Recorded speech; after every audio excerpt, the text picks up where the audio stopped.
Hey, J-Bo Nation! Shaming of Jay. He's not a dopey dumb bitch. He gets laid.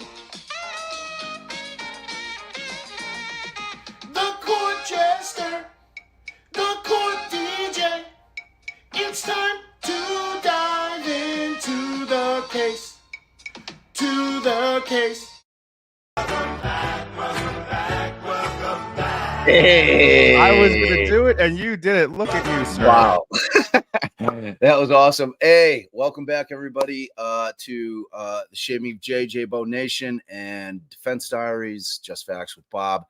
Good morning, my brother. How are you? Good morning. I'm wonderful. How are you? I am excellent, man. You look fresh and clean this morning. Like you got up, did your brisk calisthenics. I did the hair today because I got a meeting I'm going to in about an hour, so I'm going to be off, but then I'm going to be back on hopefully before lunch, if not definitely after. So yeah, I buttered the whip, I whipped the butter, whatever. You look amazing. You look amazing. You look amazing. Hello, beautiful humans. Welcome back. Day 14, Jay. Gonna be a big one, Bob. Gonna 14. be a big one. It's got to be Jen McCabe Day. Right after Matt, it's got to be Jen, and that is going to be must see TV. Must see TV. I mean, at least it's been billed that way. True. Right. True. Right. Yeah. I think it's going to be a day though, for certain. I mean, certainly Jen McCabe has probably the most kind of stake in the game. Like, going into the trial with the whole how's long in the cold to die in the cold Google search. So so the question is, like, I'm assuming, here is Lally going to front the Google searches? Let's get a prediction. No, he's going to front it? No. Okay. Yeah, I tend to think you're right. I mean, their story is she didn't start Googling that till like after John is found at the behest of Karen Reed. Like, that's their story. I mean, if I'm Lally, I'm at least putting that out there. You know what I mean? So then it makes it seem like when the defense comes at her with the 237, makes them seem, oh, look, it's the conspiracy guys again. Here come the conspiracy guys again. Right. Like, you got to play it like that, I think. What is interesting, and we've talked about this before, why have they not introduced, if the state's experts are saying this search was not done, why are we leaving it to like just speculation? Like, why not have your expert in before she testifies? I mean, I guess it's all the strategy, but is it going to lose its luster if in a week or two down the line they have the Celebrite expert that says this was when this was done? Like, it's going to be the jury's going to be like, what? When the defense brings that up, and then the state isn't going to be like, well, our experts. I mean, you said, Bob, they don't have to have the expert; they can refer to the report, right? But they haven't yet with all the texts, with all the electronic data. They haven't yet mentioned it one iota. We haven't heard about it at all. And you're right; that could have a huge impact. I mean, if the state's going to lean into this thing and be like, no, it didn't happen at this time. But again, like, they're both going to have Celebrate experts on. You know what I mean? It's all going to go to. And it's like when you follow kind of what's going on in the true crime community and social media with this case, it's like you hope the jury isn't that. You know, it's like the people that are Right. built in or dug in on either side, whatever it may be, are just like they don't care what comes out in evidence. You know, it's like it's just like it's this weird war. Like I tried to avoid it yesterday when I was getting It's almost impossible. Well, you're very engaged. Like I've talked about yesterday, you're very engaging. You want to talk to people. So I know it's hard for you to not. especially it's especially difficult, you know, because it's like I don't know. It's like I mean, sometimes I think for feel like you, I'm on my soapbox, and you know what I mean. And it's like I don't well, know. I think for you, Bob, I think you view it as part of trying to educate people. Like you're not trying to fight. You're just trying to like educate on like the law. Like you've said before, like there are certain people who pretend they're experts at the law when that's not their thing, and you're just trying to like. But then if people don't want to be educated and they just want to spout whatever side they're on, it's like a losing bat. Like that's why I on Twitter when people come at me a lot of times, I'll just respond with a puppy gif, or I just won't respond because it's like they're not gonna listen to me. They don't want to they don't want to hear. They want to pound That's you the in the head thing. That's with their thing until you like.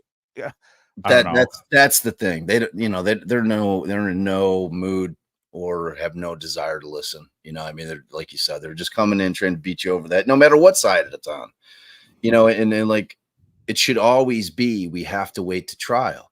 I mean, this is a perfect example of having to wait to trial to see once stuff's getting vetted, once witnesses are getting vetted, once we can actually hear for ourselves, lay eyes on these witnesses, make our own judgments. And that's the only time that you can really reach a conclusion. Anything before that is ridiculous in my book.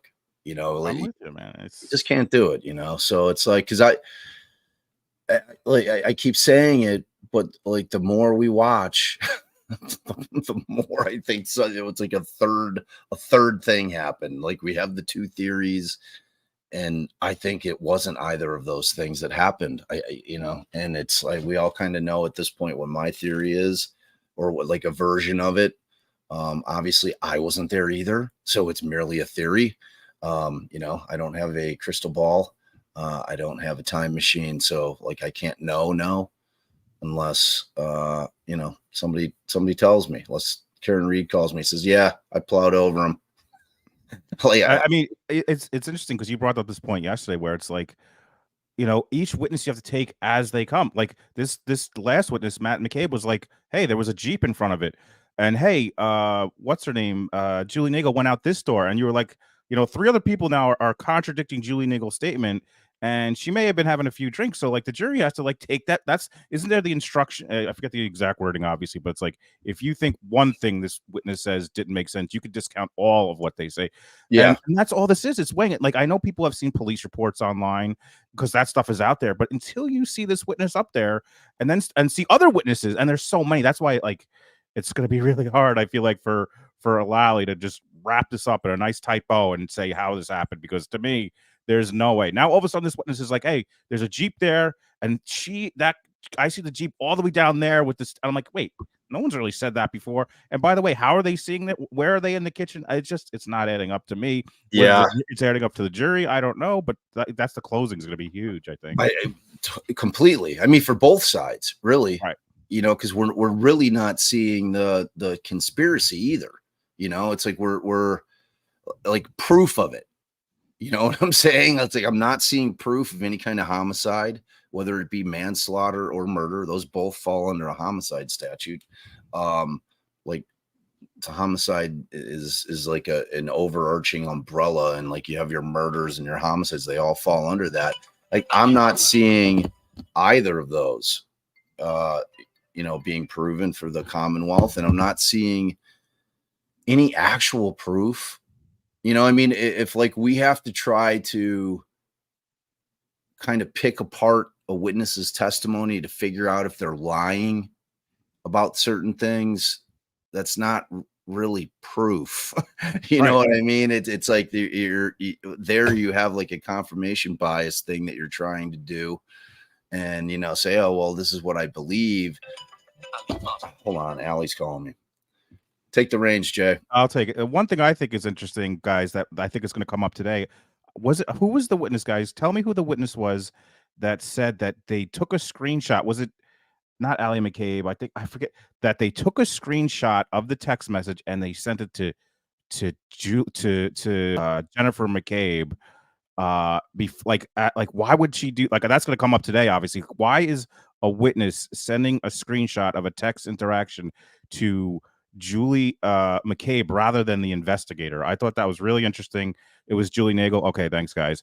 That obviously is going to come up today, guys. I mean, why is she's not an investigator in this case? Why is whoever, why is it I mean, I'm sure Julie's gonna have to answer those questions. Like, why are you getting these text messages from a witness in the case when you're not an investigator and you're actually kind of like a witness, a part of it? So that's going to clearly come up today. And to that point, why do you think? Because it was a strange question, like where I think it was Yannetti, right, that was doing that one, where he decides to kind of identify her as an investigator. Did she like you know what I'm saying? Yeah, well, he starts asking the question. He's like, did you send it to an investigator? Or like, is there a place where Jen McCabe like claims that she's investigating something? Well, you know what I mean? Like, where does he grab onto this, decide that like it had to come from somewhere?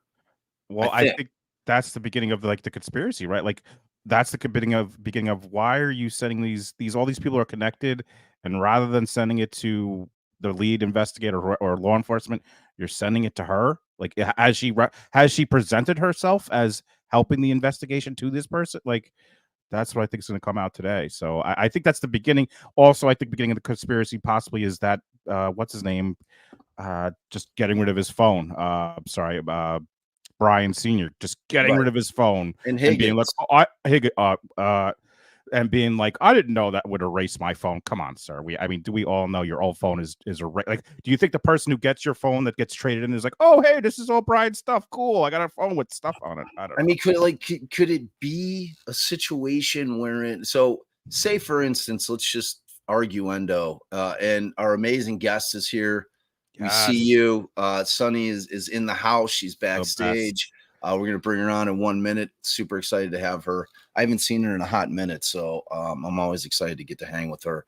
So like, just like arguendo, let's just pretend in some world that like some version of my theory happens, that there's a slip and fall. He crushes his head. He's able to get up. He stumbles over, and some wildlife gets him during the night. Whatever the case may be.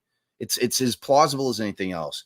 But so what that still means, even if that theory is correct, that still means that law enforcement had to have planted the taillights. You know what I mean? Like, so it creates that situation wherein if they have dug in as Karen Reed is the culprit here and they're arresting her, and then they're like, you know what?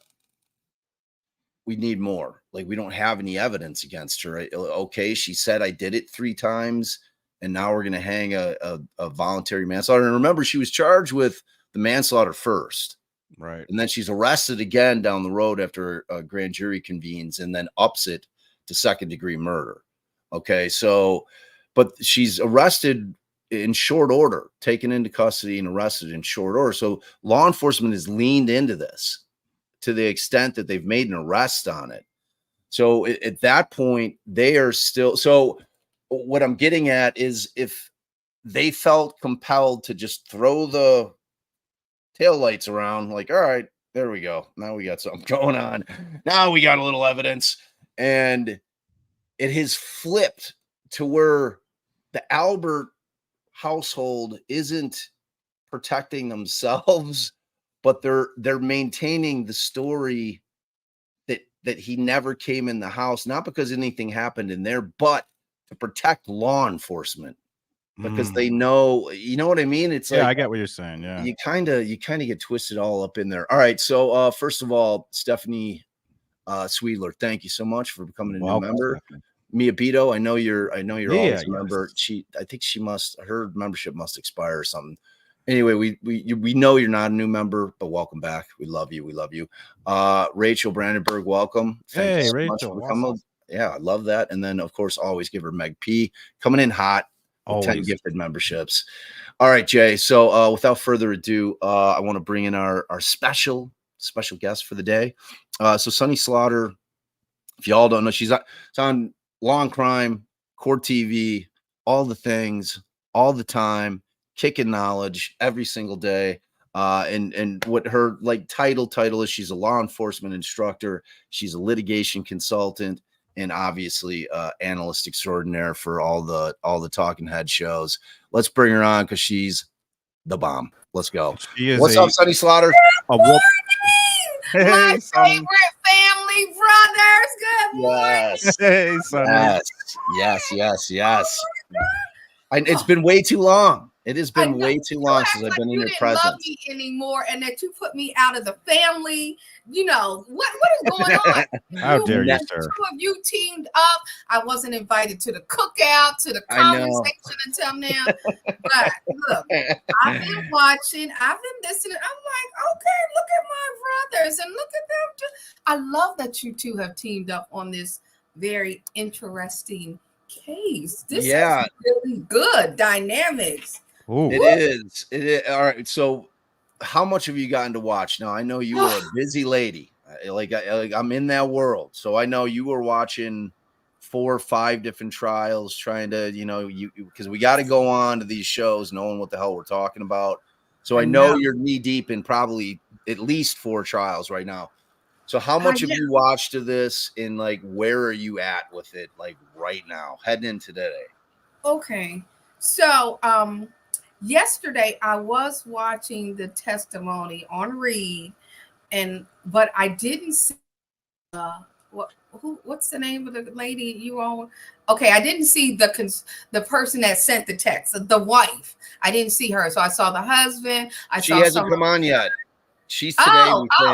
Today is her. Okay. So look, because I've been traveling. So I've like been to Chicago, New York, and then I have to come back and look. I actually had, and then I'm covering Trump stuff, looking at that. It's just a lot going on. But anyway, you guys have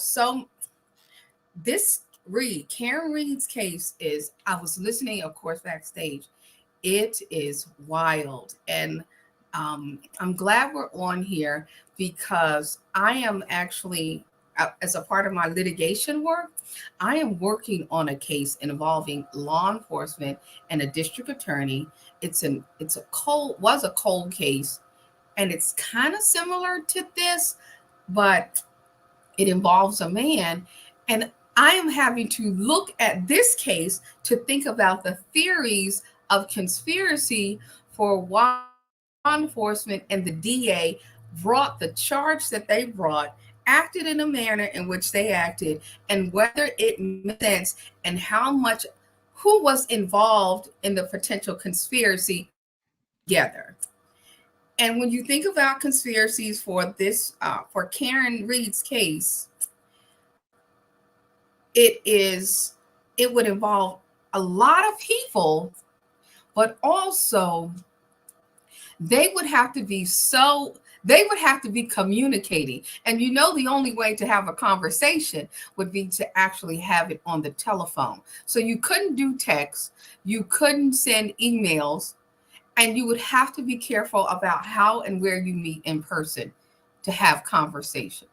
That's for sure.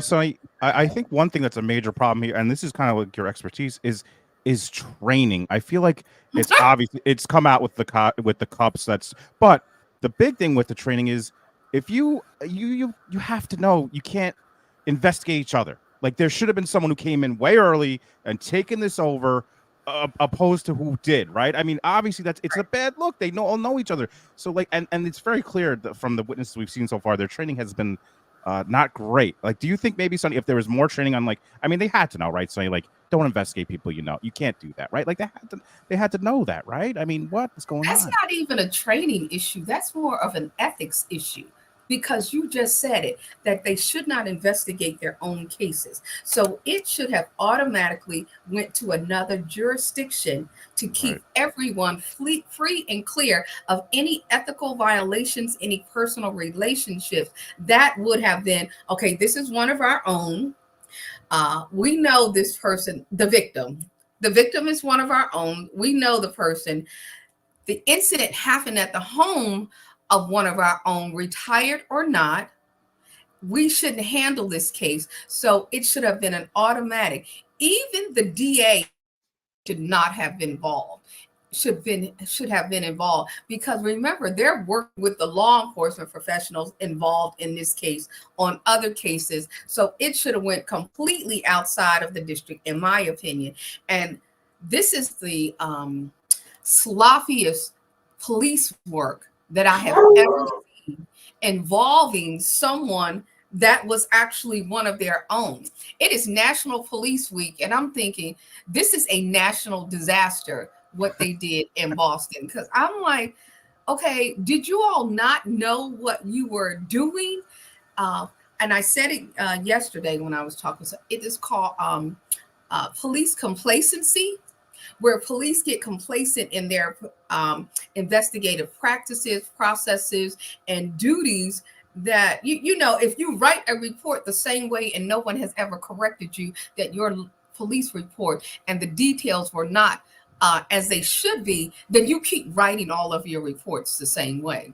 And I feel like they have been doing this, which is why the community is in such disarray around policing practice and tactics there. What a great point. And not only was the DA involved, he's doing press conferences, Sonny. He's out there Out loud. Out loud. Whoa. It's I know. crazy. I know a press conference is out loud. That was like me being an ass almost. Like, No, I loved every second of it. I loved Me every too. second of it. So yeah, and like it's gotten to the point, Sonny, where in this trial, and I want you to think back on every trial that you've covered, every trial that you've worked on, everything that you've ever consulted on. Have you ever seen a case where 30 witnesses in that the lead detective has not testified at trial? They have not touched this dude with a 10-foot pole. I mean, typically he or she is one of the first 3 witnesses on the stand in a trial, your lead investigator. They have not put Proctor on, and I don't know that they're going to put him on. I mean, I would assume that they have to, but what does that tell you? that there's a problem. Proctor has a problem because the lead investigator sets up the scenario for how they started, and then who was involved and how the whole, and everyone else is giving the information, like as the feeder. They become the feeders as to what happened, because it's the lead investigator that's controlling the largest part of the narrative for the case. You know, that's and Right. and I mean, he's the dude in this case. He's the guy.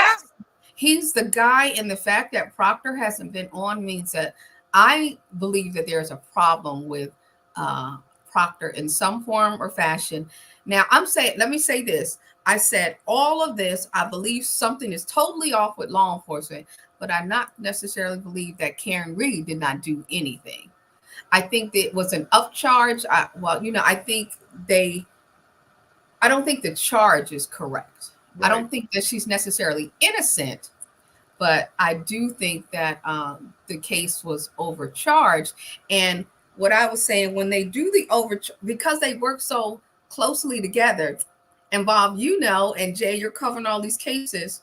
If the detective says one thing, Proctor, then you have the prosecutor saying something else and overcharging, that's and allows the defense to say, there's a conspiracy. Right. I think this has been a snowball effect. I just think this is crazy. I agree. And the problem with the awful investigation, because no matter which way you slice this, like no matter which side of this thing you fall on, whether she did it or she didn't do it, the one thing that has to be agreed upon is that this investigation was awful.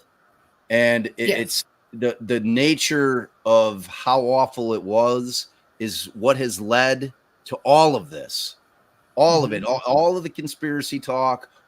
If this had been a proper investigation, none of what's going on right now is happening.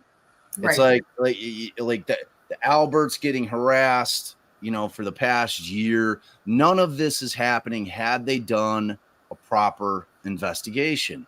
No And you know matter what what else? way it goes down, you know, I mean, they can't be doing that. Like the defense is not, they don't have this as an ace up their sleeve to say, look at this Right. investigation. You know, it doesn't exist.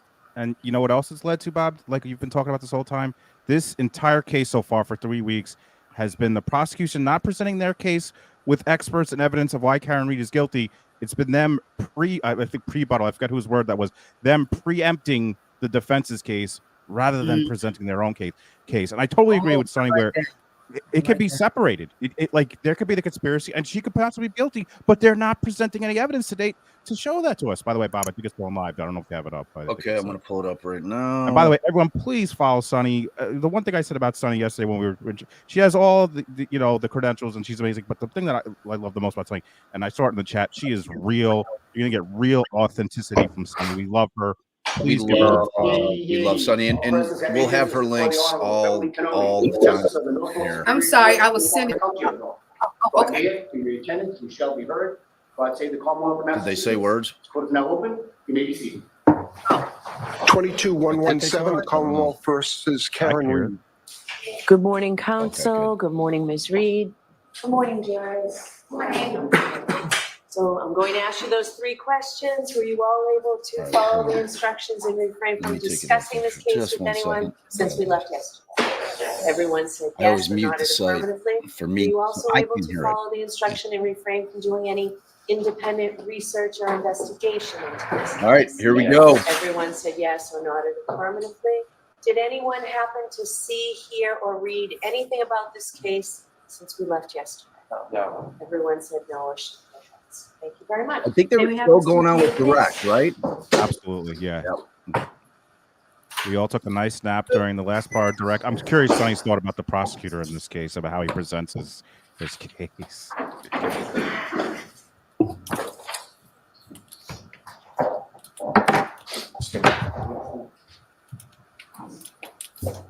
Anthony, raise your hand one more time. You solemnly swear the answer to the report during the case, that answer, the truth, whole truth, and nothing but the truth, so help you God. I do. Thank you.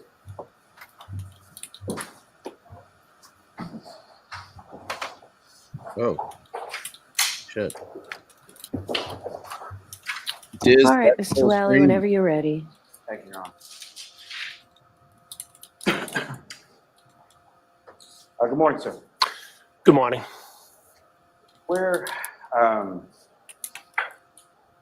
left off yesterday, you had gone to bed on the 28th, correct? Yes, that's correct. Friday night. And at some point you woke up on the later in the morning on the 29th, correct? Yes, Saturday morning. And do you recall, sir, what awoke you on that morning? Yes, I do. What was that, sir? I awoke to the screaming of Jen, Jen, Jen. So when I woke up, I thought there was somebody in my bedroom. I kind of snapped up out of bed. What the hell's going on? Looking around the room, realized my wife was actually on the phone.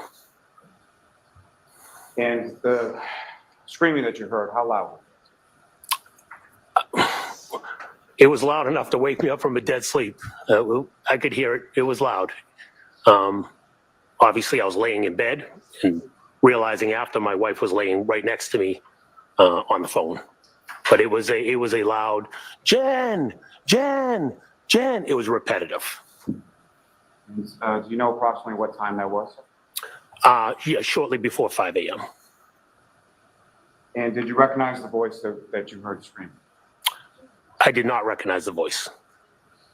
And as far as that phone conversation went on for, well, let me ask you this first. As far as that phone conversation was concerned, could you hear both sides of that conversation? Yes, I could. And that was based on the volume of the person speaking on the other end, correct? Correct. And eventually, were you able to recognize or identify the voice on the other end of your wife's conversation?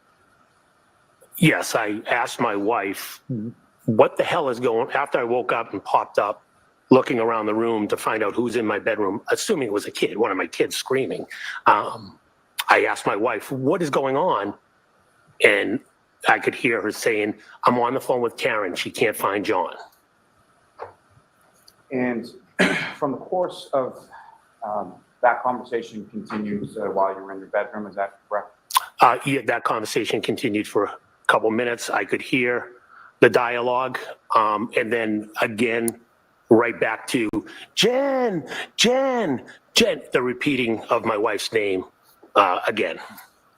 As far as the dialogue was concerned, specifically from the defendant, Ms. Reed, what, if anything, do you recall about that? She didn't know where John was, and the last time she saw him was at the waterfall. And about how long did that initial phone call or that initial conversation between the wife and the defendant go on for? From when I woke up, minute and a half, 2 minutes, I don't know the exact time. And after, give or take. You recall how that conversation ended? Did your wife hang up or? Yes, they hung up the phone. I was laying in the bed. My wife was next to me. And I think my wife immediately called somebody else, was calling friends that lived near the waterfall that happened to be out that evening. And she started making those phone calls. And as your wife was making those phone calls, what, if anything, did you say to her? Objection. What, if anything, did he say to her? Yes. No, I'm not going to let you testify to that. Next question. With respect to the defendant's statement that the last time she saw Mr. O'Keefe was at the waterfall, what, if anything, occurred to you in reference to that? In reference to her saying she last saw him at the waterfall, I then told my wife, what are you talking about? So I'll not what you said, sir, but I think Mr. Larry asked you what you thought, what you gathered from that. I thought she was crazy And why was it? because I saw her vehicle. I saw the black SUV arrive to the 34 Fairview that morning. So you had overheard the conversation from Mr. O'Keefe to your wife the night previous, correct? That's correct. And so what happened then? I told my wife, what are you talking about? Who she was at?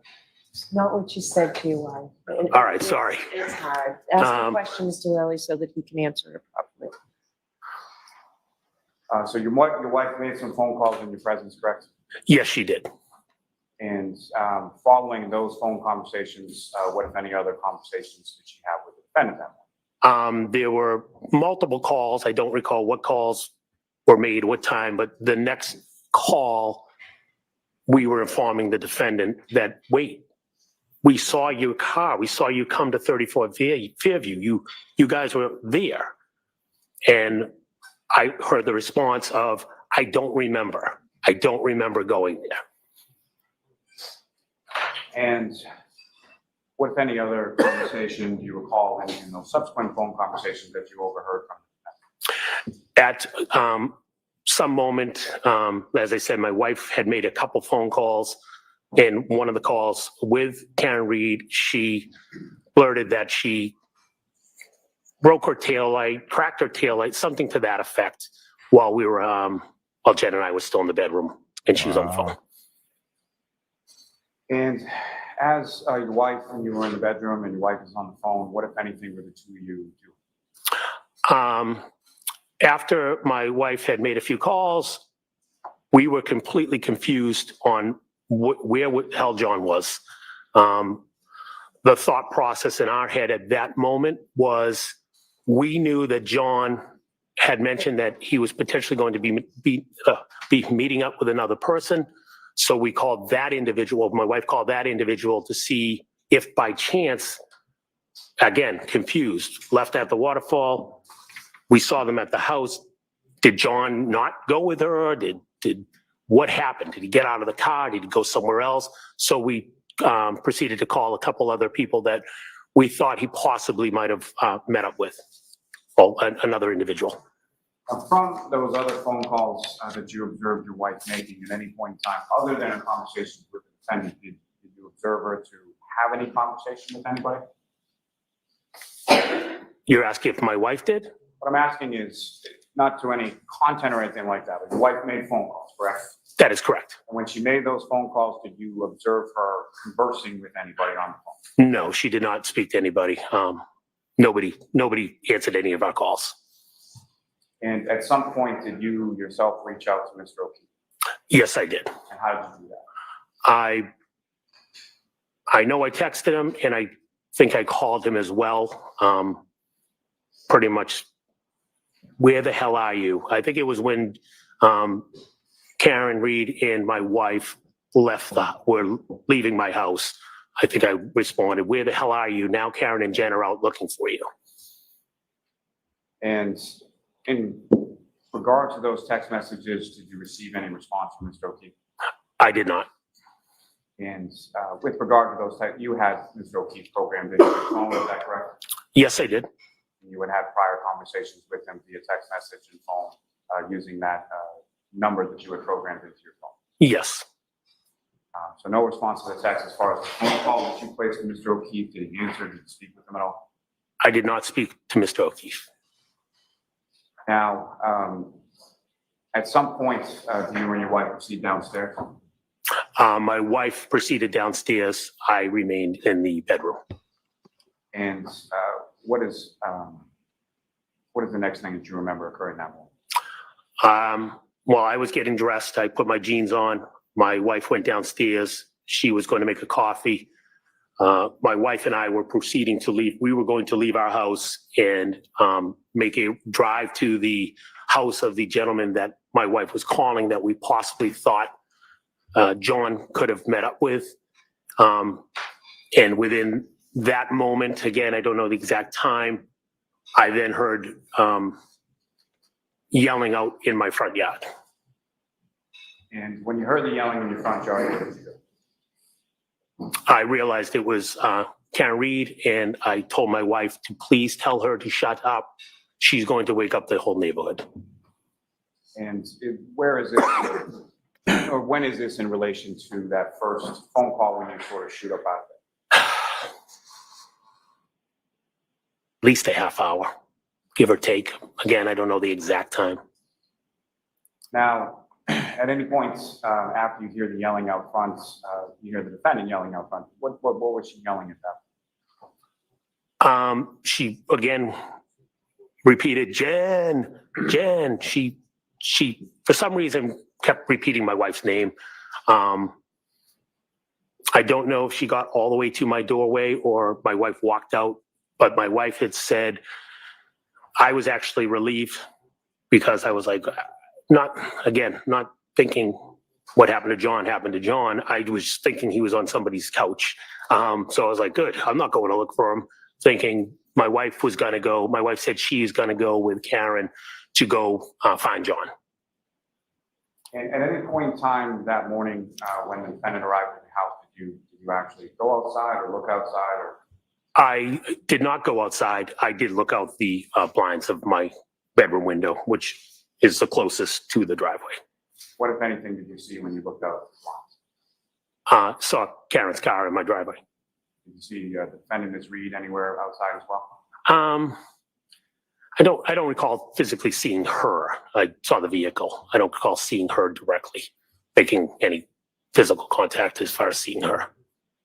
What, if any, concerns did you have in reference to your wife going out with Ms. Reed at that particular time?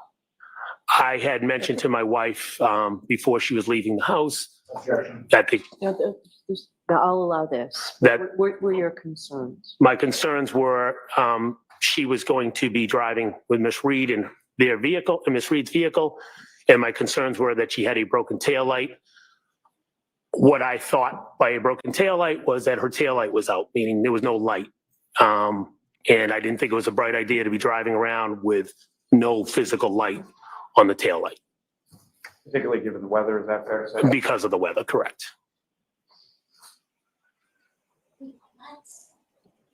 Wow. I mean, that's kind of bombshell. And so your wife then leaves with Ms. Reed, is that correct? That is correct. We saw it No. early. Happen to see like who got in where as far as the car, who was driving when they left? I did not see that, no.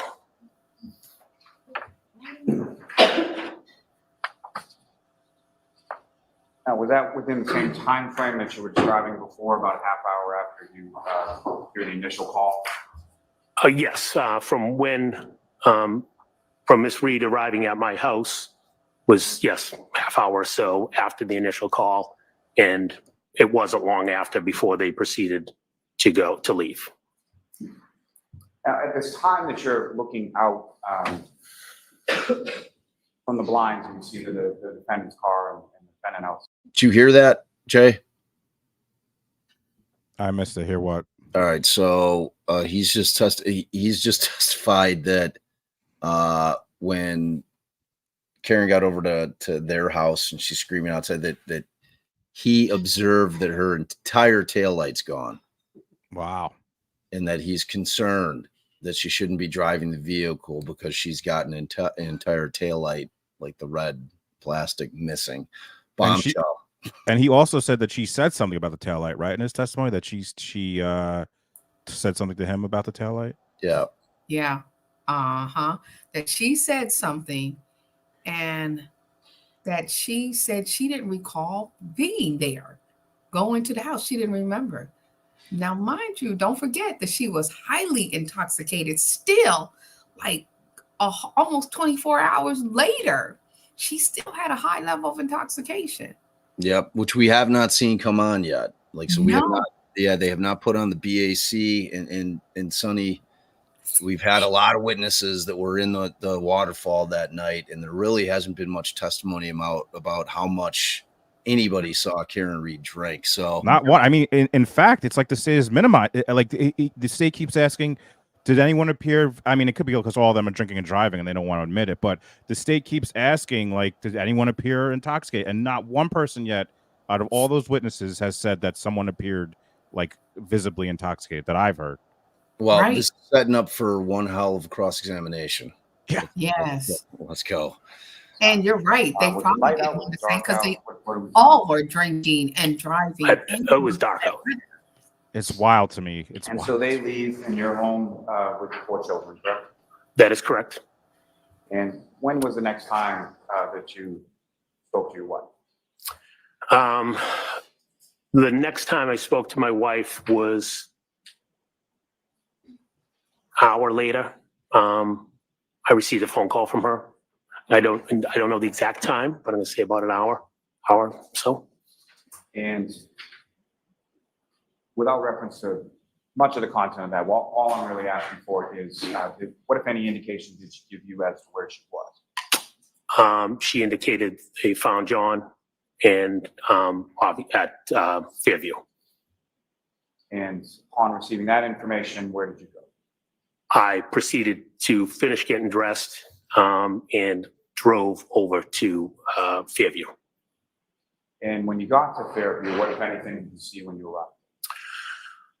When I got to Fairview, I had come down through the Chapman Street entrance. And as I proceeded down the hill towards the Albert residence, I noticed all the first responders, fire engine, et cetera, police cars.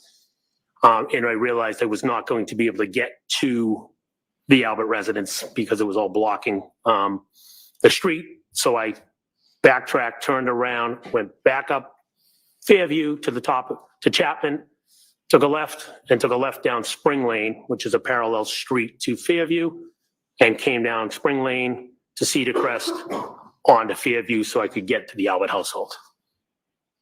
Now, during your drive from your home over to Fairview and doing all that sort of turning around and coming back around the other way to Cedar Crest, what were the roads like?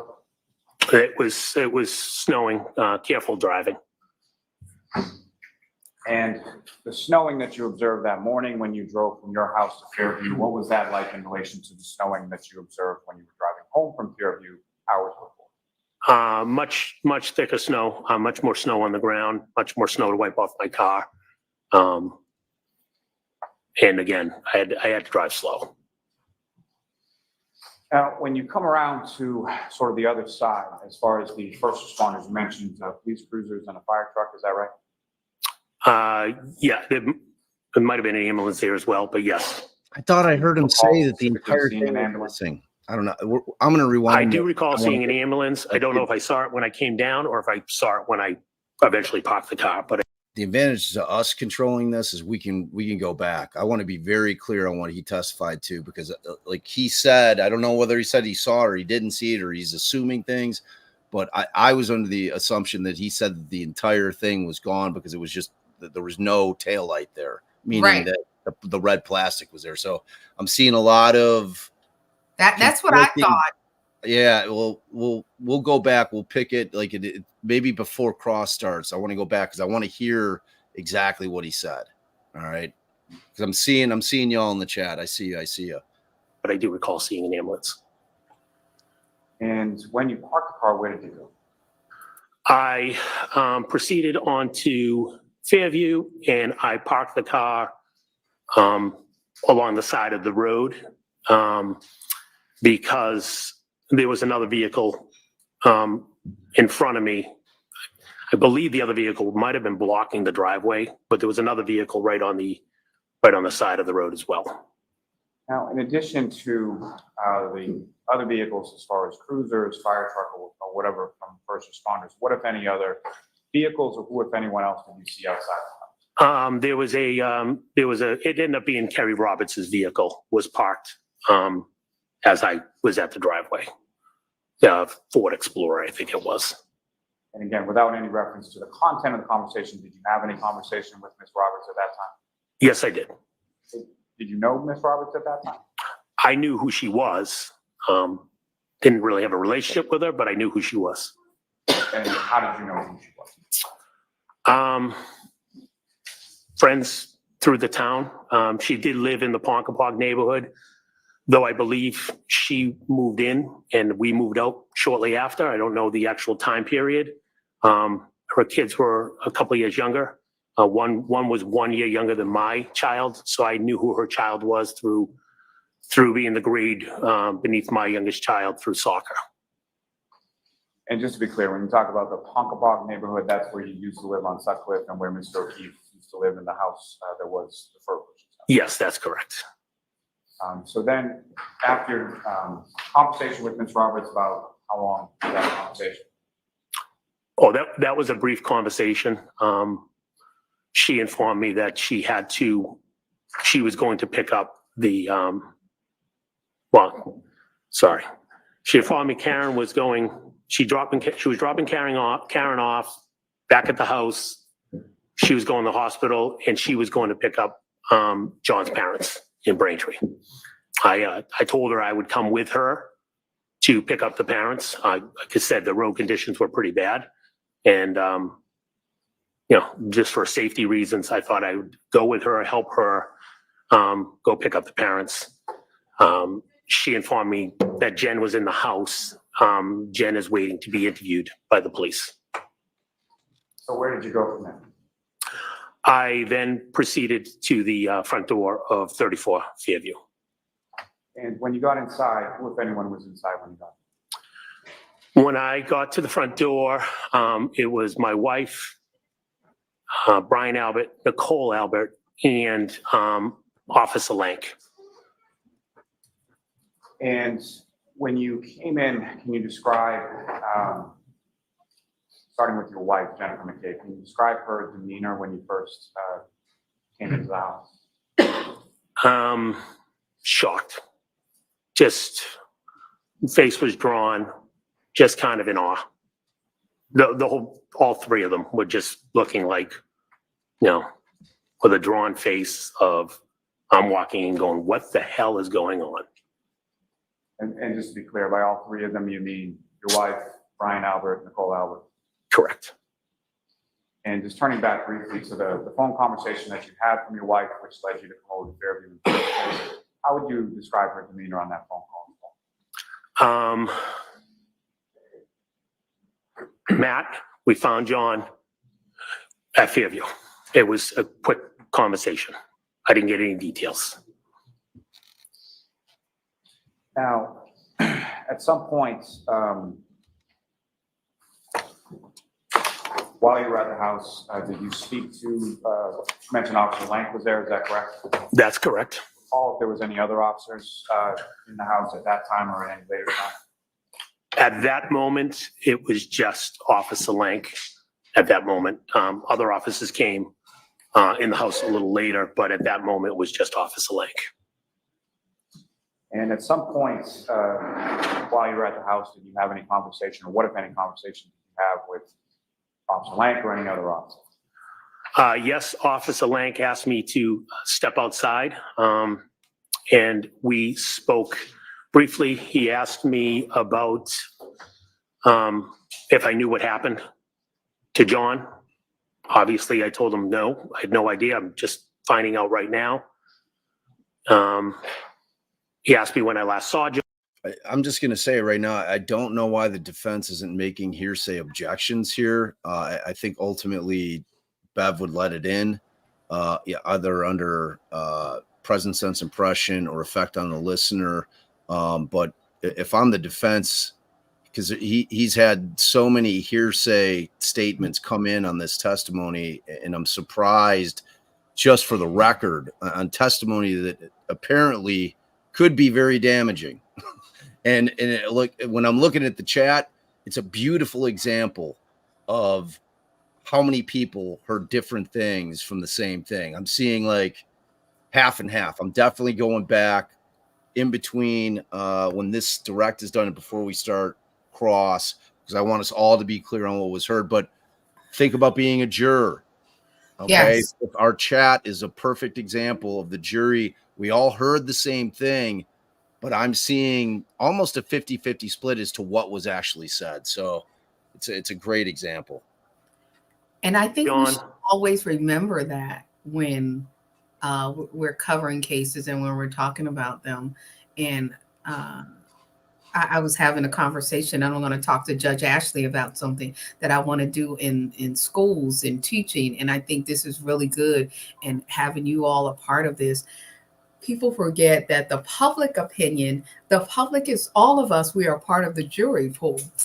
And this is how people learn about how the criminal justice system actually works, and the deficits and the defaults and this is a really good example. But the way that you all are doing this is a great way to learn all of the complex nuances of a case. You know, Bob and I, we are on TV doing it for court TV, but we miss these type of this one-on-one interaction because we're trying to stay focused on what we're doing. And Yeah, they have us on a tight leash. You know, it's like we get a minute, maybe a minute and a half to kind of yap, and they'll be making the points that they want to make. This is a much different experience because we can talk about whatever the hell we want to talk about. Yes. And sometimes people don't understand that they actually ask us, can you play the opposite of what you might think? Like, okay, Sonny, can you weigh in differently? Right. So we can, and sometimes people are like, well, why did she say that? Oh, because I'm actually doing what the channel wants us to do. Right. I mean, sometimes they want us to devil's advocate. No question about it. There's no question about it. All right. This is fascinating testimony, though. I told him I saw him at the waterfall. We saw him at the bar. We haven't seen him. I believe, again, heat of the moment, I believe I said we saw his vehicle out front, but we never saw John. Now, at the house on Fairview, about how long were you there that morning?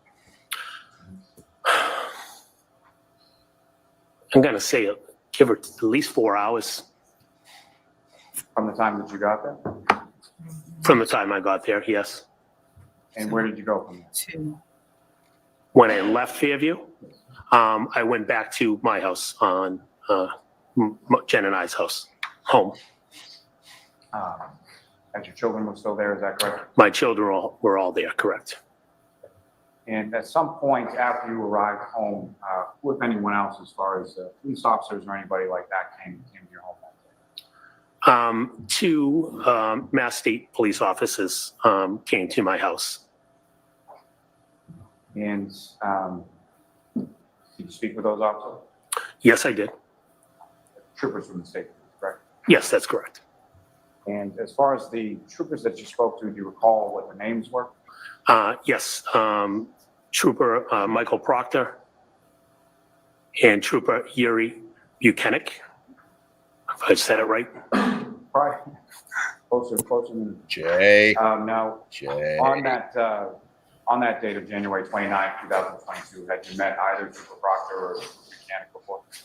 I had never met them. And where did they speak with you in the house? Well, they first came in the house and informed me they were going to interview my wife and asked me to leave the room. I went up to my bedroom. And at some point, did they interview you as well? Yes, they did. And where was your wife when they interviewed you? I'm assuming, I think she wasn't in the room with me. I think she went upstairs. As I said, my kids were home. I don't know if she went in the kids' bedroom to kind of wake them up. And I don't know what she was in the doing. room when they interviewed you, right? No, she was not. And in addition to the troopers came over to your house, did your brother-in-law, Brian Albert, come over at any point in time around this? Yes, he did. And if you know, did he speak with those troopers as well? Yes, he did. And where were you and your wife when the two troopers were speaking, Mr. Albert? I was still upstairs in the bedroom. Wife, where was she? I'm trying. She might have come up and seen me, but I think she might have went in the girls' bedroom. I don't recall if we were standing in the same room. I think she might have went in my daughter's bedroom. Again, my kids were starting. It was, I don't know the exact time, 12 o'clock, give or take. So, time to wake up. So the troopers, when they were speaking to Brian Albert Sr., they were in the downstairs area of the home? Yes, they were. And both you and your wife were upstairs? Yes, that's my recollection. Now, turning our attention to a couple days later, did you speak with any other troopers? I did. I only remember the first name of one of them. It was a man and a woman. I just remember Connor something. I don't know their names. And where did that conversation occur? I was in my first floor dining room table. And do you know if those same two troopers that came on a subsequent date spoke with your wife as well? Yes, they did. And sort of same arrangement as far as where you were and where she was at the time that you spoke with those two troopers? Yes, that's correct.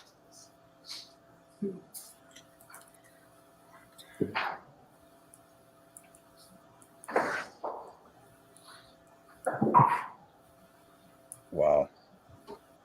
Okay. Have one moment, ma'am. Sure.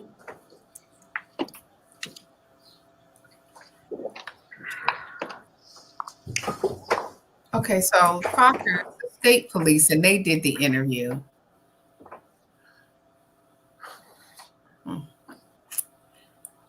That's process. You can do an interview in the same house, separate the interview. That's process. I mean, they do it all the time. Yeah, All that's the time. how. Yeah, that happens at everything. They just have to. They can't be in the same. Sir. So, 100%. describing your wife's demeanor, you described her as sort of being in shock. Is that correct? Yes, that's correct. Have you seen your wife display that kind of demeanor before, or have you seen your wife in sort of crisis mode over the course of your relationship and your marriage? I've seen her in crisis mode. I would call it crisis mode as well in the past. And sort of typically, how would you describe how she handles situations like that, or what her demeanor is in those types of situations? She is very calm, very calm. And when, just so it's clear to the jury, so when you're talking about sort of prior incidents in regard to sort of crisis modes, what types of scenarios or what types of incidents are we talking? Objection relevance. Previous deaths of my parents, my brother. She's the one that can get in the room, sit, relax, hold their hand, make them feel comfortable. She's much more. I can't do that. She's much more. So she's done that with my family, and she's also done that with our neighbor. Nothing further. Thank you, sir. All right, Ms. Giannetti? Thank you, Ron. Oh, it's Yannetti. All right. Before I was Yeah, just going go, to say, Jay. I gotta go. I just want to. Hopefully, I have an appointment. Hopefully, I'll be back before lunch. But if not, if you guys aren't following Sonny, what are you doing with your lives? Follow Sonny. Sonny, you will always be invited to the cookout forever. So don't ever.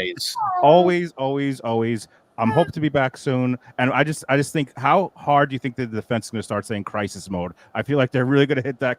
So what did you do? Was this crisis mode that you do this? Why is this like that was pretty interesting? I thought. The whole thing's been interesting. All right, so Jay, I'm gonna I love you and Love you, Shannon. You're the we'll best. see you in a bit, man. See ya.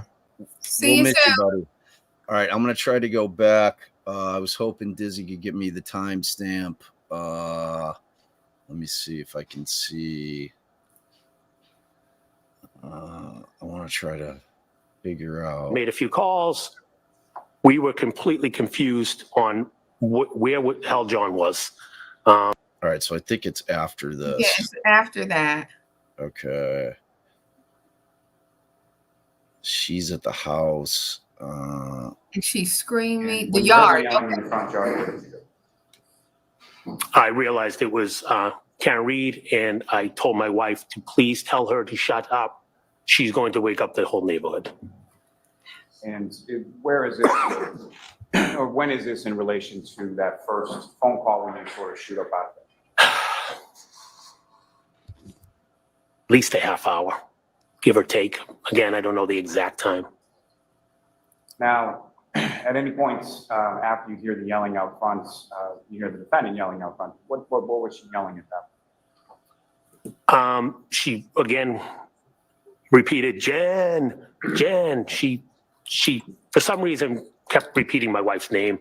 I don't know if she got all the way to my doorway or my wife walked out, but my wife had said, I was actually relieved because I was like, not thinking what happened to John happened to John. I was thinking he was on somebody's couch. So I was like, good, I'm not going to look for him, thinking my wife was going to go. My wife said she's going to go with Karen to go find John. And at any point in time that morning when the defendant arrived at the house, did you actually go outside or look outside? Or? I did not go outside. I did look out the blinds of my bedroom window, which is the closest to the driveway. What, if anything, did you see when you looked out the blinds? Saw Karen's car in my driveway. Did you see the defendant Ms. Reed anywhere outside as well? I don't recall physically seeing her. I saw the vehicle. I don't recall seeing her directly, making any physical contact as far as seeing her. What, if any, concerns did you have in reference to your wife going out with Ms. Reed at that particular time? I had mentioned to my wife before she was leaving the house Objection. that I'll allow this. That- What were your concerns? my concerns were she was going to be driving with Miss Reed in their vehicle, in Miss Reed's vehicle, and my concerns were that she had a broken taillight. What I thought by a broken taillight was that her taillight was out, meaning there was no light. And I didn't think it was a bright idea to be driving around with no physical light on the taillight. Particularly given the weather, is that fair to say? Because of the weather, correct. Okay. I mean, all right. So look, how do we take that? Do we take that as that he laid eyes on it? Yeah. Or do we take that as he was relayed that information from Jen? No, he said he was looking out the window and he saw it. And he said something to Jen. That's what I just got. That's the way I heard it myself. You know, it doesn't seem to. All right, so Jen wasn't looking out of the window. She was getting dressed so she could go. Right, exactly. So he's the only one looking out the window. Right. Now, are we now at my house and at most houses, your house looks out at your driveway? Is he saying that Karen Reed backed into his driveway? He didn't say whether she backed into the driveway or whether she was parked on the street. But from where he was at his window, he said he could see outside to the vehicle. So he either had to have, she either backed in or however she was parked, he could see that the tail light was missing on the vehicle. All That right, hold on. I'm gonna go back. I thought he said it was the driveway, but that might have been just me. Okay. was in the driveway. I don't know. I'm gonna go back. Okay. Right. Oh wait, there was the word driveway. I Yeah, saw I it. saw it. Did you actually go outside or look outside or? I did not go outside. I did look out the blinds of my bedroom window, which is the closest to the driveway. What, if anything, did you see when you looked out? The blinds? Saw Karen's car in my driveway.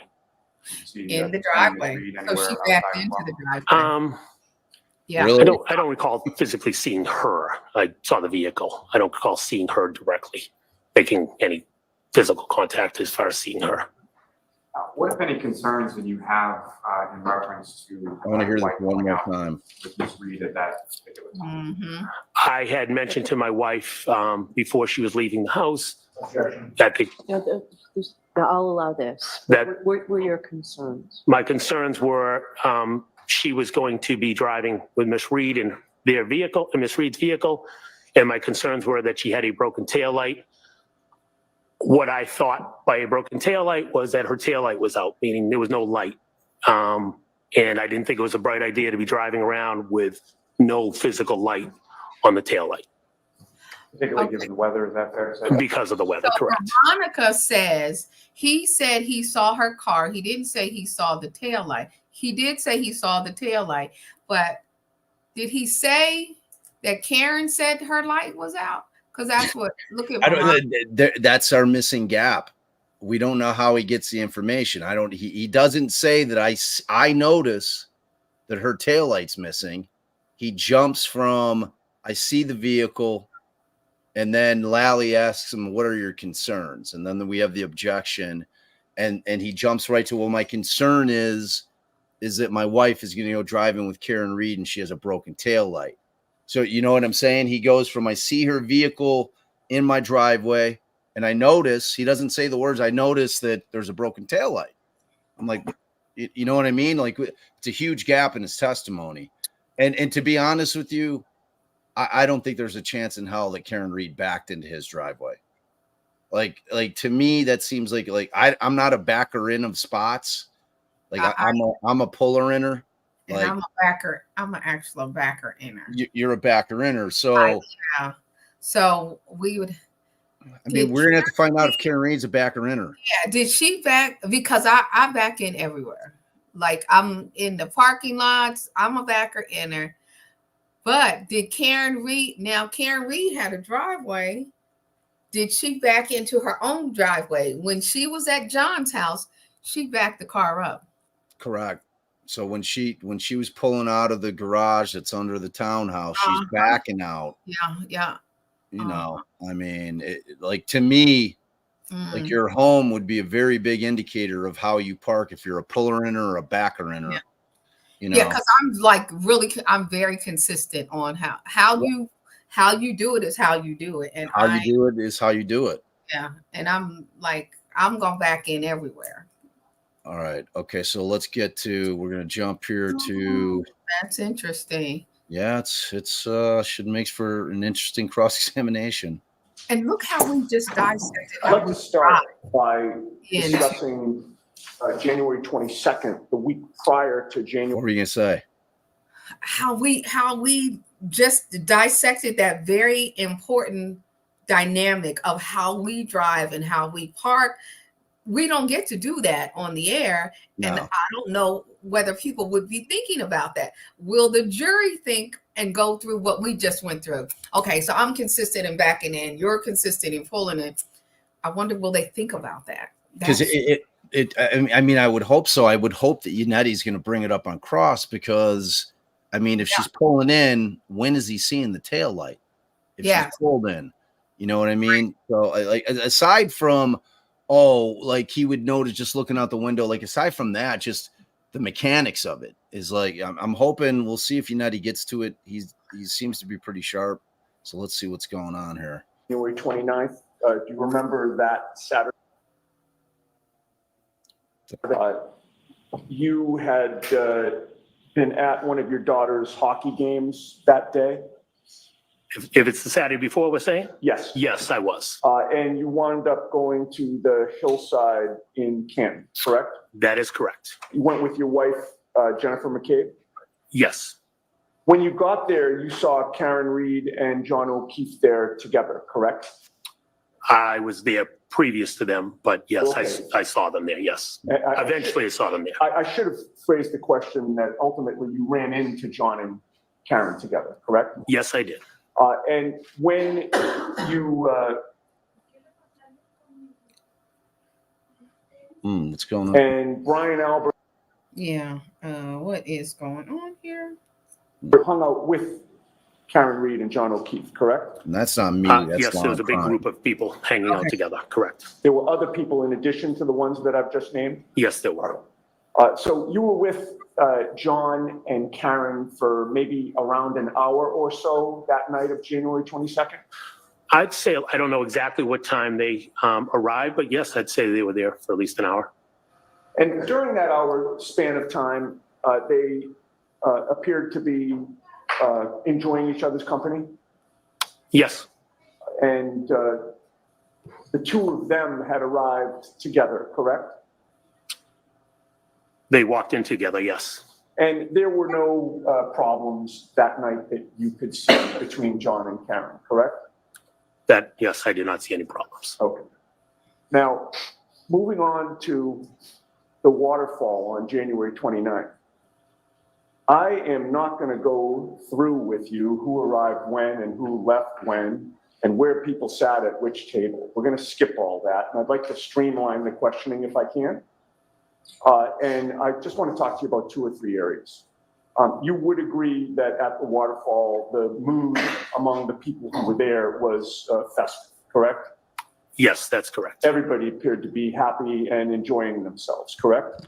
Everybody was enjoying each other's company, correct. Specifically with regard to John O'Keefe and Karen Reed, they appeared to be quite happy that Kaylee had been accepted into Bishop Fian, correct? John, I recall talking to John about it, and he was happy that Kaylee was at Bishop Fian. I do not recall speaking to Karen about Bishop Fian, but definitely John was happy about Kaylee being in Bishop Fian. All right. You have previously testified that they were both excited about that, have you not? If I did, I did. I just know that John mentioned he was out because he was excited about Kaylee being at Bishop Fian. If I looped them both in, then they both were happy. I don't remember what I said when I said it. I didn't put it this way. I didn't see her. She wasn't happy about it. Does that make sense? Yeah, well, I'm just going by your words, sir. As far as you could see, they were both excited about her acceptance, correct? Yes, yes. And they had just found out the previous day or so, correct? I don't recall what day they found out, but I know that John mentioned he had went out for some beers. He was excited because Kaylee got into Bishop Fian, and he mentioned he was out with another one of his friends whose daughter also got into Bishop Fian. Right. And it appeared to be new news, correct?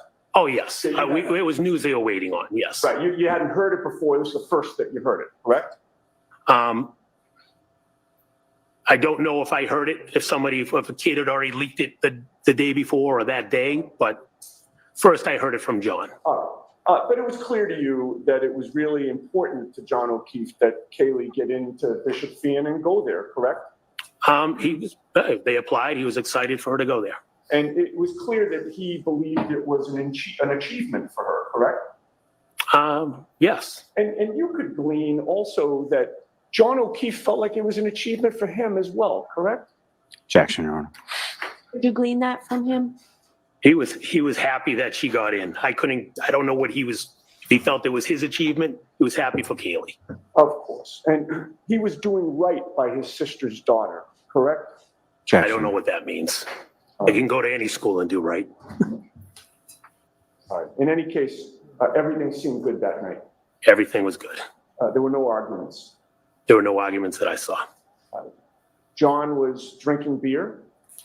In my recollection, yes. And you had previously testified that you saw Karen was drinking some type of clear liquid that you assumed was some type of vodka, correct?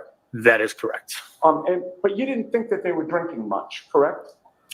At the waterfall? No, they were only there for an hour. So, Right. And they got there around 11, correct? give or take, yep, 11-ish. And that bar is pretty strict about last call, correct? That is correct. And you spoke with both of them during the course of the night, correct? Yes, Neither John nor Karen was intoxicated in your view, correct? Objection. Can you answer that? they were drinking. I don't know what I don't know what the guideline of intoxication is, but they were drinking. Do you recall testifying before the grand jury regarding this matter on April 26th of 2022? If you have that, then I don't recall my questions, that question specific, but yes. Right, well, I didn't ask about the questions. I just asked if you recall testifying before the grand jury on that date. I don't remember the date. I recall testifying before the grand jury. Oh, if I suggested to you that it was April 26th of 2022, would you quarrel with that? That was, did you say would I quarrel? Yeah. No, it was definitely around that time. Okay. And at that grand jury presentation, Mr. Lally was there, correct? Yes. None of the defense team was there, correct? No. Karen Reed was not there, correct? No. And there was no judge there, correct? No. And April 26th was approximately 3 months after January 29th of 2022? Yes. Is it fair to say that your memory about whether or not John and or Karen was intoxicated would have been better on April 26th of 2022 than it would be today? May we approach her? All right, I'll see you something. Joyce, feel free to stand up.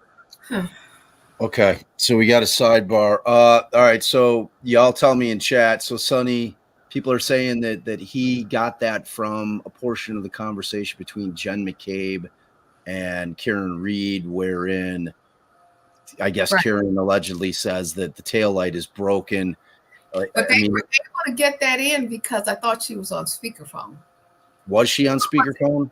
I think that's how they got that in, and it wasn't hearsay. So you guys in the chat remind me, but I think he said that because there was no, we talked about objections earlier, but I think some of what he was saying, the prosecution said somehow. I thought I heard that he said that it was on speakerphone, so he heard some of it, but I could be wrong.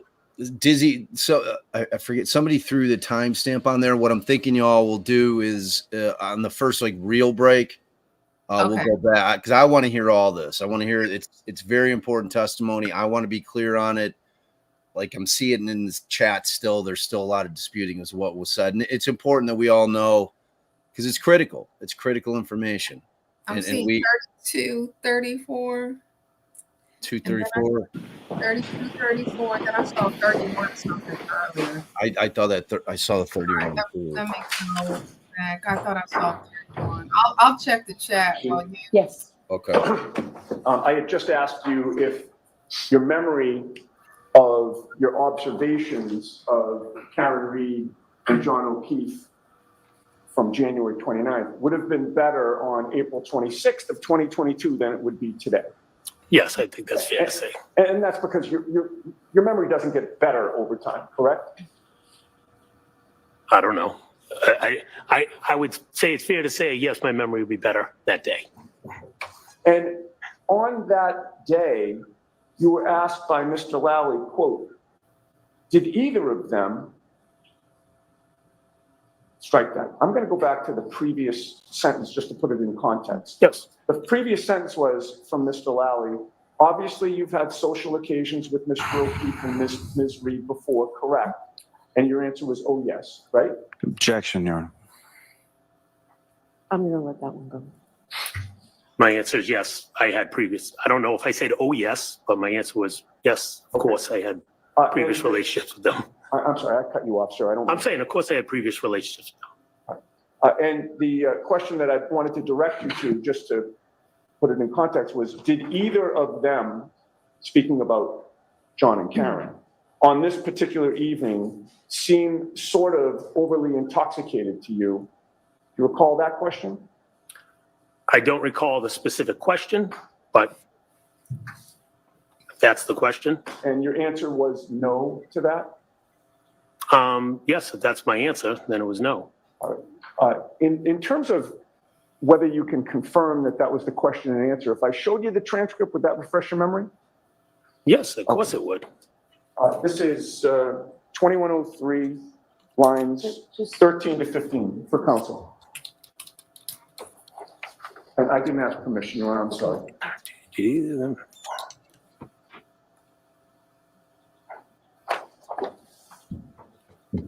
Thank you. Having reviewed that transcript, did I get the question and answer correct? Yes, you did.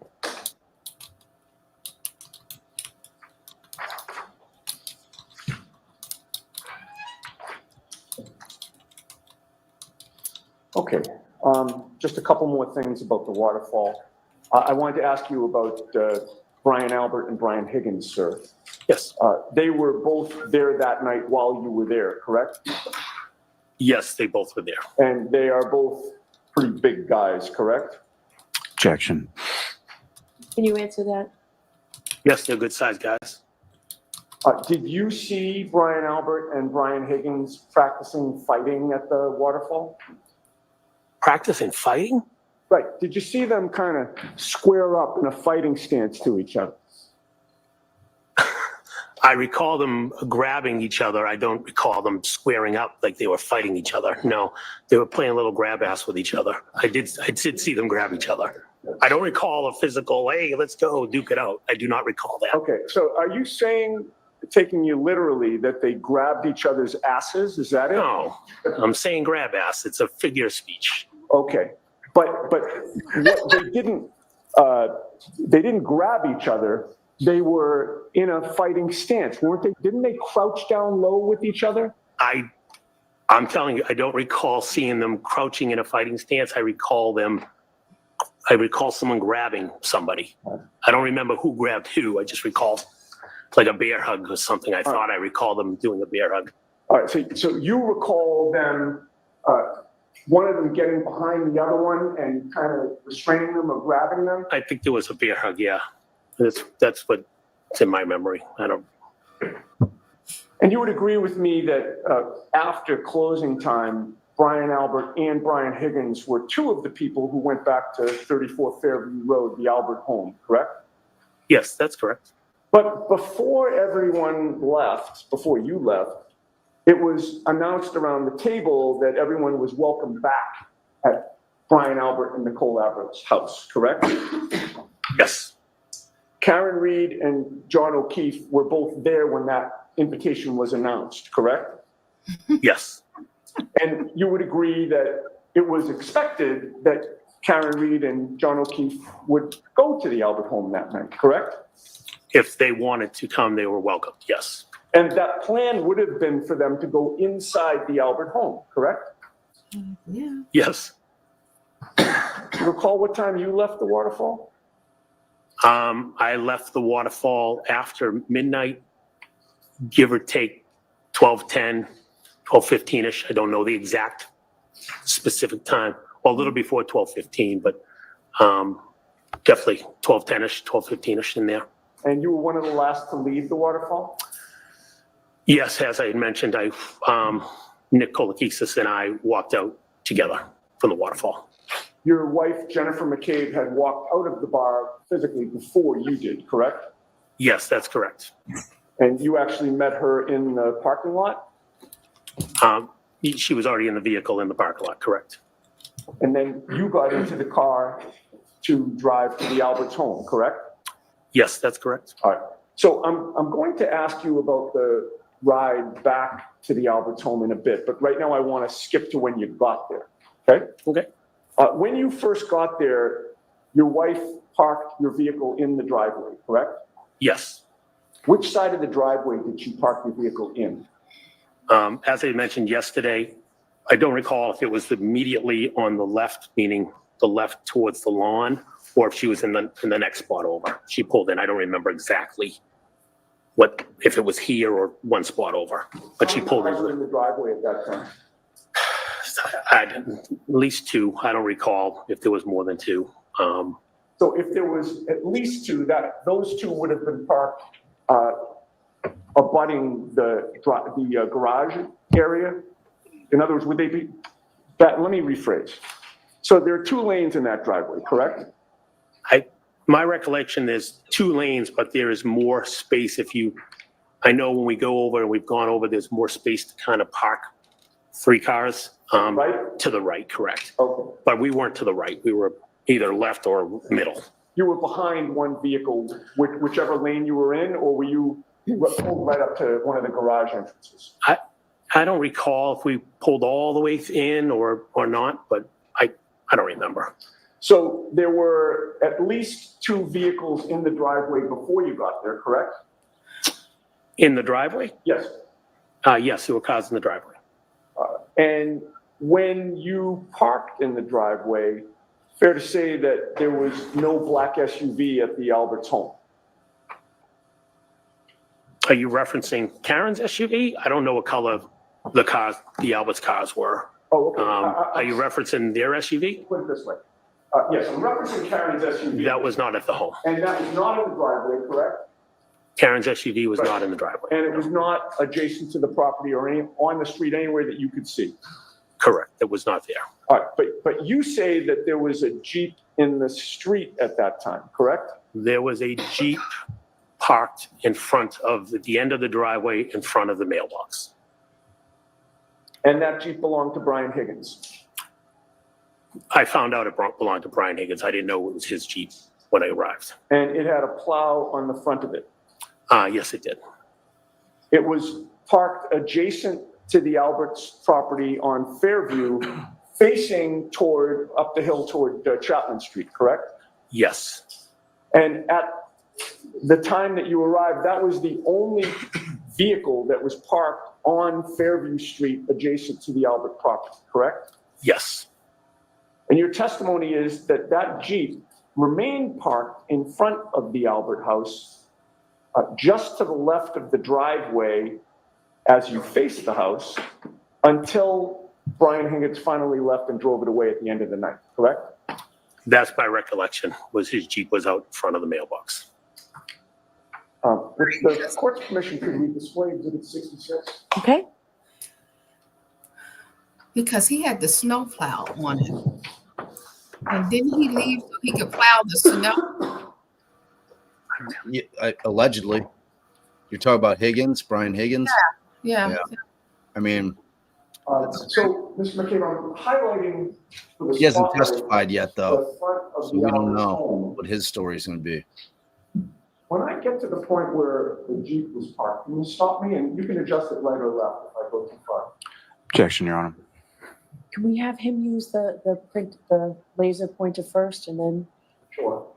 Hope you're better than I am. Yeah, May I, Coach? I was hoping I didn't have Oh, to you do have the this. other laser pointer. I don't have one. That's fine. No. You could, yeah, please.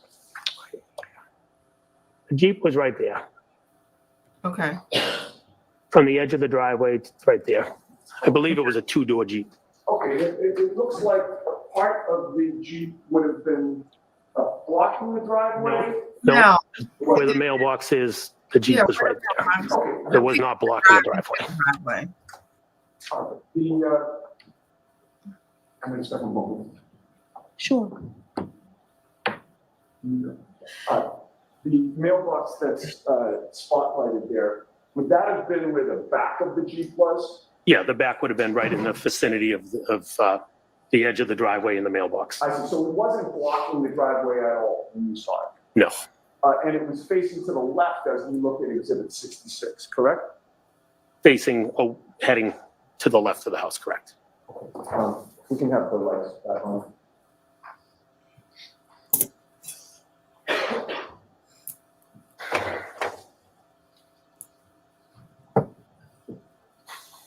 And as you testified, that Jeep was there the whole night. Brian Higgins didn't go out to move it at any point, correct? I never saw Brian Higgins go outside to move his Jeep. About 5 minutes after you got to the Albert home that night, you saw a black SUV parked outside the home, correct? Yes, again, I don't know the exact minutes, but give or take 4 or 5 minutes.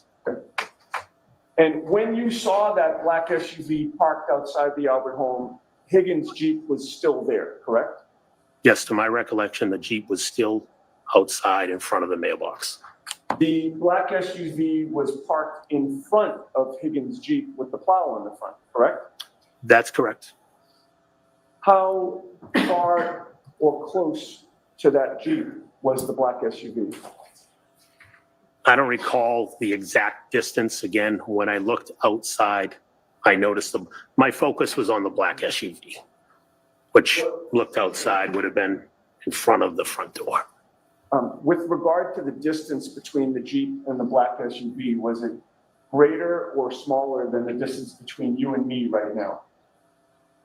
Oh, it'd be smaller. If I'm the end, if you're the end of the Jeep and I'm the end of the Let's say that I'm the Lexus, rear end of the black SUV and you're the front end of the Jeep. All right, I want to pause this real quick, Sonny. Now, I don't know if you caught. So the relevance of what's being said right now is he is now going to be the second witness that is going to testify that Brian Higgins' Jeep that had the plow attachment on the front is now parked in that position that he's just pointed out, which would mean that there was a vehicle in between Ricky in his truck, who was with Ryan Nagel and Ryan Nagel's ex-girlfriend, who pull up to come get Julie Nagel, who had texted her brother to come get her from the party. She decides not to leave. She walks out.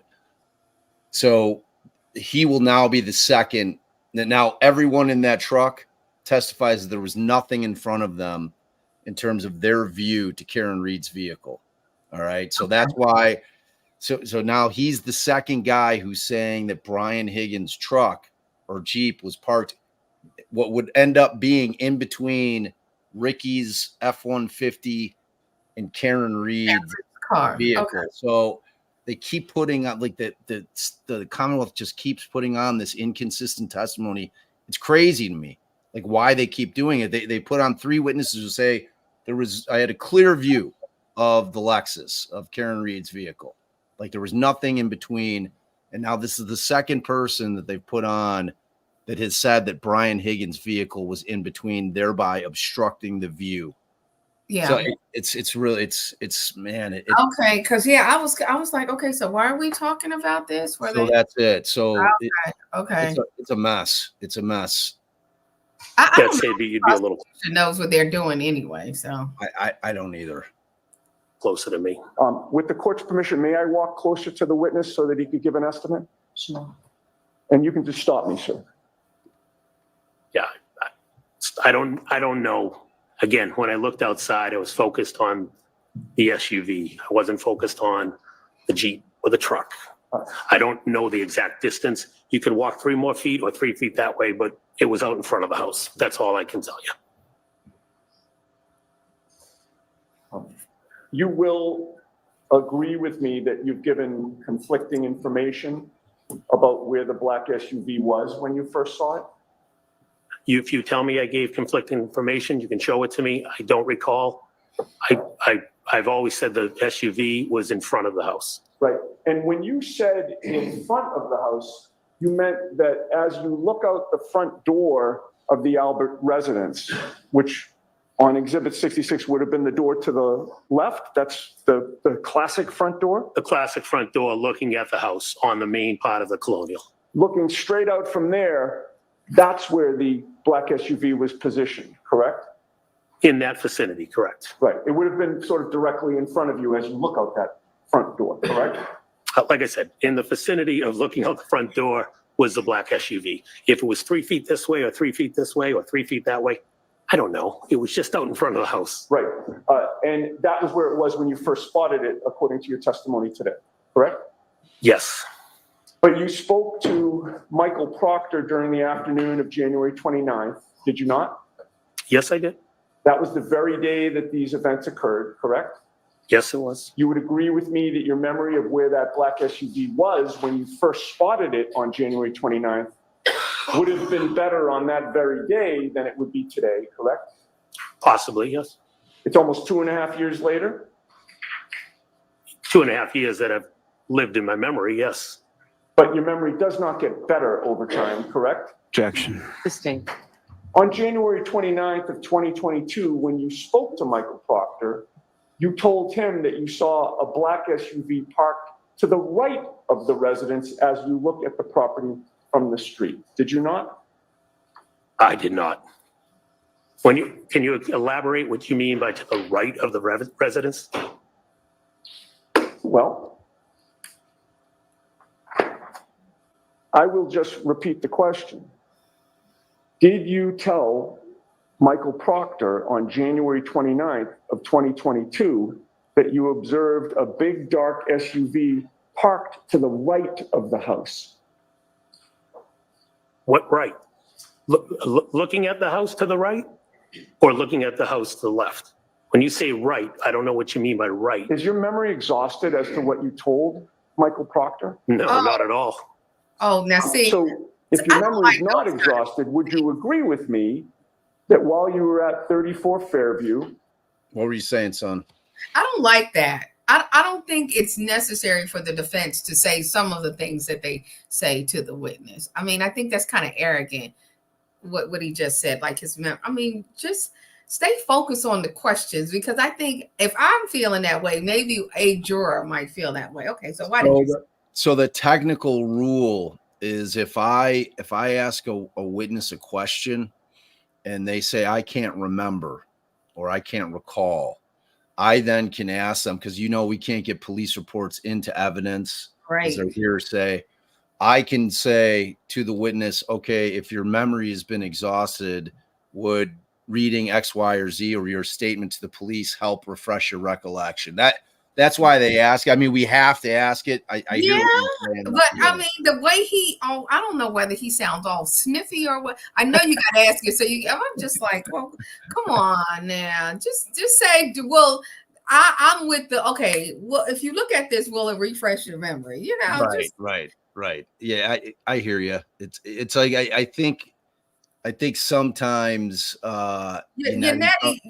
comes off as being a little pretentious. Yeah, he does. I mean, he's a good. I mean, if I was in trouble, I'd want him on my team too. But. Yeah, I mean, both these dudes, they're both pros, but I could see how that would rub people the wrong way. Yeah, see, Lady You Bird told Michael Proctor that you observed a big dark SUV parked to the right of the house. That could have been the second time I informed him of seeing the SUV. Okay.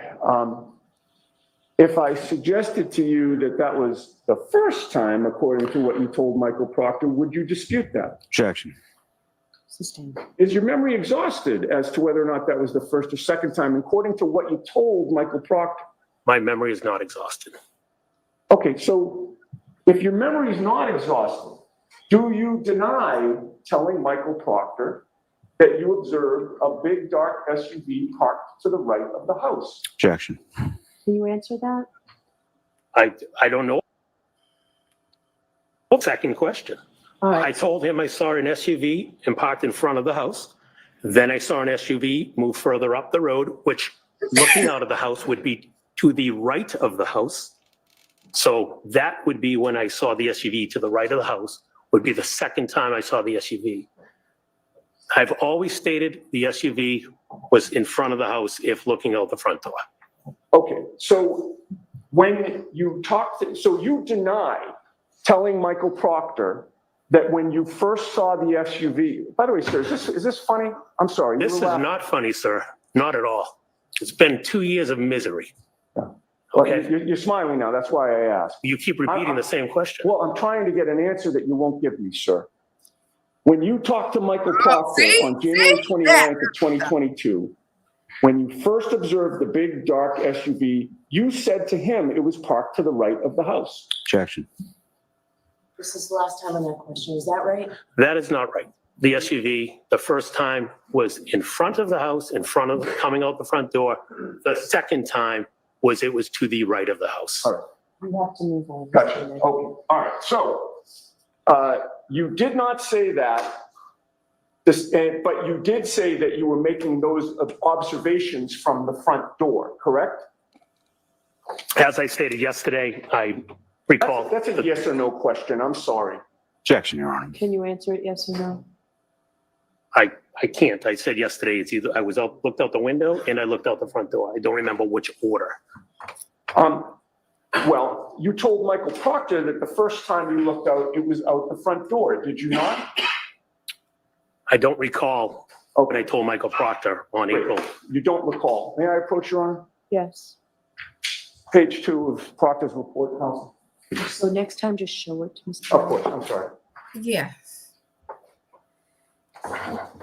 You'd read the first few sentences of that second paragraph.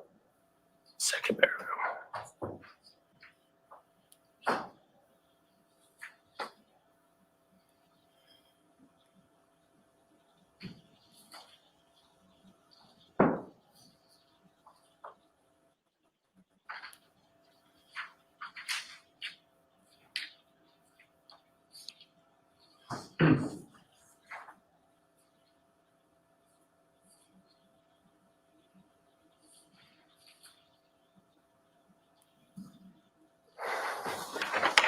May I approach? Yes. You had said that you don't remember what you told Michael Proctor. Did that report refresh your memory? I'm not saying I don't remember what I told Michael Proctor. Well, hold on. I'm stating what I remember. Hold on a second, sir. You just told this jury that you don't remember what you told Michael Proctor. Those were your words. Yes, at the point I'm reading, I don't remember the exact wording, but I know what I told Michael Proctor. All right. And you told Michael Proctor that you observed a big dark SUV parked to the right of the house. Did you not? At some point in the conversation, yes, I told Michael Proctor that a big dark SUV moved to the right of the house. Moved to the right of the house? Is that what you just said? All right, let me rephrase. At some point, there was a big dark SUV parked in front of the right of the house. I physically didn't see it move, so I need to rephrase. I can't say move. Right, but what I'm concentrating on now, sir, is not what your memory is today or what you testified to the jury today. I'm concentrating on what you told Michael Proctor that very day on January 29th, 2022. Okay? And you initially told him that it was parked to the right of the house, the big dark SUV, and that you made those observations from the front door. And then you stated you looked out the front window and Objection, Your Honor. and observed the same big dark SUV had moved to the other side of the property. So Correct? the objection sustained, you have to break that down, and I thought we moved on from this, Mr. Chairman. No, we haven't gotten to the second part of the. So bring the document, I'll see it sidebar. Okay. I mean, what are you taking from this? I think that Yannetti, from a defense, and I work prosecution and defense. I actually work more defense cases than people believe that I do. So I get what he's trying to do. I think the manner and method in which he is trying to get there could potentially throw off some of the jury based on his tone, tenor, and how he is just presenting everything. He wants the witness to say something. If the witness does not recall, he's already presented it. I think we should move on from this line of questioning, but I do get that he is trying to say that the visual in which everyone has said this is not correct. Yeah, and like I always wonder if like these kind of like semantical arguments in terms of maybe what one word may have meant or may not have meant, if that lands with the jury at all. You know, I don't know. I tend to think that it doesn't, you know. I don't think so either. And yeah. You know, he's hammering away at this. I mean, in his mind, I could tell you, you know, his defense attorneys, when we get something in our brain that we think that it's such an important point to us, Right. Like we will have a tendency to try to hammer it home because in our mind, it's such a big point. And many times, in retrospect, I'll look at it and be like, man, I was really trying to make that point. And I think that it was just completely lost on the jury, and like, because they're not in Yannetti's mind. Like Yannetti's trying to get out the questions in a way that he's able to make this point that he's trying to make, which is essentially that McCabe is inconsistent in what he saw. And I don't know. And I just narrow it down to there seemed to be some inconsistency in what you said here and there. Make it cleaner. I know last night I was with the defense attorney that I'm working with, and I'm like, okay, I know what you're saying, but one, as the expert witness, I can only write my report for it to be based on the evidence that I'm looking at here. But I don't think I was telling him, don't get bogged down in that point. When I'm doing my deposition, Thank you very much. You know what I'm saying. I know exactly what you're saying. It's crazy. It's hard not to get bogged down, though. I know, especially when you're in the heat of the battle. In the heat of the battle. Okay, let me ask you.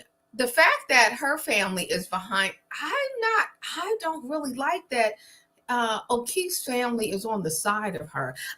I would prefer if they were behind her. I know that's like not worth talking about right now. No, I think that is important. Optics are incredibly important in a trial. You know that. You know what I'm saying? I mean, like, and that's a good point. I mean, like, what do you think the jury, if they've become privy to who's who sitting in the gallery every day, you have to wonder if you have the O'Keefe family not sitting behind the defendant, are they viewing that as, especially in a case like this, where it really is like, what the hell happened here?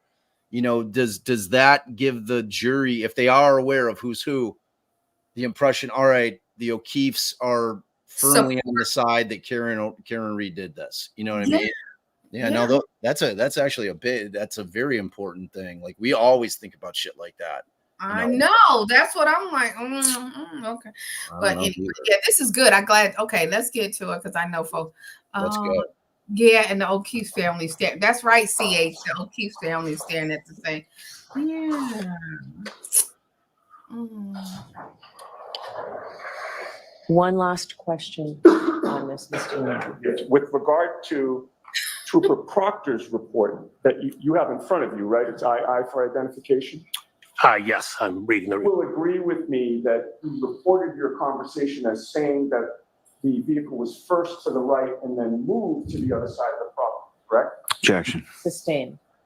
You testified before the grand jury regarding this issue on April 26th of 2022, did you not? Yes, I did. And you talked about the vehicle moving from point A to point B, correct? Yes, at some point. And you estimated that it was 15 to 20 feet or so that the SUV moved along the property line, correct?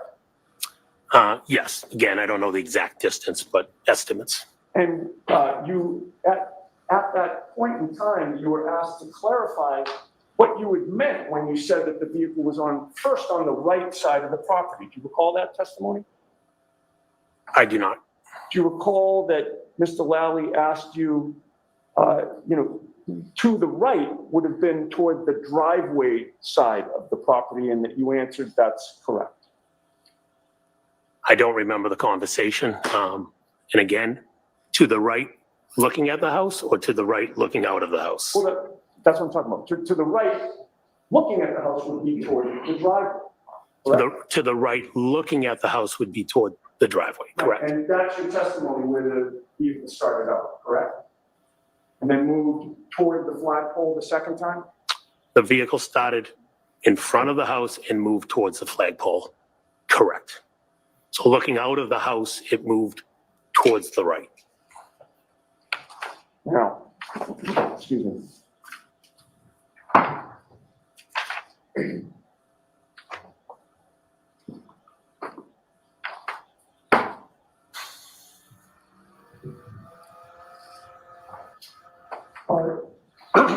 you told Michael Proctor that initially it was parked closer to the driveway or the mailbox when you first saw it, correct? Objection.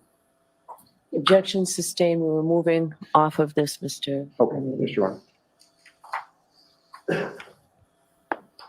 Wherever it was when you first saw it, where was the Jeep in relation to that black SUV when you first laid eyes on the black SUV? Again, I was focused on the black SUV. My recollection, the Jeep was still in the same spot, which we had pointed out earlier on the exhibit. Correct?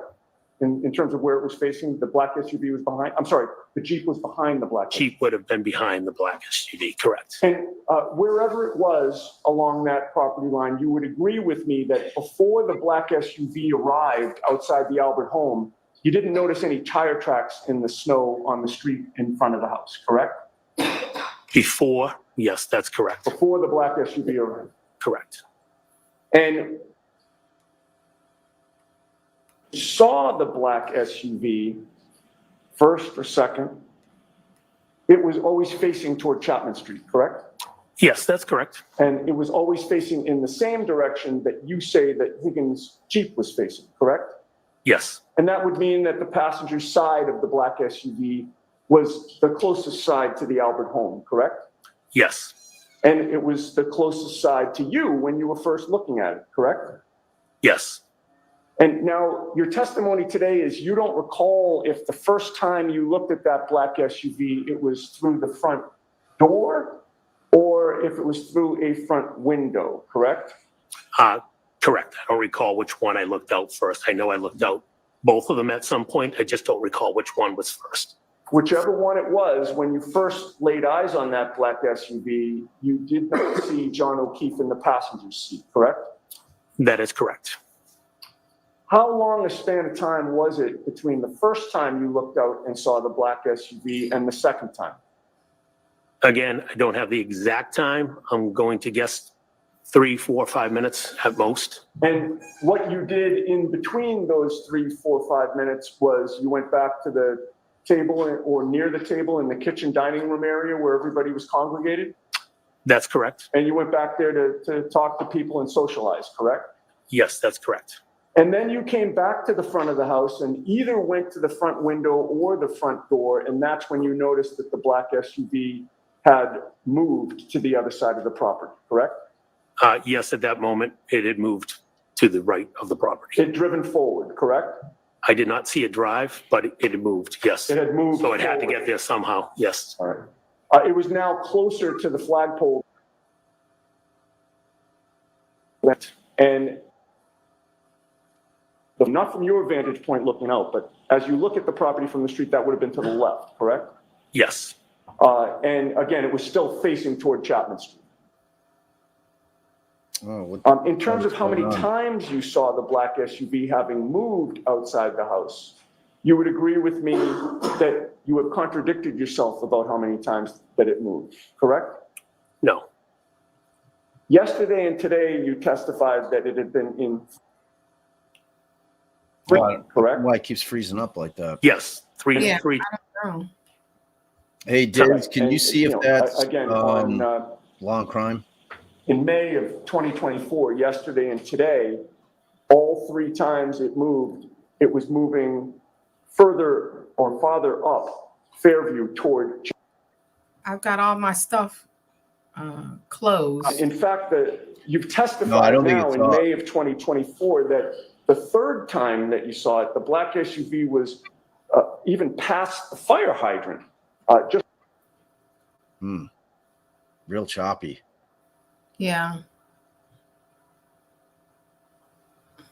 Who are you watching? Is times your, you saw it, I should say. Law Would and have been Order. better on January 29th than today. Law and correct? crime, yeah. I mean, Law and Order. Again, Let's see. And in fact, when you were talking to Michael Proctor, you had just observed the black SUV just out. All right, I'm trying to see if it's oh, yes, yeah. 'cause this is no good. I don't like this choppiness. Only saw the black SUV. Yeah, I'm watching court. I got court. That's what it says on this paper. My recollection is always been I saw the black SUV. You just called it a keeper. It's a Is it storming anywhere? Is it bad weather? I don't know. Since you talked to Michael Proctor on January, it's fair to say that you've had multiple conversations about this case with your family, correct? Of course, I've talked about this case. That includes, Oh, it's so annoying. My family? yes, Yes. as well as, Yes. you've also, since you talked to Michael Proctor, have had multiple conversations about this case with your in-laws, correct? Yes. That also includes in-person conversations as well as phone calls and texts, correct? That is correct. And since you gave that statement to Michael Proctor, you've had multiple conversations specifically with Brian Albert, correct?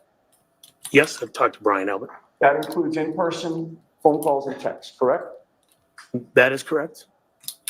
Would you agree with me that in terms of the changes in your version of events from what you've testified during this trial to what is in Michael Proctor's report, you put the SUV farther down Fairview toward Chapman Street now, correct? Objection. Sustained. Your testimony during this trial puts the SUV past the fire hydrant, almost toward the neighbor's house, correct? That is correct.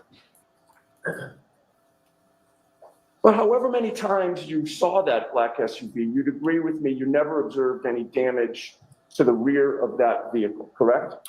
Correct. Never saw any damage to the rear right taillight, correct? Correct. You'll also agree with me that every time you saw that black SUV, the vehicle had its headlights on, correct? I was looking as we talked about it moving up the property. I was looking at the back. I could see the back of the SUV. The assumption is the headlights were on, but I wasn't looking at the headlights. All right, well, that would have meant that the area in front of the vehicle was lit up, correct? Yes, but like I said, it was further up the road. Now, sometime after that black SUV first arrived, you noticed that there were tire tracks, I should say, in a V shape on the street in front of the Albert home, correct? That's correct. And those tire tracks were from the curb in front of 34 Fairview toward the neighbor's property across the street and then back toward the curb, correct? Yes, he came out, waved out towards across the street and came back in. All right. And the pattern of those tire tracks that you observed were consistent with the vehicle making a 3-point turn, correct? Objection. Can you answer that? I don't know if the vehicle made a 3-point turn. It could be consistent with because it was a wavy pattern. I've never looked at a tire tracks after I've done a 3-point turn to determine what they actually look like, but in and back out. There was nothing about those tire tracks that ruled out a 3-point turn to you, correct? No? All right. You didn't see those tire tracks again until the black SUV arrived at the home, correct? Yes, I didn't see them previous to the black SUV. And Higgins' Jeep was already there before the black SUV arrived, correct? Yes, So Higgins' Jeep was already parked and stationary when there were no tire tracks in that area, correct? I didn't notice I parked my car, we parked in the driveway and I walked in the house. So I wasn't looking at the tire tracks. So, but Higgins' Jeep was already parked. Right. You didn't see tire tracks at that point, is my point. Yeah, but I didn't see any. And at the point that you saw those tire tracks, there were no other vehicles in the area along the Albert family property line on Fairview other than Higgins' Jeep and the black SUV, correct? That's my recollection, yes. Okay, so now we're going to go back to where I had left off with regard to meeting your wife, Jennifer McCabe, in the car. I just want to say one thing. Now, I live in a snow city, all right, and anytime we know that a snowstorm is coming, they have signs posted everywhere, and it's the law that you're not allowed to park on the street because plows are coming through. Now, this cat, Brian Higgins, not only is a cop, but he's also got a plow attached to his vehicle. And his testimony is that he stayed parked there until he left at 1:30. I don't know if I'm buying it. Like, cause the nor'easters It's Yeah. hitting. It's coming through. Like he would know better than to park on the street, Right. knowing plows are going to start coming through. So I don't know. You know, I'm And- a Jersey girl, so same thing. Our neighbor had the plow on our street in his thing. We parked in the driveway. Everybody, you know, that could, we would even have other people park in our driveway. So, Right. so they could have the plow, you know, the street clear. So Exactly. and then the plows would start moving. So if, you know, it's just interesting how they're saying. Yeah, no, it had started falling. It was definitely flurrying. And the point is that we all know when a big storm's coming. If you live in a town that has snow, Yeah. we know. It's like everybody's going to the grocery store and getting the bread because we're going to be snow. You know, it's like all that shit. The point is whether or not the storm had started in earnest and it was dumping yet. I don't think that he would park on the street knowing that the nor'easter's en route or had just landed. You know, I like that's just my personal opinion. Like I would definitely be questioning him about and seems like he would have actually plowed before he left their house. If there was snow, that he would have actually moved some of it, whether it was light or not. Right. You know, I mean, whether the snow was heavy or not, because you know we shovel not until in, when the, in all increments, right? You don't want to be stuck trying to like shovel. it's real heavy. Feet, right? Yeah. So you're shoveling in increments to keep it as light as possible, so you don't damage. I mean, you grow up knowing what to do. Yeah, 100%. And like I've got buddies that have blades, you know, like the plows. Yeah. And I mean, they like if it's actively snowing, they're driving with the blade down. With like, the blade down to move it and to get it out. Yeah, that's how. So I'm not. I don't know. It's interesting that he. Interesting. Laugh. I mean, like, so like a lot of people told me that he is like, I might have been thinking that of his direct, that maybe he is the only person who said that the Jeep was in between because it was yesterday. So it might have like, everyone's like, no, you're wrong, Bob. He's the first dude to have said that the Jeep's parked there. So I'm going to trust our people because like sometime I'm live tweeting. So I may miss something. All right, let's go. After leaving the waterfall. You recall that we sort of left off with you getting in the car and starting to drive home. Yes. Once you got inside the car, your wife ultimately called John O'Keefe along the ride home, correct? John O'Keefe had texted my wife, and my wife had called him. He was asking where to. We think he was asking for the where to, where's the address. So she called him to tell him. And you knew that he was asking that because the Bluetooth of the car was connected to her phone, correct? I believe the Bluetooth was on. Again, I could hear his conversation. Yeah. My assumption is the Bluetooth was on. Right. You could hear both sides of the conversation, correct? I could hear John as well, yes. Yeah, your wife and John, correct? Yes, I was sitting next to my wife. I could hear her. And you heard John tell your wife that he was planning to go to 34 Fairview, correct? Yes. He had told your wife in your presence that he and Karen would meet your wife and you there, correct? He said we're on our way. Right. And you knew, again, the plan was to go inside 34 Fairview, correct? Yes, that was the plan. You heard your wife tell John that 34 Fairview's off Chapman Street, correct? Either I was also talking, so I don't know if my wife was repeating, but yes, we did say off of Chapman Street. It could have been you, could have been your wife, but he was told it was off Chapman Street, right?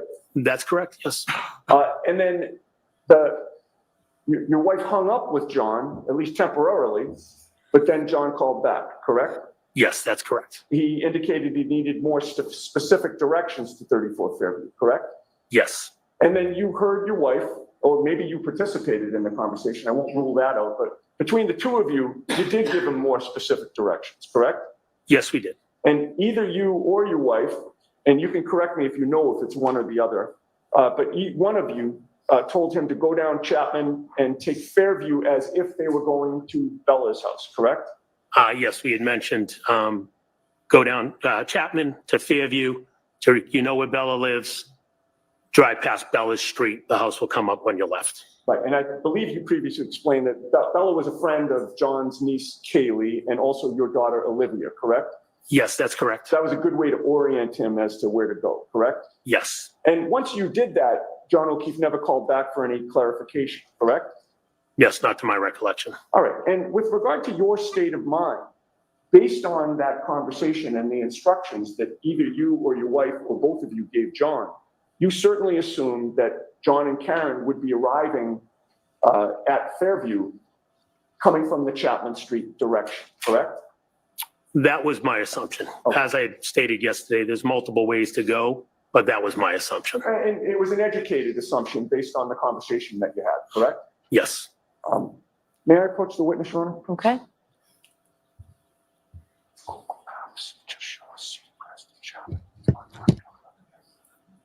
Oh, here's some hot mic stuff. Jay always loved the hot mic stuff. Thank you. Document. Jay will put that tweet up. Whatever that hot mic was, handed Jay will you- get it for us. Something, if you could take a look and tell the jury whether you recognize what that depicts. Yes, this is a map showing Cedar Crest Road intersecting with Fairview Road. On the opposite side shows Chapman Street intersecting with Fairview, as well as other streets in it's called the Cedar Crest neighborhood, in the Cedar Crest neighborhood. Apparently not, Ellen. Realizing that you don't have a compass or a rule, does it appear to be generally to scale in terms of where the roads are? Yes, And it appears to be a fair and accurate depiction of the layouts of particularly Cedar Crest, Fairview, and Chapman Street? yes. Okay, I would offer that, Your Honor. Is there any objection?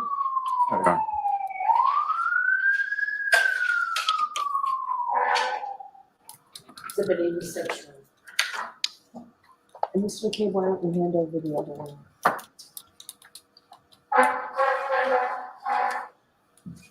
Good old Canton and their emergency vehicles. I know, right? Never a day goes by when we don't hear some emergency vehicles. Every day of this trial. For like a bit, May I like a just little play that for the town, jury, Your Honor? a lot of shit going on. It is. This is a lot.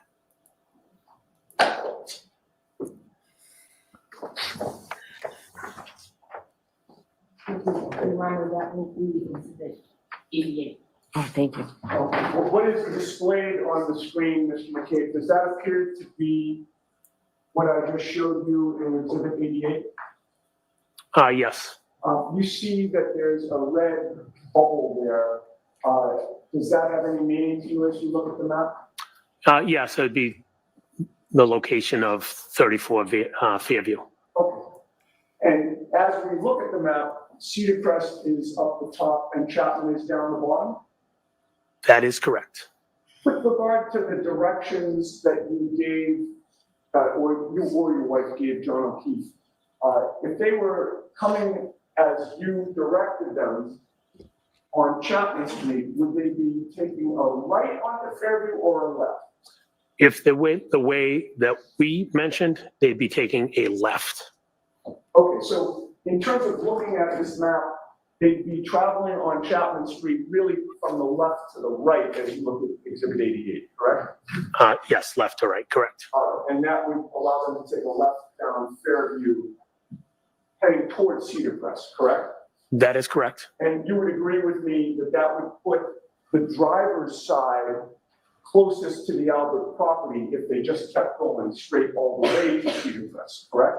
Yes, the driver's side would have been closest to the property. Okay, we can turn the lights back on. That would mean, well, strike that. So you agree with me that your state of mind was that was the direction that they would go? That's what I thought they would have, that's how I thought they would have come into the neighborhood, correct? But you never saw the black SUV traveling in that direction or parked in that direction, correct? That's correct. That would mean that in order for the SUV to be facing in the other direction, one way would be for it to make a three-point turn, correct? Objection. I'll allow it. So we're saying if they came down from Chapman and then spun around and facing back up towards Chapman, is what you're asking? Yes, at some point she would have had to turn around. Or do a three-point turn, correct? She could do a three-point turn, or she could just loop around at Cedar Crest and come back up. Either one. Right. And a three-point turn would be consistent with what the V-shaped tire tracks that you saw when you looked out the front of Brian Albert's house, correct? Objection. Sustained. When you were interviewed by Michael Proctor on January 29th of 2022, you had not spoken with Ryan Nagel, correct? No. So it's fair to say you did not know what, if anything, Ryan Nagel had seen in terms of how or what direction the black SUV arrived in, correct? Objection. Sustained. When you spoke to Michael Proctor on January 29th of 2022, the phone conversation that your wife had with John O'Keefe that you were either participating in or listening to, that was regarding the directions. That was fresh in your mind on January 29th, correct? Yeah.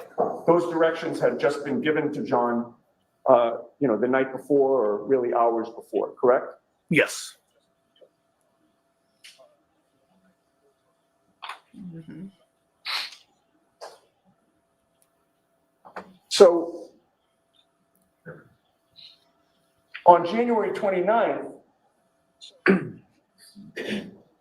when you're talking to Michael Proctor, believing that John had driven down Chapman Street, you were trying to square in your own mind how the vehicle wound up in the other direction when you looked out the house, correct? Objection. Were you? Can you just repeat that again? Yeah. I think I heard you. I just want to make It sure. wasn't a great question. I'll see if I can make it any better. You're talking with Michael Proctor on January 29th in the afternoon, correct? Yes. And he's asking you about the positioning of the black SUV, among other things, correct? Yes. Again, I'm just getting to your state of mind.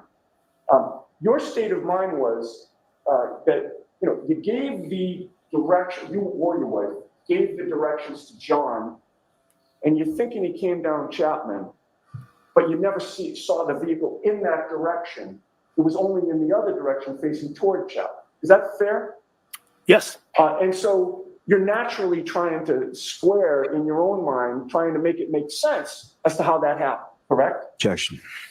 You can answer that. Were you trying to square that in your own mind? I wasn't trying to, I don't know if I was trying to square it. I just knew that for some reason her vehicle was facing up Chapman. Are you asking? All right. I didn't know what she did. I just know her vehicle was facing up Chapman. And to you, that was the significance of the V-shaped tire tracks when you were talking to the car, right? Objection. Was it? If I recall, I said there was a V-shaped tire tracks, and I believe the question was, could it be consistent with a three-point turn? I said it could be. I didn't know if it was a three-point turn. It could be because it was weird tracks. Again, I did not see the vehicle. I don't know if she pulled in the driveway and turned. I don't know if she went to Cedar Crest and turned. I don't know if she did a three-point turn and turn. I have no idea. All right, but just one last question on this three-point turn. You offered the V-shaped tire tracks as an explanation for what could have happened, correct? Objection. Oh, that one. I had stated there was a V-shaped tire tracks. I didn't say it was a three-point turn. All right, well, you'd agree with me in any case that if John and Karen entered from Cedar Crest and you saw them where you saw them, there'd be no need for a three-point turn, correct? So you're saying if she didn't come from Chapman, she came from the other side, Cedar Crest, there would be no need for a three-point turn Because or any type of turn because she was already facing that way. that's right. If she came from Cedar Crest, she's already in the very direction that you saw the black SUV when you looked out, correct? Yes, that's correct. Now, your testimony during this trial is that you were looking straight out from the house to the street. And, again, I understand your qualification could have been 3 feet this way or 3 feet that way. But your memory is that the car was essentially right in front of you, give or take, the first time you saw it. My memory is the car was right in front of the front door. Yes, okay, fine. And you were looking straight at it, correct? As I had stated earlier, the first time I looked out, I don't recall if I was looking straight out from the front door or if I was peeking out through the window, but it was, my sight would had it lined up in front of the front door. So if I looked out from the front door, then it would have been, yes, straight in front of me. And you would agree with me that when you were looking at the vehicle from wherever you were looking at it, you were looking straight over the front lawn, correct? I was looking over, I would have been looking over the lawn, correct? Again, And I was V-shaped focused on the tire vehicle. tracks were Hold on, Mr. Sorry. Yannetti. I said I was focused on the vehicle. I was focused. I didn't know that he was not done with his answer. My fault. We only can have one person speaking at a time. The court reporter can't be expected to have two different people at the same time. So please be cautious. The lawyer needs to be cautious of that. I will try, Your Honor. Did you get your full answer out, sir? I did. You would agree with me that the V-shaped tire tracks were farther away from you than the front lawn?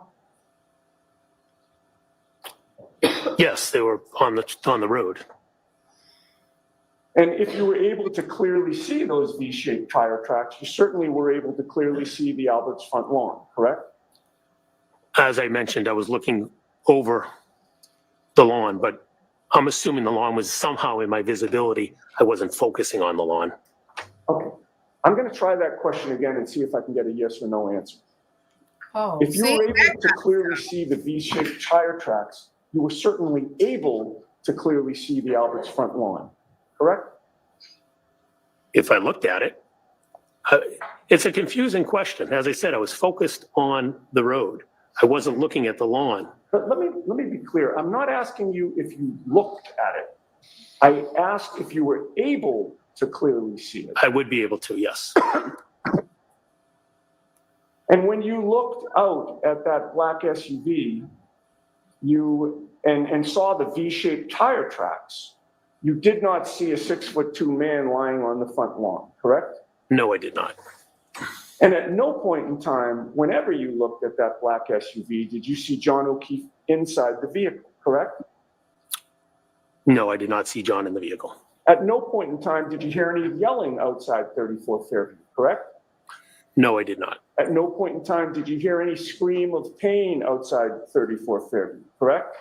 No, I didn't. At no point in time did you ever hear any crash noises outside 34 Fairview. Objection. I'll allow it. No. And last question on this point, at no point did you hear any noises at all outside 34 Fairview that attracted your attention? No, there's music playing in the house, so I didn't hear anything. Okay. Now, after being at the Albert home for a period of time early that morning, you left the home approximately 1:40 a.m. or so? Yeah, give or take 1:40, 1:45. I don't know the exact time. And you walked out with your wife, Jennifer McCabe, and two of Brian Jr.'s friends, correct? Yes, Brian's two friends were joining Jennifer and I. We were driving them home. And whether you knew their names or not that night, you subsequently learned their names to be Sarah Levinson and Julie Nagel. That's correct. And you all came out of the house together, correct? Yeah, I don't recall who was where when we walked to the car, but we all left the house at the same time. And directly in front of all of you was the front lawn, correct? If I was to walk straight out the front door, yes, the front lawn's in front of me. And when you were walking out, the black SUV was gone, correct? Yes, that's correct. And when you first came out of the house facing that front lawn, you didn't see a black baseball cap, correct?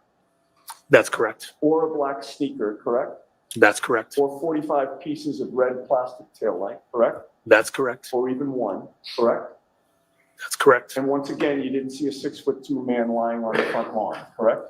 No, I wish I did, but I didn't. As you were walking out with your wife and these two other women, none of them yelled that they saw anything like that, correct? Correct. And then you all piled into the vehicle which was in the driveway, correct? Yes. You and your wife got into the front, the driver's seat and the passenger seat, correct? Yes, I sat in the driver's seat. My wife was in the passenger seat. I had to brush off the car, but that's where we sat. And the other two women who were friends with Brian Jr. got into the second row passenger seat, correct? Yes. And I believe your testimony is you don't know who was where within that, but they did get in there. Yes, they were behind us. I don't know who sat in what seat. Once you got inside the vehicle, is that when you realized that you had left something back into the house? I don't recall leaving something in the house. I'm sorry? I don't recall leaving something in the house. If I did, I did. I don't recall leaving something in the house. You don't recall going back into the house? No, I don't recall going back in the house. If you went back into the house, the front lawn would have been directly in front of you from the driveway, correct? The lawn would have been to my left, and I would have went up the walkway to Right. the house. Okay, well, that's my next question. When you went up the walkway, the front lawn would have been to your left, right? Yes, that's correct. And then coming out, you would have had the same view that you'd had the first time, correct? Yes, I would have come back out the same way down the steps to the left. And without going through all the various items that I asked you about in terms of not seeing on the front lawn, you know, the speaker, the cap, the tail light, et cetera, you didn't see any of that stuff at any point the second time, correct? Yeah. Correct. I did not see anything. Yeah. Okay, so now you're finally back in your vehicle and you are backing out of the driveway, correct? Yes. Is it fair to say that to get to your, well, strike that. Is it fair to say that to drop the women off, your plan was to head toward Chapman Street? Yes, that's what we did. Which would mean that as you back out of the driveway, the rear end of your car would have been facing towards Cedar Crest. Correct. And then you would straighten out, and now you've got a straight shot up toward Chapman Street, correct? Yes. And it would also mean that you drove the length of the Alberts property, correct? Yes. While you did that, sir, Julie Nagel never said, "What was that?" Did she? I did not hear Julie say that. She never said she had seen a black object, correct? I did not hear her say that. She never said that she saw a black blob, correct? I did not hear her say that. And she didn't say that the black blob that she supposedly saw was 5 or 6 feet in length, correct? Again, I did not hear her say it. And she never said that she might have seen a person, correct? I did not hear her. You talk about in the car? Correct. Yeah, I did not hear her say it in the car. And you were right there driving, correct? I was driving, obviously focused on the road. The windshield wipers, it was snowing pretty heavily. You didn't have earplugs in. I didn't, but they were all talking in the car. You didn't have AirPods in. No, I didn't. Certainly not the noise cancellation AirPods, correct? Correct. I did not have earpods in. And you never stopped a car because you never heard Julie Nagel say anything about anybody being in trouble, correct? I did not hear her say it. Okay. You woke up the next morning, as you said, to screaming, correct? Yes. The screaming was so loud that you thought that the person screaming was actually in your bedroom, correct? That is correct. That was, and it startled you, fair to say? Yes, it did. And then ultimately, you learned that Karen Reed ended up in your driveway, correct? Yes.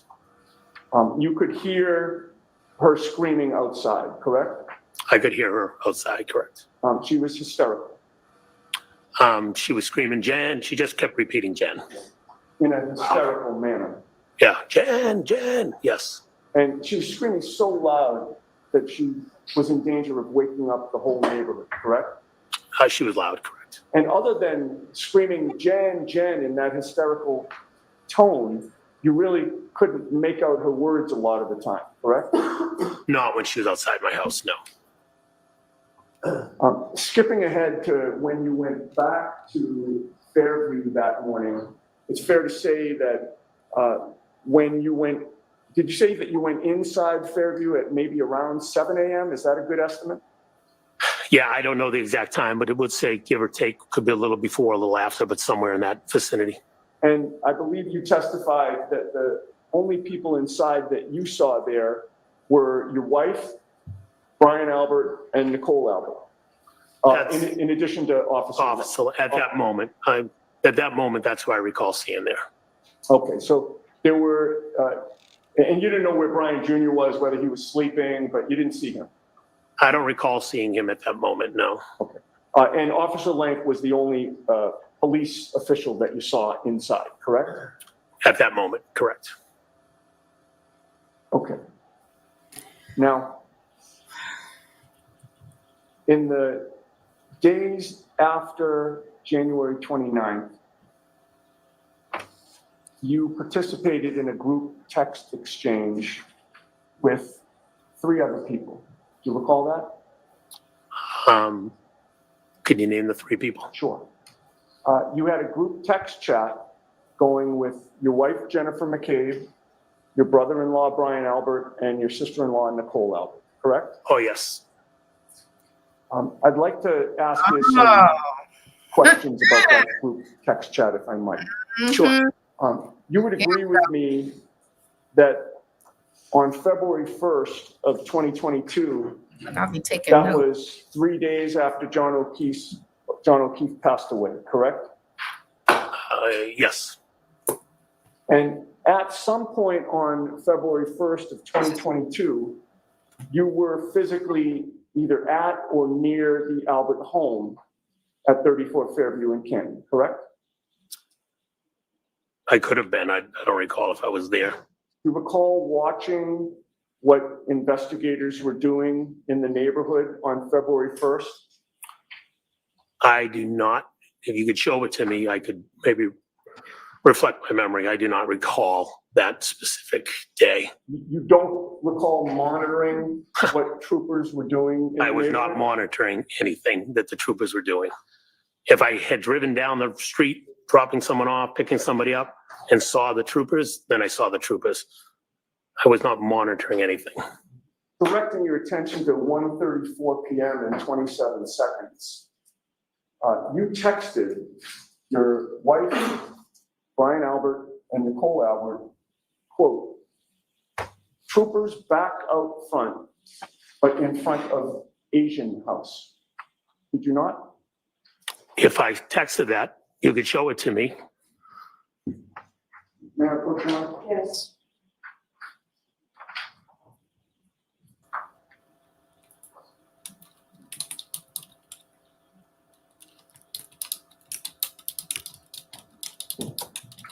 Oh, 2-150. No, show it to him, don't.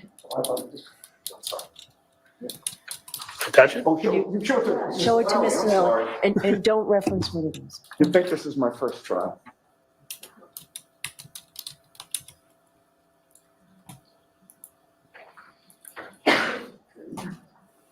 Hmm. Thank you. I'm showing you a document, sir, and if you look up or look at it by yourself and look up at me when you're done. I don't use glasses, but I can't see this. So maybe I need glasses. I'm making it out. I got it. I do have Is it light? No, he says he doesn't. No, it's wear- not. It's just dark, but I got it.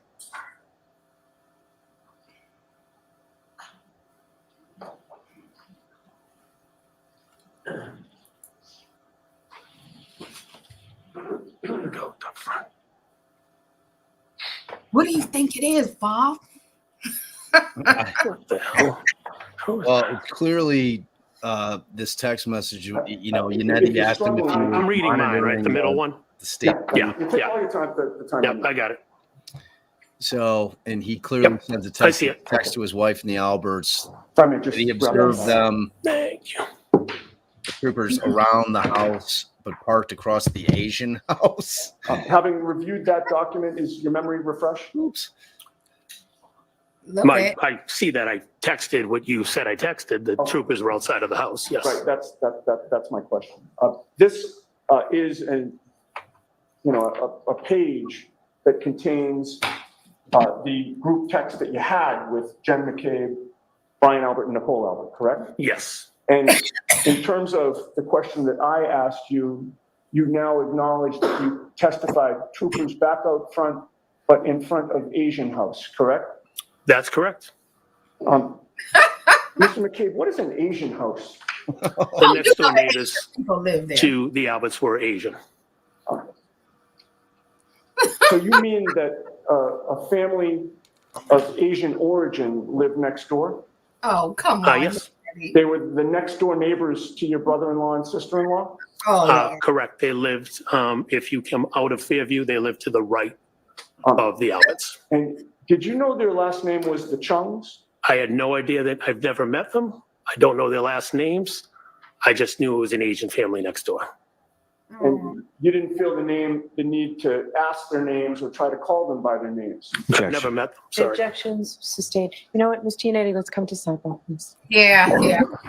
That's racist. We don't need that in the mix too. I mean, he's trying to get Matt McCabe canceled right now. I mean, people text like that. That is, Yeah. I mean, he knew they were Asian. And that's what he did. I mean, I don't think that was necessary for a part of this to make it racist. I mean, people text like that when they're texting one another. Hell, my daughter is Donald Trump's daughter. If y'all saw some of our texts, y'all be like, what? Yeah. I'm like, your father's on TV. At that house. Nobody asked you to clarify which house you were talking about, correct? And nobody better not say anything that I'll allow that. Did anyone ask you to clarify? Nobody asked me to clarify that I recall. In fact, Brian Albert responded with just a question right now. Do you recall that? Yes, I think that was on the screen you just showed me. And you responded yes, correct? Did I get to see all the text or no? Mm-hmm. And with the court's permission, yes. I'm going to give you the previous page in case you need it. Just give it to him. Thank you. The judge, just give it. Stop it. You don't have to ask to approach every single time. Every time. It's her rule. I'll just give you one. And if you need the other, just let me know. No problem. Thank you. Just pass it to And him. again, just look at it silently to yourself and look up the meeting you've done. Yeah, Jay would have no idea how to quantify neighbors because he never leaves the house. Like, Jay is very adamant about he doesn't want to know his neighbors ever. So am I to assume? Want to be friendly. Where you said Brian Albert said right now? Yeah, would you like to see that? So would that be the last one, and then this is the next one? I'm just making sure. I understand. I appreciate that. You tell me. Okay. With the court's permission. Sure. Thank you.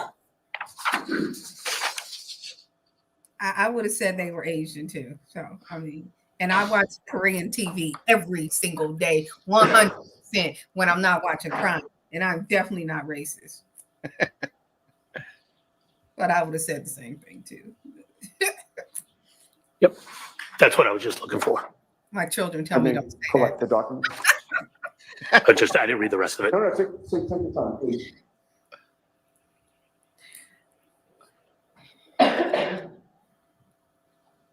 Okay. Thank you. You're welcome.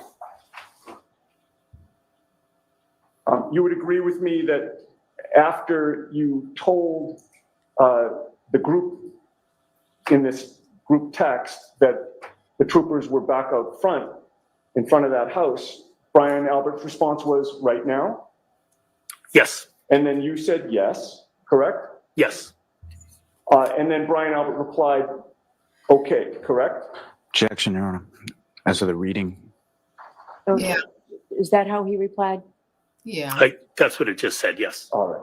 Now, at that point, you texted the group that you were trying to get a picture of what you were seeing, correct? I didn't see that on the text. And you don't deny that you said that in the text, correct? Can you show me the text, please? Oh, sure. Oh, did you say you didn't see it in the I didn't see that, I'm no. sorry. I think that's probably because I didn't give it to you.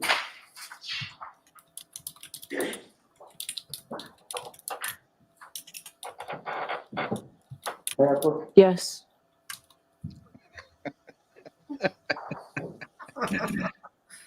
Pretty good, Rupert. Pretty good. The Drink Drive house. Oh, they're out in front of the Drink Drive house. I just think he went, I mean, you know how, I mean, he's texting his family. That's how people talk. Exactly. Have you shown those both to Mr. Lally? And I don't want to know my neighbors either, like Jay. I'm like, I mean, Jay's adamant about it. He's like, I don't need it. I don't want it. Yeah. I want nothing and nobody's to do with coming it. over either. Like, I know my neighbor across the hall, he gets the mail. I text him, I'm out of town. Can you get the package that's out the door? Yeah. Hey, 100%. Like when I moved in my neighborhood, like I met what is now one of my best friends the first day we moved in, and then I really never met anybody else. Yeah. But the one dude, my boy Tito is my guy. Just so people know, Jay had to run an errand. He'll be coming back, but he had a meeting he had to attend. So if you guys are wondering where Jay is, he had to take care of some business. He'll be back hanging with us soon. And hey, Lee, hi. Yeah. I mean, I know a couple of the people, but I just speak. Ain't nobody coming over though. I mean, none of that kind of stuff. I don't even. My family don't even come over. I'm like, same. And I'm like, I said, my house is not set up like I'm showing that. you 2 pages. If I get an unexpected doorbell ring, Oh, I am not happy. look, I'm cursing at the door. I'm like, who the hell? How dare you ring my bell? Do you have a phone with a flashlight on you? I don't have a phone on me. If you have a flashlight, I'd be able to see it. Yeah, don't. Do you mind? Do not come to my crib. Never. Never. Court reporter. Like, Mr. Clerk. you call and ask, and then I'm Exactly. usually gonna be like, well, I'm working on the air. Like somebody. Yeah. I'm heading out right now. I got to bring Very Scout to much. softball. Yeah. All right, much better. I don't do all that. Yeah. When I'm in the house, I'm just like my kids, and does anybody think it's strange that they didn't have cameras or anything at their house? Maybe people don't do that, but You mean like Ring cameras? yeah, like Ring cameras or any kind of camera. I mean, There apparently were several houses that had Ring cameras that somehow never got the footage. I got it now. Like it's all that kind of stuff that has led people to think that something nefarious has gone on, like missing Ring cam footage, super shitty police investigation. Yeah. Having reviewed that, Like I said, I you live in an acknowledge that apartment. you texted My the group house, that you were my trying to get a apartment, picture I of have what you were. cameras throughout my place. Yeah, I mean, Yeah, I've got, and my kids can look at. So they get notifications as I move about. They watch things when I'm not here. I can turn on my lights and everything. But smart house. Smart house. Yep. But I got my setup. Yes, I said I was going to try to take a photo. I've got stuff. I'm recording. You agree with me that you were watching what was going on? I just thought that was that a police officer. No, I just happened to be driving through the neighborhood at that moment. Yeah, no, I think that's a great point. Like out of anybody, you think that cops would have Ring cameras on their house. Yeah, weird. You know, I mean, but it's like I kind of get this vibe. I keep saying, I don't know if you remember that old movie Copland with like it had Sylvester Stallone. Took place in Jersey. Like Canton gives me that Copland vibe. Yeah, it really does. They're kind of, Because I think it's probably close enough to to both Boston to where because there's areas in Chicago where like cops just live. Like a lot of CPD, they'll kind of always gravitate towards a couple of neighborhoods. So I'm getting that vibe about Canton. It seems like a lot of law enforcement. First responders out there. I was just so you happen to be driving through, and then you texted the group to tell them what you saw, correct? Yes. Not unusual. And then you didn't just keep driving up the road and leave the area, did you? I think I did. Why you still I don't unless you tell me I went back. I think I did. I said I was going to try to take a picture. Right. Well, that's my point. Yeah. You weren't just having seen the troopers back out there at that house. In your mind, you still weren't done, correct? I was going to take a picture to show them. Oh, the troopers are outside your house. Right. So in answer to my question, you weren't done with that scene, correct? I think I was because I don't know if I took a picture. Well, I think I went through.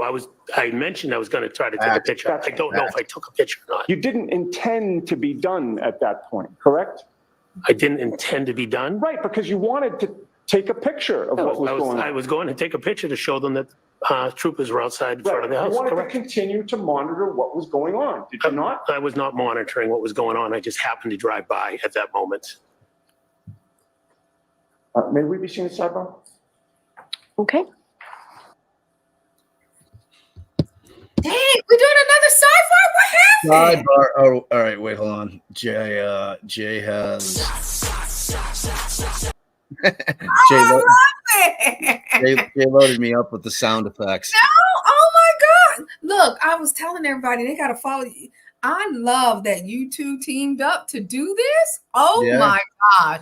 I mean, we've been talking about it for a hot minute. So, like, and I had to talk him into this trial. He's like, I don't know, man. It's like so toxic. I'm like, it'll be good. Our mods are the best.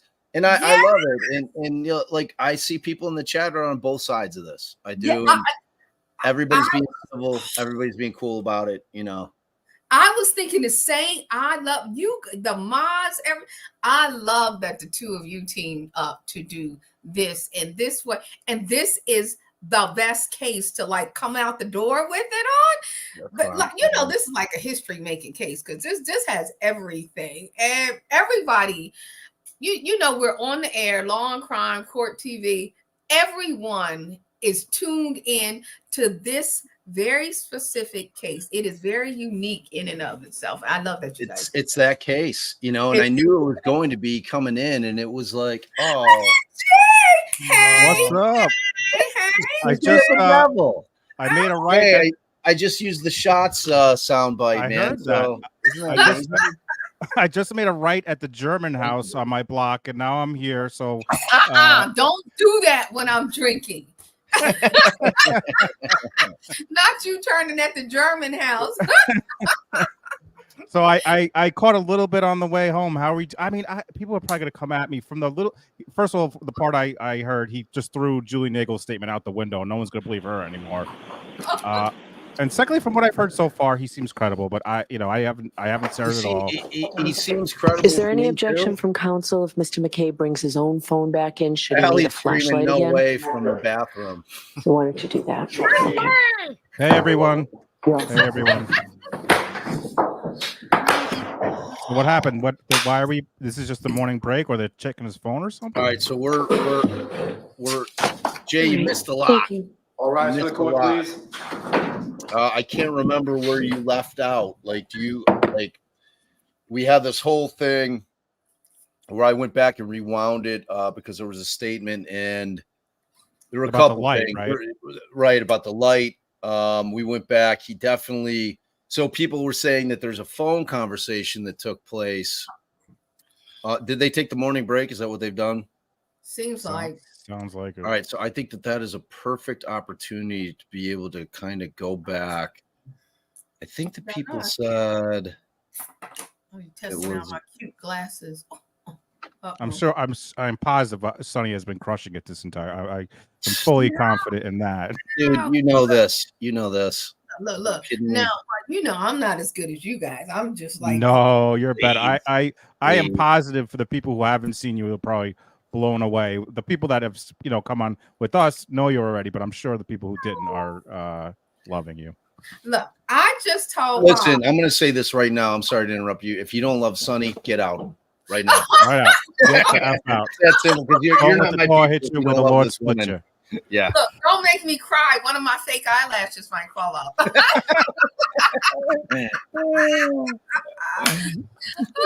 my God. You know, I got to have like a little grease in the game, like throw a little thing, little jersey. I love that you two did this. I mean, I think this is the best. I really do. I love that you teamed up. What are you eating? Oh my God. My wife just brought me food, man, because she's. Oh my God. Yeah. Hey sis, what did she bring you? Oh my gosh! We went to Starbucks. She got me the egg pucks. Starbies. I just define them as egg pucks because that's what they are. Gosh. Well, and I can see she didn't eat she got a breakfast sandwich, but she doesn't eat the bread, so she just dropped her English muffin in there for me. Look, bless her heart. She doesn't want those extra calories. She's the best. Yeah, we're both off the bread, which is hard. Yeah. There's nothing harder than not eating bread. I'm sorry. You are right, and I am 23 pounds down. But y'all know, I turned 56 in July. So, and I was trying to get back to that Jersey girl back in the day, Notre Dame kind of figure thing. Yeah, that ain't right. That's awesome, Sonny. Good for you. That's awesome. I think you look beautiful at all points. So Oh, I love you. Agree. and it's your essence is real, just makes you a beautiful human mostly. I So love you I guys. mean, so You all let's don't see. know that really means a lot. I mean, I do appreciate all of you, and I appreciate you guys. You guys are absolutely the best. And the teaming up, thank you for having me sincerely today. We're so appreciate happy. We hope you stay as long. Now I know you got some stuff going on. I mean, if you got to bounce whenever, but we'd love to have you all day. If we can I'm keep right here with you. Perfect. My sisters are keeping me in tune. Jay, I put in there. I got some medical stuff with my uncle. They're probably going to take them on.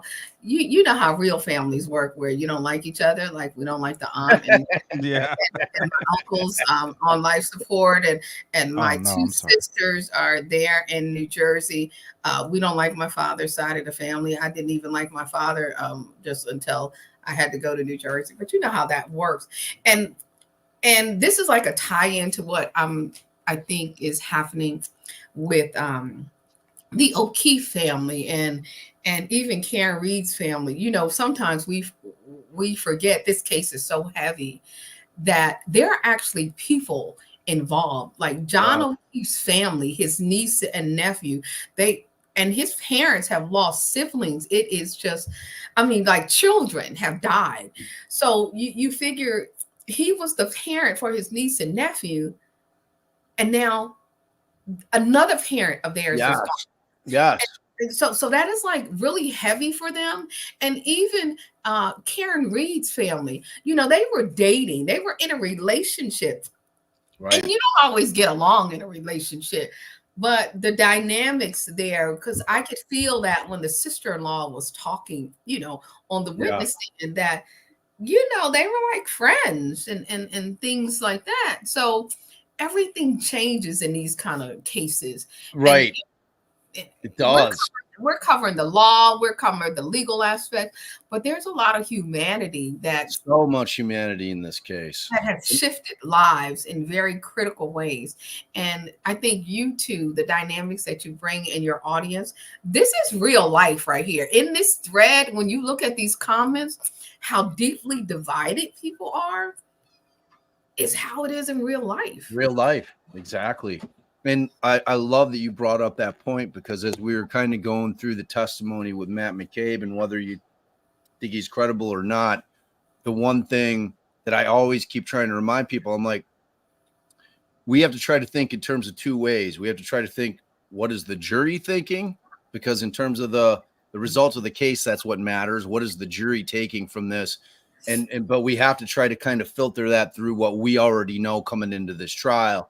Mm-hmm. We know that the McCabe family, was harassed, like nobody's business. Whether they were involved or not, like the fact is that they were harassed consistently for months and months and months. So you're looking at a guy. Yeah, sorry, the trial's up. I think. Okay. I was a little bit behind time anyway. Oh, okay. Sorry. Point. We'll jump in. But we're looking at a guy who's now being cross-examined by a guy that he believes is massively responsible for the harassment that his entire family has taken for the last year. It's an interesting dynamic in terms of when you can feel that tension between Matt and Yannetti more than you might with a typical defense attorney witness cross-examination. Like I can feel that animus that he feels towards this guy, because this is real shit for them.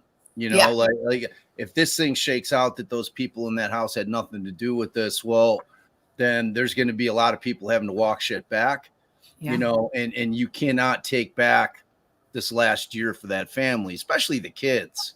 That's that part. Yeah. We all have children, and we're just, I got 4 kids, and I know, Sonny, you were a mama bear just like my wife is. The FIFO. I say the FIFO. You could F around and find out if you want to. That's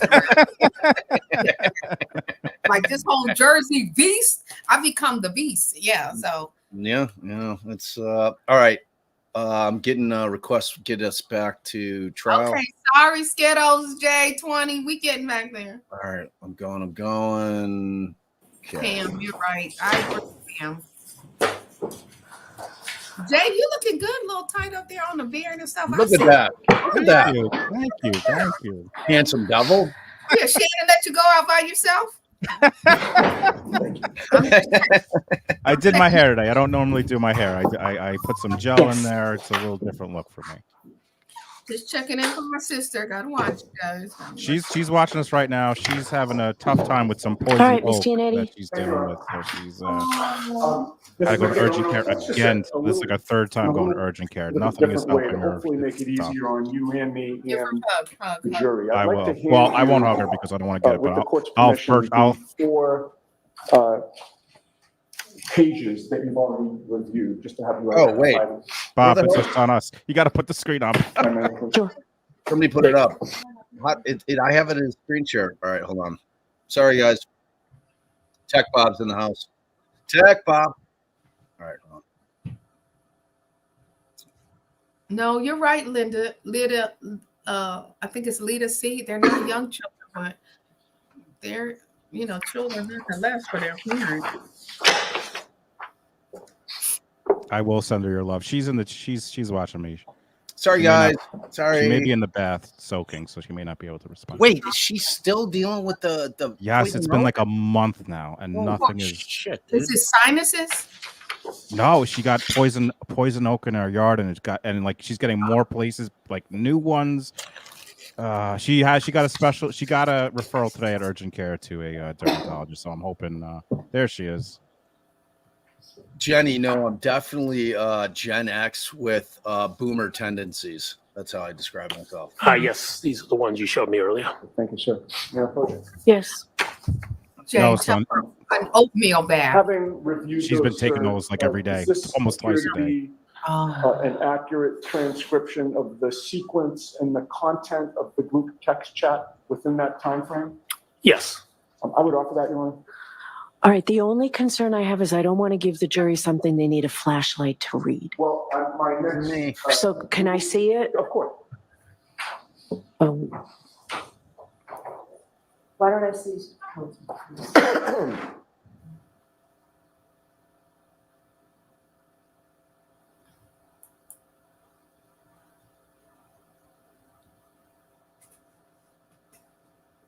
What are they doing now? Wow. There's Babe. Especially love Sonny, my hero. There she's in the chat. Hey, Mindful. Thanks, sweetie. Oh, I love you all.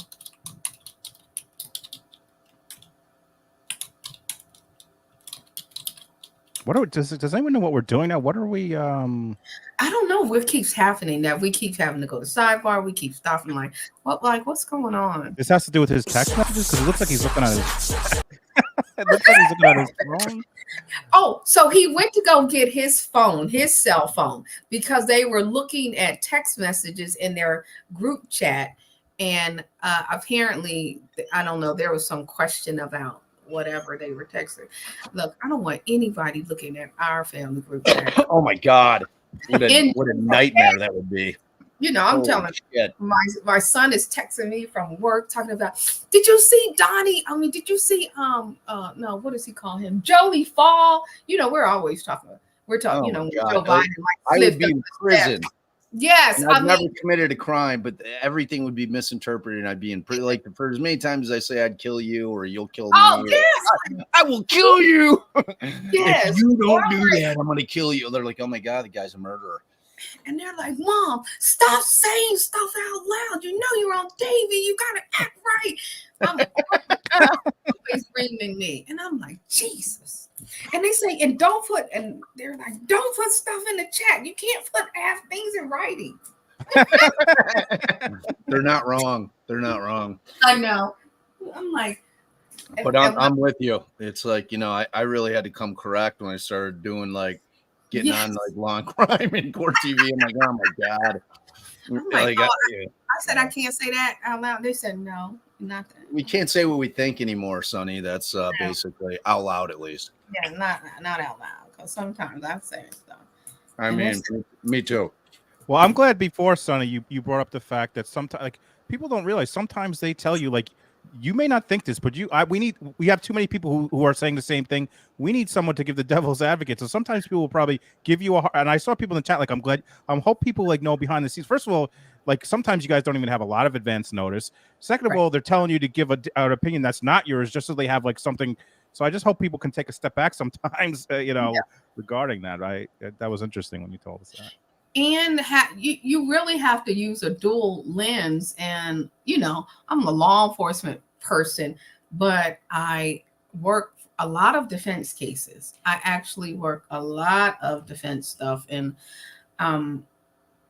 but if you're an expert at anything, Bob, Jay, you all know this, if you can't see both sides of the story, even if you don't agree, you're not very good in your expertise. God, you nailed that so hard. Listen and hear and listen, and you don't have to agree. But if you can't see both sides, then how do you come up with the best argument for whatever side you're on? Great point. Wow. God, like, why do you have to crush shit all the time? Why do you're making us look bad, Sonny. It's such an important point, though. Like, it really is. It's like, and obviously coming out of my profession, I was forced to look at both sides. It's like I know what the state side is going to be, and I know I've got to look at that in contrast to what my side is. Right. How am I preparing a case without doing that? It's hard to get the public to kind of get to that mindset, though. When people kind of get dug in on a position, it's easy. Right. And this case is unusual. I said it when Jay and I were starting the entire stream on it. This is a rare case because the defense theory's out there and the Commonwealth theory's out there long before trial. It's different. I don't know why it's in blue. Can I have them in front of me while Can I have you're that? displaying them? Yes. Please. So many problems with these. Thank you very much. It's almost like I'm in the courtroom. Yes. Oh, yeah, that's much better. Much better. Okay, Yes. now we can all see it. With regard to your initial text exchange that we talked about, can you Doug, up there, what was these look like. texted at 1:34 and 27 seconds in the afternoon of February 1st, 2022? Yes. Do you want me to? Yeah. Oh, troopers back out front, but in front of Agent House. Looks like more has been dug up there or at least looks like it. Okay. And Mr. Baker, can you go down the page to see the responses?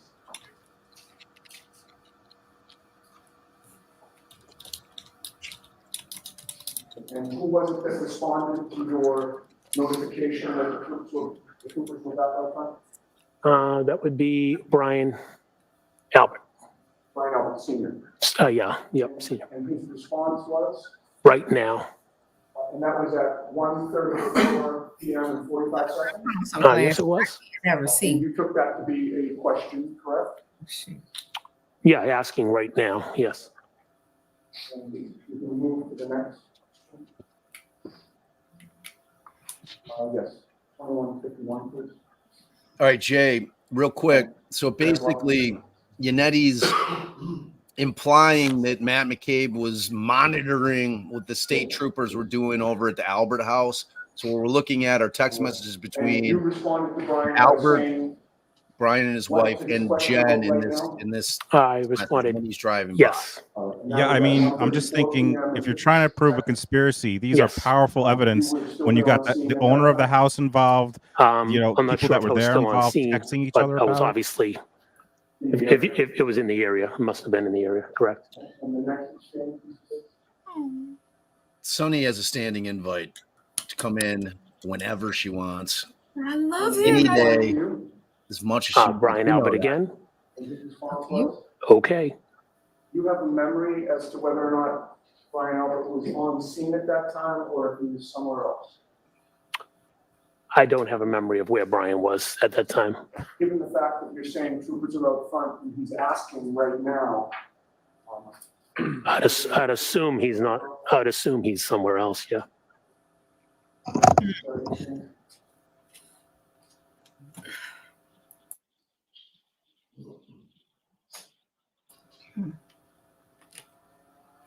and your response to him or your response to the group, I should say, was what? I had to pick up a car, so I drove through. Right, so this is a little further than we talked about. Oh, I know, we're getting to the next. Can I safely assume that Lally didn't front any of this, and this is all coming No out from fronting. the So defense? take one down, please. No Mhm. fronting. No fronting. He fronts nothing. It always looks worse for the witnesses. He lays them out for slaughter. I feel like every time. Oh, see that little play on words there, Sonny? I know, right? I heard you See drop what they those did there?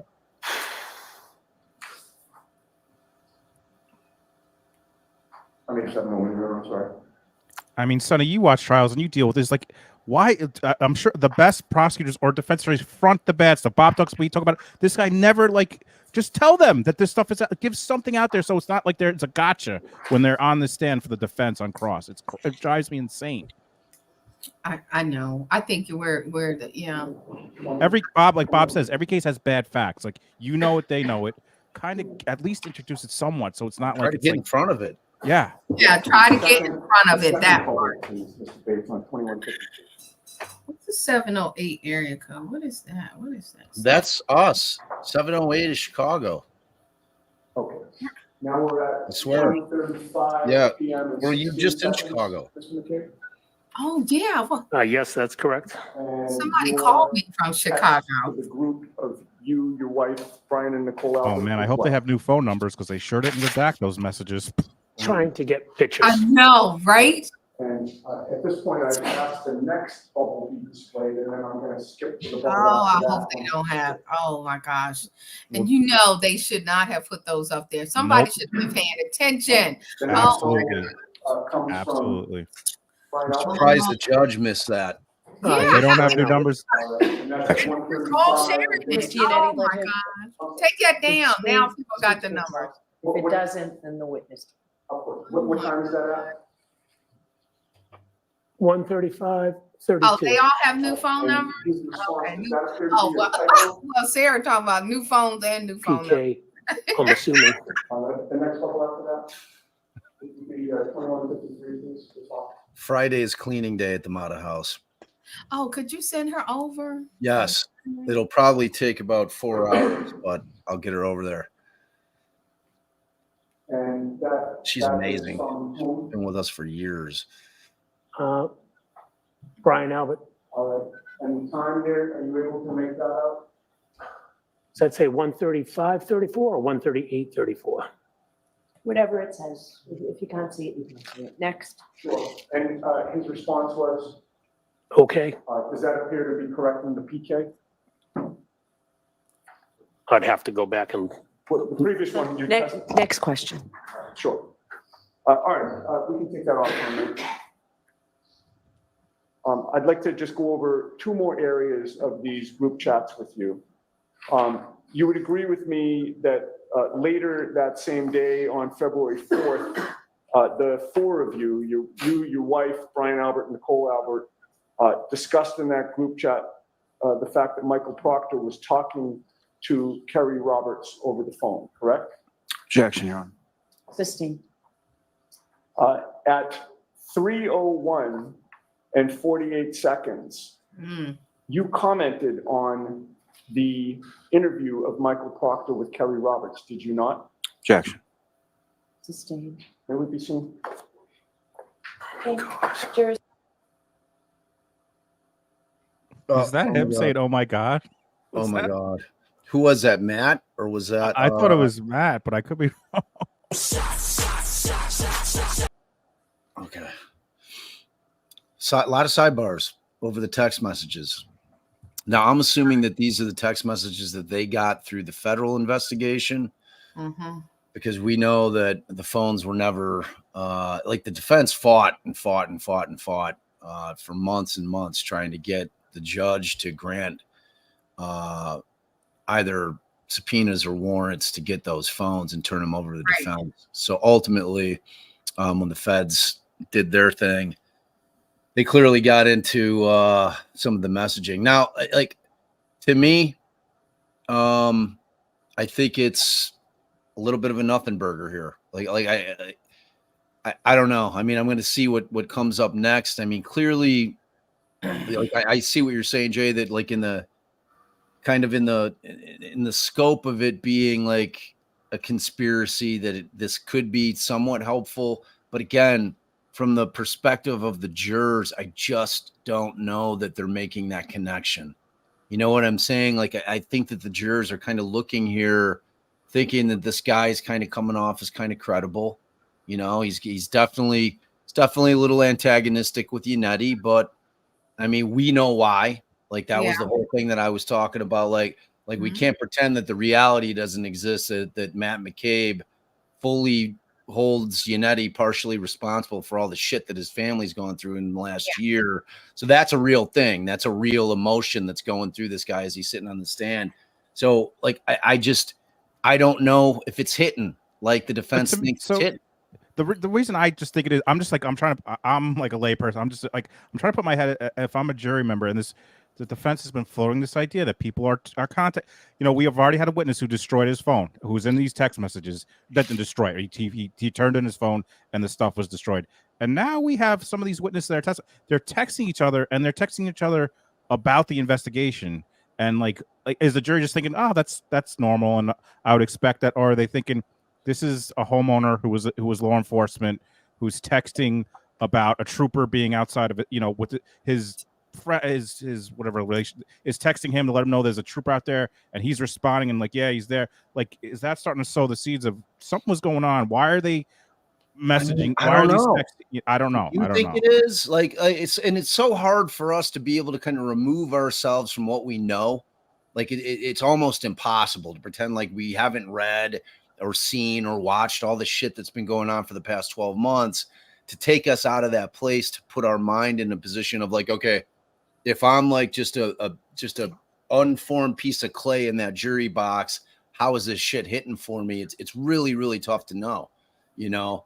And I don't know. So Tony, the reason that there's no basis for the objection is because that is how Judge Bev declared it to be at the beginning of the trial. She said there's no basis for objection, and certainly no speaking objection. So she has left it where she does not allow either side to give a basis for objection. We've kind of gone through like I hate that. I hate it for a lot of reasons. Like it's there should always be a basis, you know, especially for the appellate courts down the road. That gives the appellate court the ability to assign any basis for objection that they see fit. Because typically, if we're at trial and we don't object, it is considered waived for the purposes of appeal. For purposes, exactly. So, like where the judge is saying, I'm not allowing you to do it, the appellate court's not going to blame the issue on the lawyers, which means that it's not waived for appeal, but it gives the appellate court a wide berth.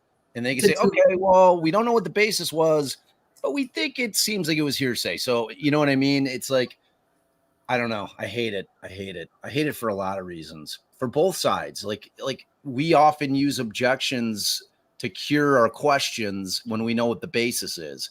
That they're like lack of foundation. We're like, okay, we got to lay some foundation. I think you can have it. Thank you. By the way, just a reminder, follow Sunny everywhere. Everywhere. We're sharing her links. I just retweeted her on. She has such a great Twitter, but all her accounts. But make sure you're doing that now. I love you guys, and I've been sharing it too because I want folks to. So I'd like you to not leave the witness in the dark if there's something that he can have. And you all are on my. So what I'm going to do now on my website too, Sunny Slaughter. So your links, your podcasts are on my thing. Oh, thank you so much. Love you, Sunny. But I've had that for I don't know, a hot minute since it's been on there. Like Jay, Bob, I had yours on there from long ago, and Jay, when I did the show, I immediately, even before I was on the show, I immediately linked it to. I only have you, G, the two of you and G, and I think Surviving the Survivors. You're the best. Thank you so much. Thank you so much. Absolutely. And I love G. G is that's my sister. So awesome. I miss her. I haven't been over since I've been streaming. I haven't been able to go. I usually like to hang out with the Grizzlies. I know. Hop in over there. All right, let's see what's going on here. See where United's digging into the tax. He better get to this taillight thing. Like if he's skipping this whole taillight Michigas, I don't take that as a good sign for the defense. And he has skipped that part of that testimony completely. I don't know if he's going to come back to it. Let's find out. You 3 more pages and ask if you can identify those. Thank you. I'm not sure. I'm with Jay. I'm not sure. Is this like what is the jury going to get out? I don't know. There was a murder. Well, there was an accident, not murder. There was an accident in front of the house. Somebody tried. People are nosy. Hell, if I knew something happened to your house, I'd be out there too. Like, what they do it and texting you. Okay. At this point in the trial, the only reason they know that there is a deceased person involved is from opening statements. Yes. There has been no evidence at all.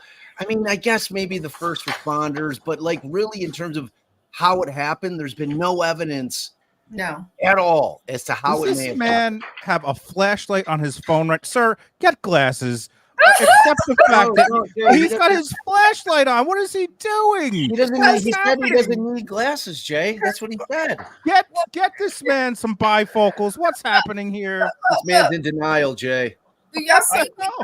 I have like 3 different, because I'll wear one and then I'm like, okay, this is for me. I'm too vain to wear my readers. This is hilarious. Well, I have cute ones, so one might fall off. So yeah, I got. Yeah, this is hilarious right now. I can't stop looking at this man. Not Jay with the light. Okay, please turn off your light, Matthew, because Jay is getting up. Sir, if I'm his kids right now, I'm like, Dad, get yourself some. What are you? You're in court on TV. What do you need a light for? Are the lights not in the court? That's me at every restaurant, Jay, right there. Every single restaurant. That's me with my phone. And look, here's the siren. Here's the siren. There's something else going on. We should have please don't have the CVS. We need the counter. The emergency vehicle. All right, Mr. McCabe, generally, do you recognize those, sir? All right, so go ahead. Marching up. Yep. Okay, go ahead, Mr. Yannetti. Mr. McCabe, do you think you're in a tunnel? Why do you have your light on, Mr. McCabe? In your possession, those are from the same group chat that you identified earlier, correct? Yes, that's correct. And it appears to have the same sequence and content of the group chat as well? Yes. So, over the Commonwealth's objection, again, I'm not sending anything to the jury that they can't read. So let's mark this for identification. Oh, Jesus. I can't provide legal analysis, but if a man is on the stand with a flashlight on his phone, I'm going to point that out. That's my job here. Question by question. The observer. So, Mr. Bates, with regards to page tweeting about you. 2160, I'm looking for the second bubble. Do you have an extra copy for me to follow along? Light on. No? I can't take it. Or Jim, was it Mr. United? Was this in the what was marked for? You're using that. All right. I believe we have extra copies here. Thank you. All right. And if it's a question by question objection, just. May that be displayed on? May what be displayed? I just thought that as an exhibit, and I'm asking. And I did not take it in. I said the content on a question by question, so it's each bubble. All right. You saw that at 3:01 p.m. and 48 seconds on February 1st that you texted, quote, very weird that she's been barely interviewed. The whole dead comment was just told. I was supposed to have them talk last night and forgot to tell Proctor to call her. Do you recall that? I recall it, correct. Those were your words, correct? Yes, they are. May that be displayed? No, it's in. We may display it later, but I'd like to move this testimony along. So that's in evidence. And then in that discussion, at 3:03 p.m. and 15 seconds, it was Brian Albert who texted, quote, hope they don't think she's making it up after the fact for some reason, end quote, correct? Objection. I'll allow that. Can you read the timestamp again? It's the Yes, second it's on page. page 02161. Oh, I found it. Yeah, Yes. it's in the middle. I got that timestamp correct? 303:15. Correct. And I read that accurately. Hope they don't think she's making it up after the fact. Yes, that's correct. And then less than a minute later at 3:05 and 32 seconds, you replied, yes, she was hardly interviewed, and I think just answered what was asked. Oh, I'm sorry, strike that whole question. I skipped his next response, which was at 3:05 and 2 seconds, where he said, but if they barely interviewed her, that's on them, correct? That's from Brian. Yes, that's correct. Okay. Now, with regard to that exchange, you would agree with me that you were talking about Kerry Roberts being interviewed by Michael Proctor, correct? I don't want to make an assumption. Do you have the text previous to this that shows that we're referencing Kerry? I do, and I'll show you that only to refresh your memory. Yeah, I don't want to assume something. I understand. I'm going to show you one page and ask you to look at it silently to yourself. We still got the light. This is all too much for me, sir. You're not in the dark. You don't need it's not a magnifying glass. Yeah, but Jay, when your eyes change, light helps if you're too vain to wear readers. Look at this guy. He's confused up there. Bob talking about himself. Again, my assumption is Kerry based. Look, Bob, you go. Can I go back another page? Feel free. Turn off the light, sir, please. Your battery's gonna die. This man is spelunking for text Okay, messages. that's what I was looking for. You know this, with readers. I see this.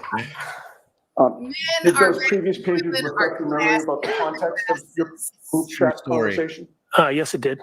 And certainly it was talking about Kerry Roberts being interviewed, correct? Yes, it was. Oh. And you were passing along information about that interview to Brian Albert, were you not? Yes, I was letting him know that Kerry was being interviewed. And you were telling him things that she was saying, correct?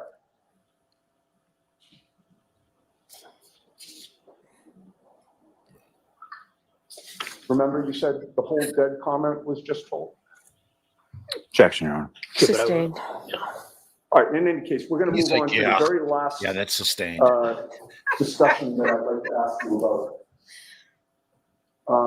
This is too much right now. Okay. Earlier that day, February 1st, 2022, Oh my God. at 12:50 p.m. and 37 seconds, Brian Albert texted the group, which would have again been his wife Nicole, your wife Jennifer, and you. And that text was Objection, Your Honor. Okay, so I can't, which bubble on which page? 02148. Right, on which page? That's the page, 02148.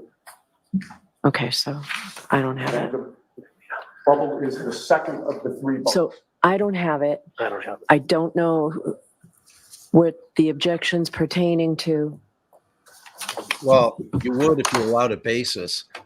Jurors, I apologize that this is taking so long. Oh, there you go. I mean, I would not want You to know what, be Ms. Giannetti, why don't you?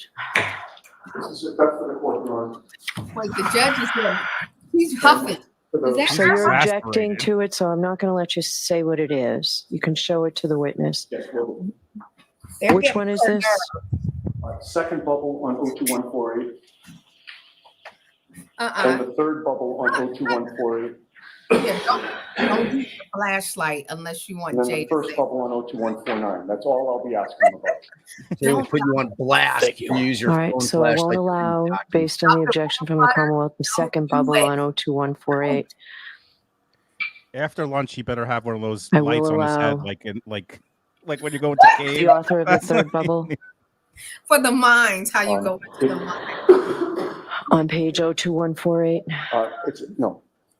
The second bubble on 02148, Is not allowed into evidence.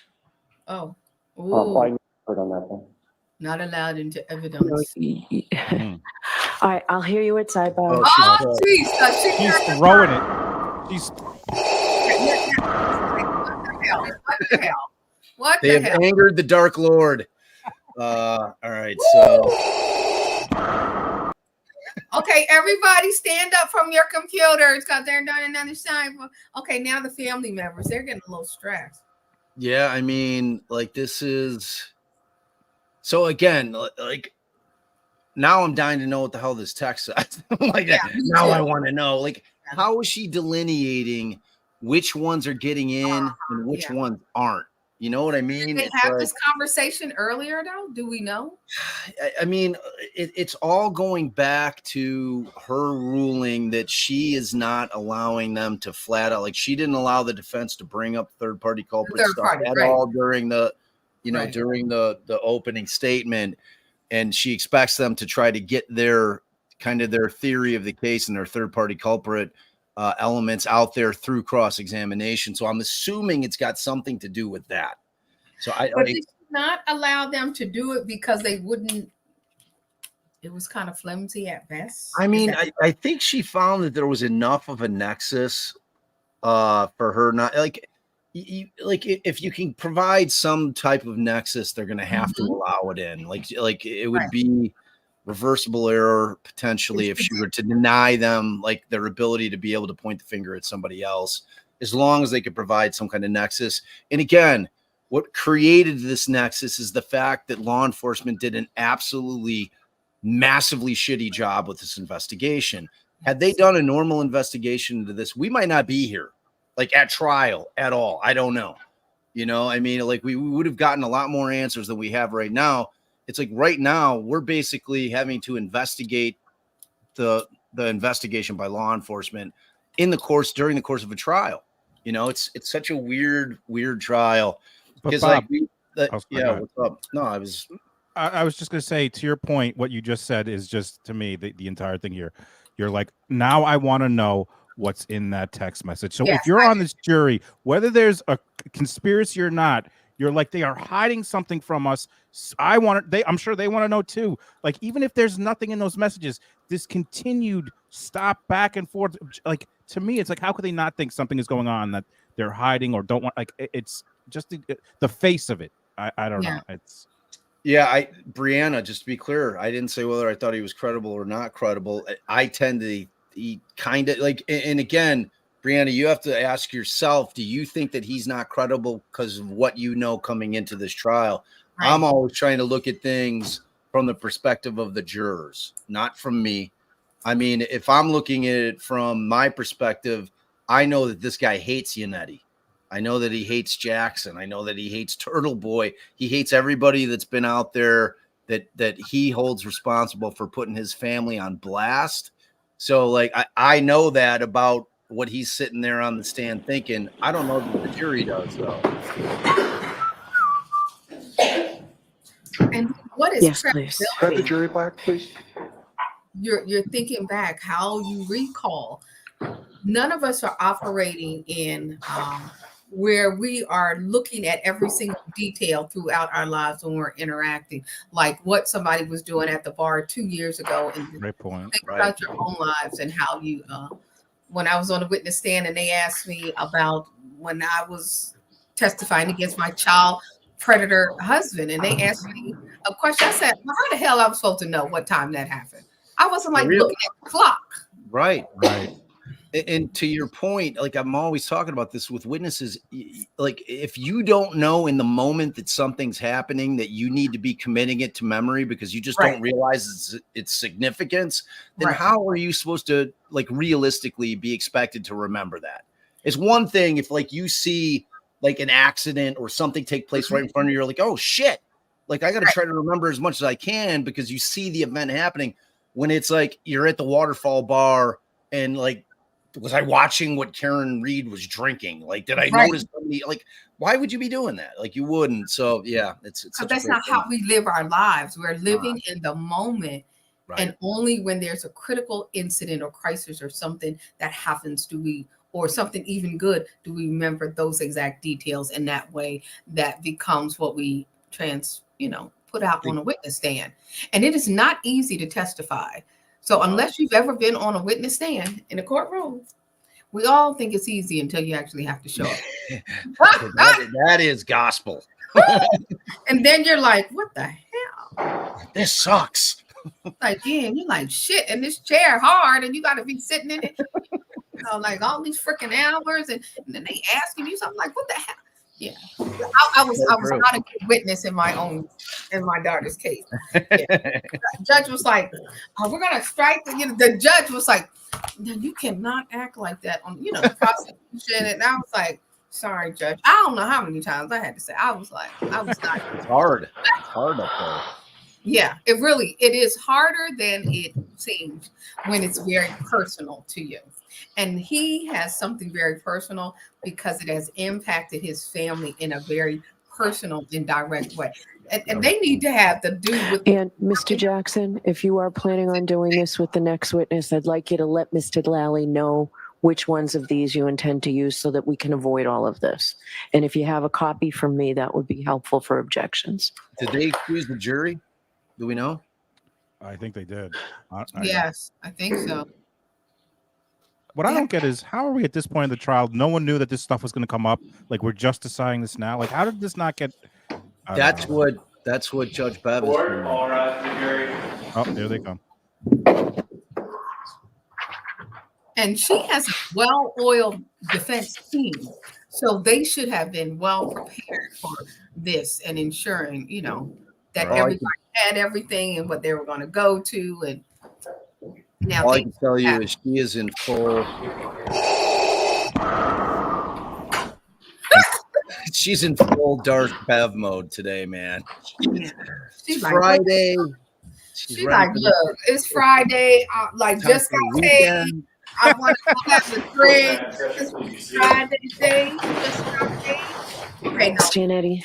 Thank you, Your Honor. All right, I'm live it up. Mr. McCabe, when we broke, I was just about to ask you about the last exchange here. You will agree with me that now I will have to say on February 1st of 2022 at 12:51. I like a man in a dark suit, nice tie and everything. He looks kind of good there. I'm just saying. Look, I mean, like no one's better dressed than Alan Jackson. Like that guy's cranking like 10K suits every day. Yeah. I'll be checking out the men. I'm like, okay. Well, we've got a little person in the fam who's all about the justice style. You know what I'm saying? All over shit. Like I want to know the make of that suit. Is that Brooks Brothers? Yes. I'll be checking out the the opposition. I'm like, okay, I could probably work with you a little bit there. Something. All right, let's see what they're going to get into. Okay, here. yes. Come on, let's be serious. Okay, and 49 seconds. You texted the group chat. I'm gonna get him some different glasses. Ask Chris to ask some questions. Correct? Yep, I'm reading it right now. Yes, that's correct. And who was the Chris you were referring to? That would be Chris Albert. Brian's brother, correct? That is correct. And then you texted your wife, Brian Albert, and Nicole Albert, quote, tell them the guy never went in the house, correct? Yeah, that's part of the same text. Yes. Mr. McCabe, who was the guy that you were referring to? Does he have a name? That would be John O'Keefe. When you told the group to tell them the guy never went in the house, that was you talking about how you should all get your stories straight, correct? No. Wow. You would agree with me that your stories are all straight in terms of the guy never went in the house, correct? Objection. Can you answer that? John never went in the house. It's not a story, it's a fact. Jay, he has his light one. And when you said he still has it on. Tell them the guy never went in the house. Brian Albert was on that exchange still, was he not? He was still part of the group text? Yes, Brian is on the exchange. And Brian Albert was the one to respond, wasn't he? See, you saw that? Raise the light up, shining in the people's faces. Put that down. He responded, did he not? Yes, he did. And then at that point, you knew Brian Albert was the oldest brother of the Albert family, correct? Yes, that's correct. The oldest sibling in that family, correct? High up all the Yes, way. that's correct. That's His not- tie, yeah, he And- didn't have it up right. He has on a black In suit. his Yeah, response to your instructions that his younger brother, Chris, should say that John O'Keefe never went in the house, or the guy never went in the house, you would agree with me that he responded with one word, correct? Yes, he did. And in Doctor, response to you saying the guy never went in the house, Brian Albert's response was thank you. exactly, correct? Yes, that's his response. We're done here. All right, Commonwealth, any redirect? Just briefly, Your Honor. Didn't I mean, touch that's mic drop stuff right there. Yeah, That's like massive. Yeah. Okay, he did turn it off. Woo! turned it off. Finally. Jeez. Jay, Mr. McKay, John like, O'Keefe never went in the Jay house was that night, is coming that for correct? you with that phone. That's correct. And from this text communication, as far as Chris Albert was concerned, was Chris Albert ever at the house on that night? No, he was not. And this is something that you, obviously, death of John O'Keefe occurring, how it did, where it did, and why it did. That was something that you discussed. Can you keep your voice up? Yes, I'm sorry. This tragic occurrence, as far as what happened to John O'Keefe, his death, where, why, how, that was something that you discussed within your family, is that right? Yes, that's correct. Or what? I didn't hear that Why one. was it a discussion in your family? You're talking about the immediately after? It was- no one knew what happened. John never showed it, never came in the house. So we had no idea what happened to John. And John was someone you were friends with, correct? Yes, that's correct. yes. Now, did you ever tell anybody what to say at any point in time to the state police, to any investigator whatsoever? No, Did anyone in your family or in your presence ever tell anyone that in front of you? no. Now, you asked some questions about when you were looking out and you saw the SUV, correct? Yes, And your focus, as you indicated in your testimony, was on the SUV, correct? yes, that's correct. Now, during the time that you were looking out, did you ever see a pickup truck outside? I knew the pickup truck was out there, but again, I didn't look at the pickup. I kind of saw it, but was focusing on the SUV. And I saw a vehicle out there. Let's say that. my question is more so, as far as the tire marks that you were talking about in the road, was that before or after the pickup truck was hit? It was after. Now, you were asked some questions about directionality and things of that nature as far as coming down Chapman or Cedar Crest, correct? Yes, that's correct. And so if someone had driven by the house, missed the house, and then went on to Cedar Crest, turned around, presumably then they would be taking a left or a right from Cedar Crest onto Fairview, is that right?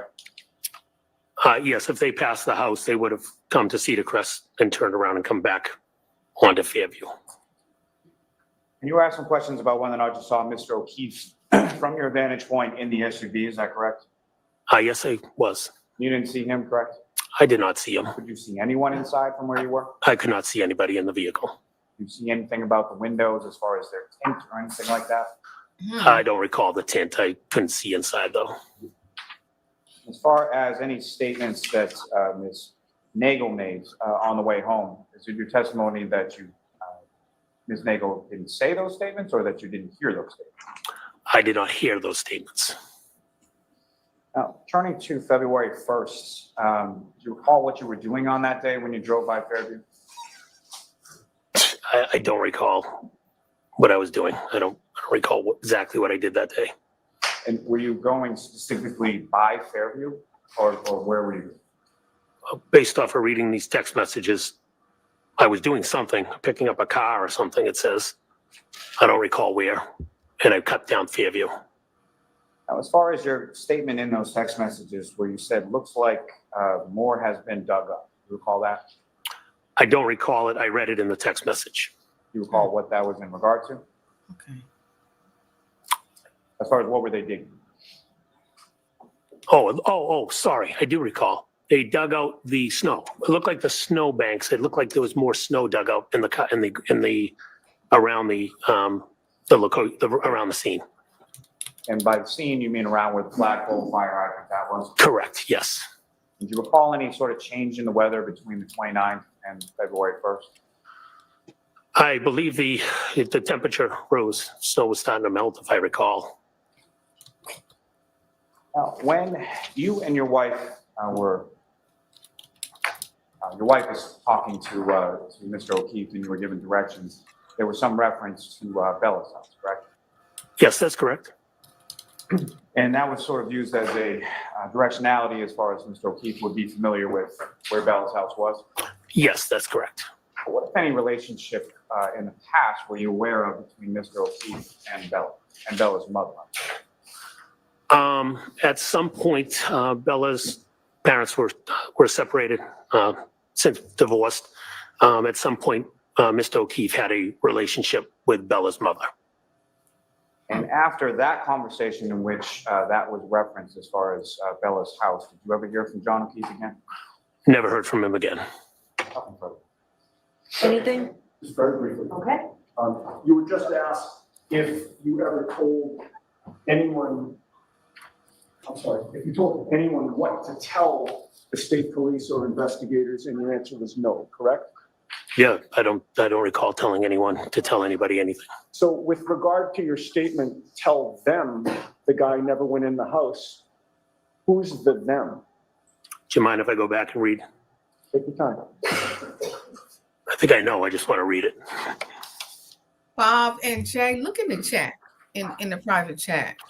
The them was Channel 4 went into D&E. You done with your answer? Yeah, you just asked me who them was. And the answer is, you were instructing people on the group chat to tell Channel 4 that the guy never went in the house, correct? Yes, this was on February 1st. As I said, none of us in the house had any idea what happened to John O'Keefe. So we instructed I was saying, we don't know what happened. He never came in the house. All right, so, That's what was my statement was. sir, I didn't ask you for any of that just now, did I? You just asked me why I said I that. asked you who the them was. Objection, Did I Your not? Honor. You didn't. You look like you asked me to elaborate.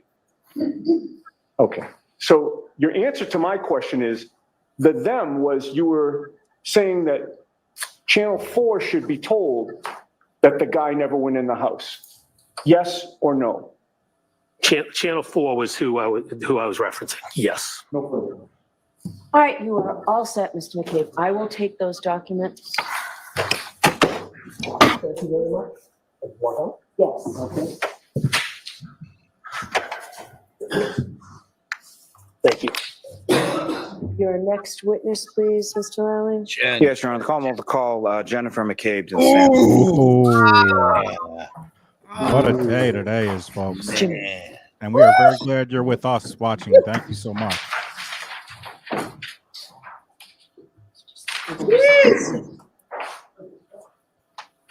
All right, look. Get it on.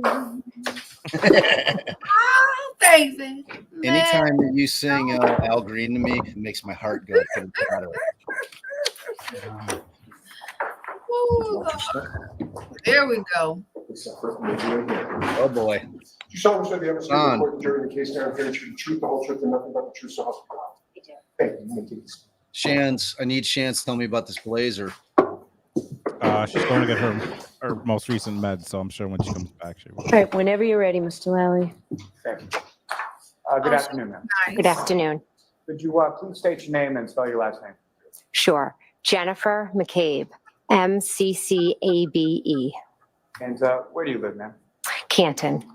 And how long have you lived in Canton? Approximately my whole life. I lived in Canton, except when I first got married, I lived in Stoughton for a year or two. And where you live currently in Canton, how long have you lived? I live at 12 Country Lane, and I've lived there about 10 years. And prior to that, where did you live in Canton before Country Lane? 15 Sutcliffe Ave in Canton. And how long did you live on Sutcliffe? Approximately 10 years. And with regard to both addresses, who, if anyone, do you live there with? I live there with my husband, Matt, and my 4 daughters.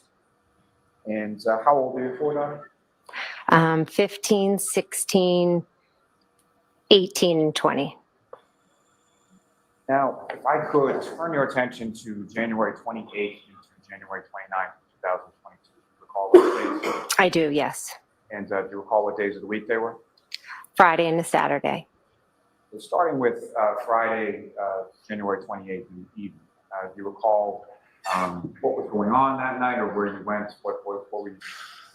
Well, first, I set up at my house for a team dinner for my daughter's hockey team. Then I met up with some parents for my daughter played for the Canton High basketball team. So we met up with some parents before. We had a drink, appetizers. My younger 2 were with us. We fed them dinner. And then we went on to Canton High School to the basketball game. Now, starting back, the oldest daughter with the hockey dinner at your house, that was your daughter, Allie, is that correct? Yes. She's your oldest? Yes. The daughter who had the basketball game, is that your second oldest? Yes. And with regard to her, she was on varsity team, is that right? Yes. For Canton High School? Yes. And with respect to just basketball in general, when the kids were younger, what, if any, role did you have in regard to that? Joshi. I'll allow it, but then you'll move on quickly. Sure.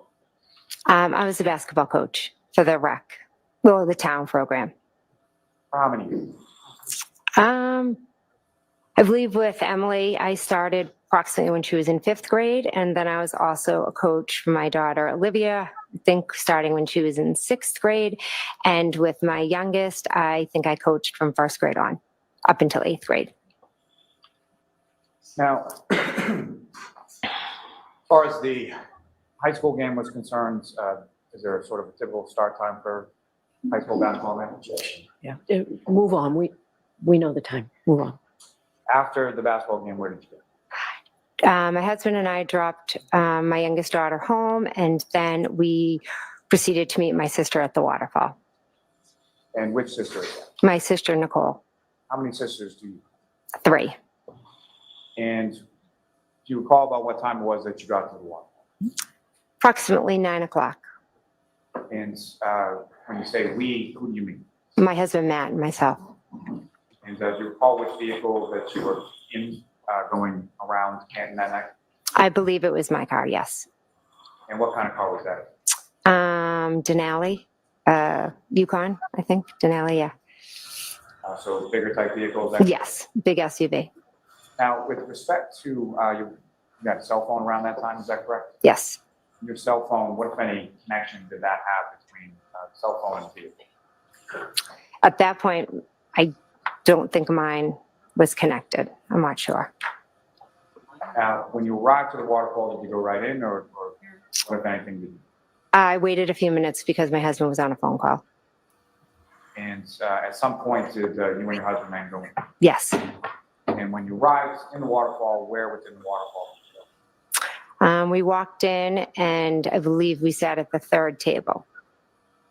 And at the time that you arrived, who, if anyone, was there that you were familiar with at that time? Chris and Julie Albert, Nicole Albert, Caitlin Albert, Tristan Morris. And at some point shortly after that, or at some point after that, who, if anyone else, came in and joined the group that you were with? Nick Kolakitis did, and then his wife did a little bit after. And then Brian Albert and Brian Higgins arrived. And then Karen and John arrived. And prior to Karen and John arriving, who, if anyone, from the group had left? I believe Tristan left, maybe to go to sleep because he had to plow, I think. Now, with reference to Karen and John, we're talking about John O'Keefe and Karen, correct? Yes. And how long had you known John O'Keefe? Approximately 10 years. And how was it that you first came to know Donald?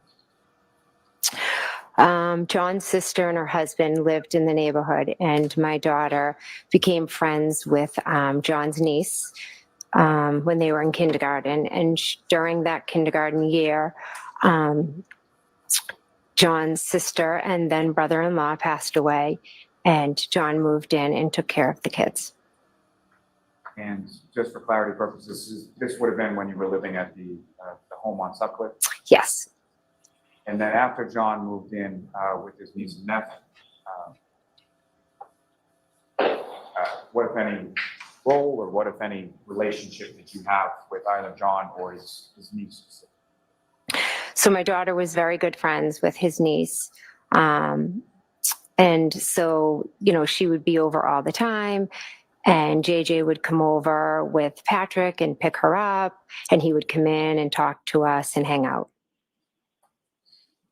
And how would you describe your relationship with John O'Keefe? He was my friend. I love John. He was an amazing guy.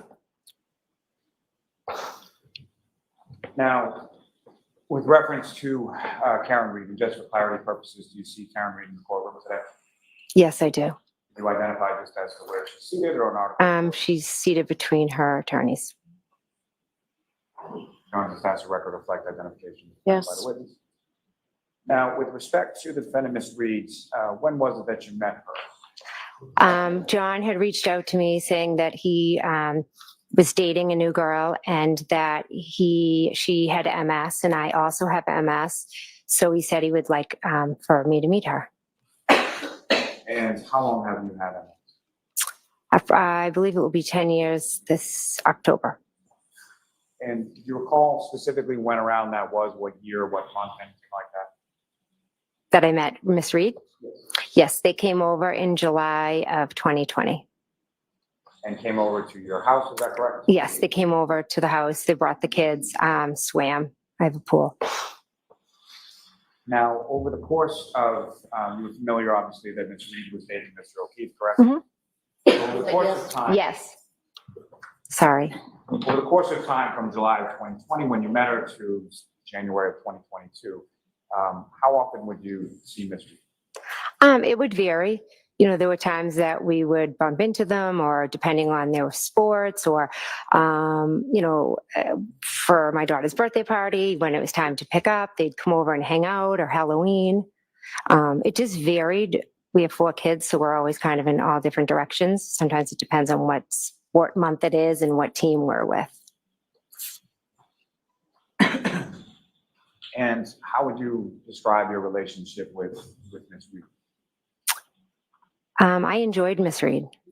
I really liked her. I thought we connected from the beginning. She was very easy to talk to. She had MS, I had MS, and there's not a lot of people our age that I personally know that have it. So it was nice to have someone who understood like what I was going through. So we had that in common. Now, with respect,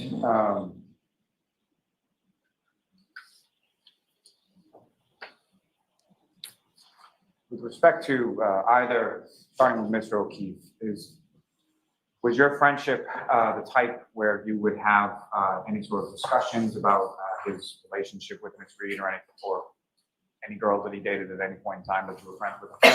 At different points, yes. And what, if anything, specific do you recall him telling you about his relationship with Ms. Reed specifically? Objection. I'm going to allow that. I'd like to see counsel at sidebar for just a minute, please. Boy. Well, There we like, go. what happened? I think by all accounts, everyone thought Karen Reed was good. They liked her. I haven't, you know, they liked her. It was like a normal thing. You know, you introduce somebody, y'all in a relationship. I haven't heard anybody say anything bad about her. Me either. I mean, they I had agree. fights, but like, who doesn't have fights? I mean, if you're in a relationship long enough, hell, you know, you might. Absolutely. So you're such a great point. You know, yeah, I mean, you're just gonna have stuff. That's why I'm not in no relationship. Because I don't like a lot of stuff. I'd be like, no, we're not gonna work out. I do 5-minute relationships. Within 5 minutes, I already know, this not gonna work. I mean, to your point, that like not only do they all like her, but it seems like they all thought they had a pretty good relationship. From Yeah. not something like not some where they're leading to a murderous rage, Right. and her running him over on purpose to Right. commit murder. It's just Yeah. I'm not getting any. I have not gotten any of that yet from anybody. same.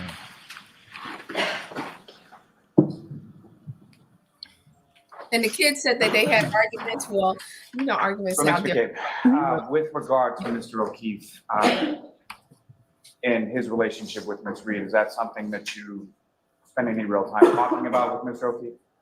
No, occasionally, hey, how are things going? How's she feeling? How's she doing? Very general. And same sort of question with regards to Ms. Reed, is that a conversation that you had as far as her relationship with Mr. O'Keefe? Yes, similar. Now, on that evening, if I could turn you back to the waterfall. You arrive about 9. About what time was it that you left?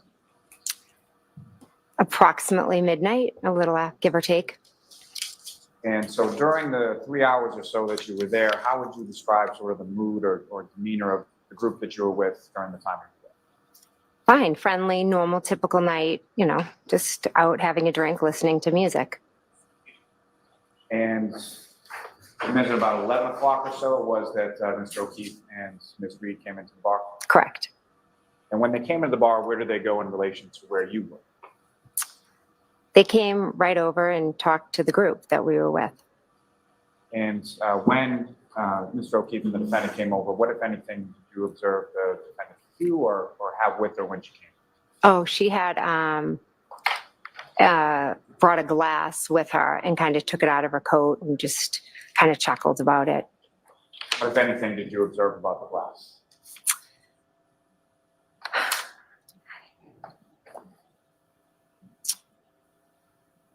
I believe it had ridges on it. What, if anything, did you observe as far as what was in the glass? It was clear. Was there any other kind of like a straw or a lime or anything like that? I don't remember. As far as you knew, at some point, did you become aware of where Mr. O'Keefe and Ms. Reed had been prior to coming over to the waterfall? Yes. Where were CF McCarthy's. Where is that in location to the waterfall? Just right up the street.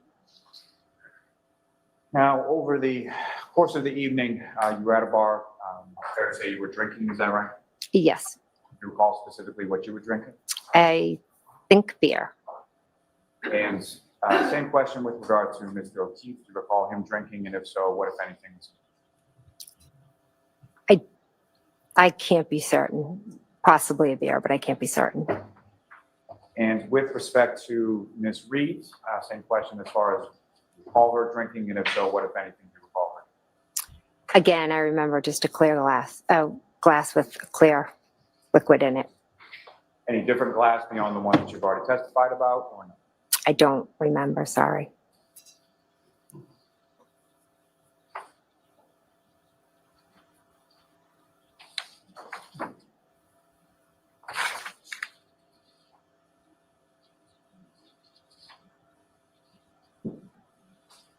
Now,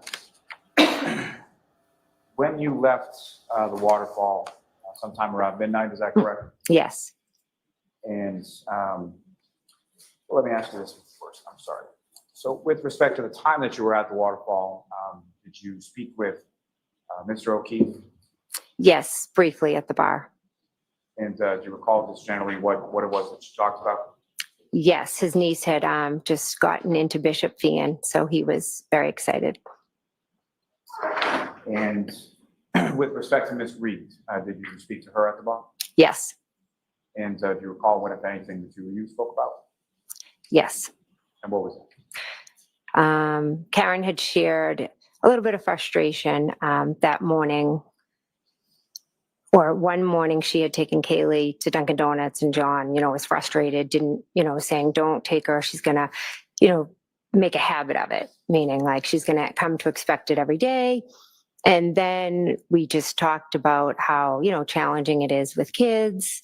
And, she mentioned that that's kind of all they have a fight about. And I said, yeah, well, welcome to parenthood, and, she just was a little bit frustrated, felt like the family needed to be doing more to help. And she just wished she had, more time, just her and John. But again, it was just, girlfriend to girlfriend kind of venting.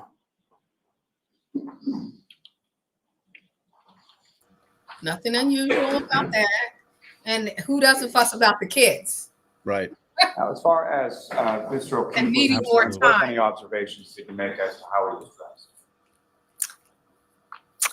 dressed? Baseball hat, jeans. That's what I remember. Do you recall any sort of winter coat or heavier coat or anything like that? No.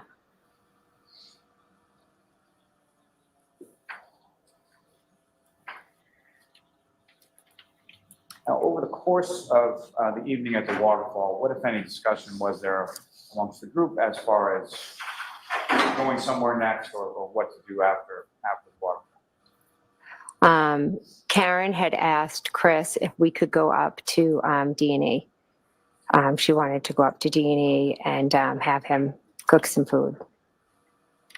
And was that something that was brought up by the defendant once, or more than once, or something? Many times. And what was sort of the response from the group in regard to going to D&E and making? So Brian, Chris, and Matt do this annual weight loss challenge every year, and it was in the midst of that. So they were like, no, we can't go up there. We're not going to eat. We'll do it another time.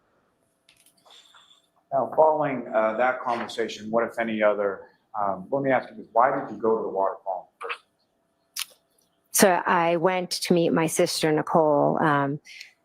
She was heading there because she was going to go have a drink with her. Her son was going to have some friends and then meet out. So I was going to meet them for a drink for my nephew's birthday. To be clear, that nephew was Brian Albert Jr., is that right? Yes. Did Brian Albert Jr. ever show up at the waterfall that evening? He did not, no. You know why not? Brian suffers from anxiety, and during that time period, he was really struggling. So he decided to stay home? He just decided to stay home, yes. And so after the discussion about going over to D&E and then the communication of not going over, what, if any, other discussion was had as to where people were going or what was happening after leaving the waterfall? Brian Albert Sr. Just made a general, hey, I'm going to go home, have a drink with Brian if anyone would like to come. And was that something that was just to certain people, or was it expressed at the table, or how was that expressed? It was expressed to everyone, like, hey, we're going to go back home, have a beer with Brian if anyone would like to come. Now, after that was sort of put out to the table, what, if any, discussion did you have in regard to that with either Mr. O'Keefe, Ms. Reed, or both? Both of them. I said, oh, you guys should come. Do you want to come? And did they indicate that that was something that they wanted to do, or did they indicate that they would come? They both wanted to come, and they said they were coming, yes. Now, when you left the waterfall, if anyone left with you or left at the same time? I believe I walked out with Karen. I know I walked out with Karen, and I believe Miss Kolokitis as well. Prior to you leaving, your sister Nicole and her husband Brian, had they left prior to you leaving? Yes. And so you're walking out with the defendant and Ms. Kolokitis, is that right? Yes. And when you were walking out with them, what, if anything, was the sort of conversation or the discussion as you were walking out? Well, Matt and John were still inside. So at one point I said, oh, Karen, why don't you just come with me? Figuring, because, Matt can talk to anyone, and God knows how long he was going to stay in there. So I was just like, hey, do you want to drive with me and they can meet us? Your husband's a talker, is that correct? Yes. Now, as far as the car that you had parked there before, where was that parked in relation to what? I believe I had to kind of walk straight out. In the parking lot? In the parking lot, yes. And after you had exited from the waterfall, At some point, did you observe Mr. O'Keefe come out as well? Yes, he did. And did you have a conversation with him in the parking lot while you were out there? I believe briefly, Karen, him, and I all spoke, yes. Do you recall briefly what you spoke about? Them coming back to Fairview. And after sort of the two of you parted ways, did you observe where Mr. O'Keefe and the defendant went? I just saw them they walked left, I walked straight. And if one were to walk left in the direction they were walking, where would that bring them to? Washington Street, the main street. So you went over then to your car in the parking lot? Yes. And while you were in your car in the parking lot, well, let me ask you this first. When you walked out of the waterfall, what, if anything, was different about the weather from when you had walked? It had started to snow. And as far as the snow was concerned, what was that initial point when you walked out of the waterfall? Had it accumulating or anything like that? Yes, I would say, it was starting to cover the car, so you'd have to put your windshield wipers on to clear it. So you didn't have to get the scraper out or anything like that, just clip on the windshield? Clip on the windshield wipers. I probably was lazy and just rolled the windows down to get it off the windows. And so you're in the car at for some period of time waiting for your husband, correct? Yes. And about how long is it that you're waiting for your husband before he comes in? Actually, it wasn't long. I think I turned the car on and then I saw him walking and I pulled up. And while you're waiting for your husband or shortly after he gets to the car, what if any communication did you receive at that point? I received a text from John saying where to. And with respect to that, did you respond in kind via text, or how did you respond, if at all, to Mr. O'Keefe? I was driving, so I called him. And when you called him, if you know, was that something that was done through Bluetooth with regard to the car, or? Yes, it would have been, because it was my phone and I was driving, so I would have had it over the car. So your phone would have been paired up with your phone? Yes, I plugged it in when I got it. I always plug my phone in when I get in, if I'm driving. And with your husband in the car, it's fair to say that he could hear both sides of the conversation as far as you and Mr. O'Keefe? Yes. And so that initial call that you placed to Mr. O'Keefe, is that done while you're driving? Yes. And what, if anything, were you telling him as far as that initial call? He had asked for he said where to. I gave him the address, and then I believe I, just started giving him directions. And I actually think Matt spoke over me and was saying, go this way, go this way. And then I said, yeah, you just go down to Fairview. It's at the bottom. And so as far as the directions, do you recall anything specifically about what you told Mr. O'Keefe as far as where the directions were? Well, he actually called back a second time. And when he called back a second time, I instructed him that it was by a friend's house, one of his niece and my daughter's friend. And I said, oh, it's right, go past Bella's Street. It's at the bottom of the hill. And before we get to that, just as far as that initial phone call, essentially Fairview Road, you're familiar with? Yes. And it's where your sister lives with her family, correct? Yes. And if I could just ask, with regards to your sister's husband, Ryan, how long have you known him? Since I was in kindergarten, very long time. So they had dated for some period of time before they got married, and they've been married for some significant period of time. Yeah, she had a crush on him for years. Then they dated, I think, for 10 years, and before they got married. So yeah, they've been together most of my life. So you're familiar with Fairview in the sense that there's on one end of it is Chapman and one end of it is Cedar Crest, correct? Correct. And just in that initial phone call that you had with Mr. O'Keefe, and you and your husband are giving directions, you recall if you were indicating to him to go to Cedar Crest or go to Chapman in order to get on Fairview? Go to Chapman. And is that the way that you went as far as going from Washington Street downtown to Fairview? Yes. Now, how long a drive is that going from the waterfall to Fairview? Approximately 5 plus minutes, depending on if you hit lights. Now, if you're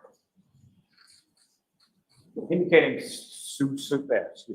you're indicating to someone to come down Chapman, and you said it was, I'm sorry, your testimony is it's sort of towards the end from that direction? The end of Fairview, the bottom of Fairview. And that's to my point as far as the bottom. Mhm. Any kind of incline or decline, or how does the road sort of situated as you come from the Chapman side down to where your sister lived at 34 Fairview? It's a hill. And the hill goes down, is that correct? Yes. Is that somewhat of a precipitous? How would you describe sort of the hill? Well, the first hill is a bit steep, and then it flattens a little, and then there's another hill. But the second hill is more long. So there's actually two hills as you're going down, correct? Yes. Now, you mentioned the second call, Mr. O'Keefe then calls you. Yes. And about how much time elapsed between when you first talked to Mr. O'Keefe and the second? Approximately 4 or 5 minutes tops. During either call that you had with Mr. O'Keefe, could you hear anything? You had it on Bluetooth, correct? Yes. Could you tell whether or not he was connected to a Bluetooth? Could you hear anything in the background? I couldn't know. And as far as when you were speaking to Mr. O'Keefe, did he express an intent that he was going to the house at Fairview? Yes, he was driving there and he was trying to find it. And when he indicated that he was trying to find it, was he expressing that in singular or plural or something else? No, more general, like where is it type.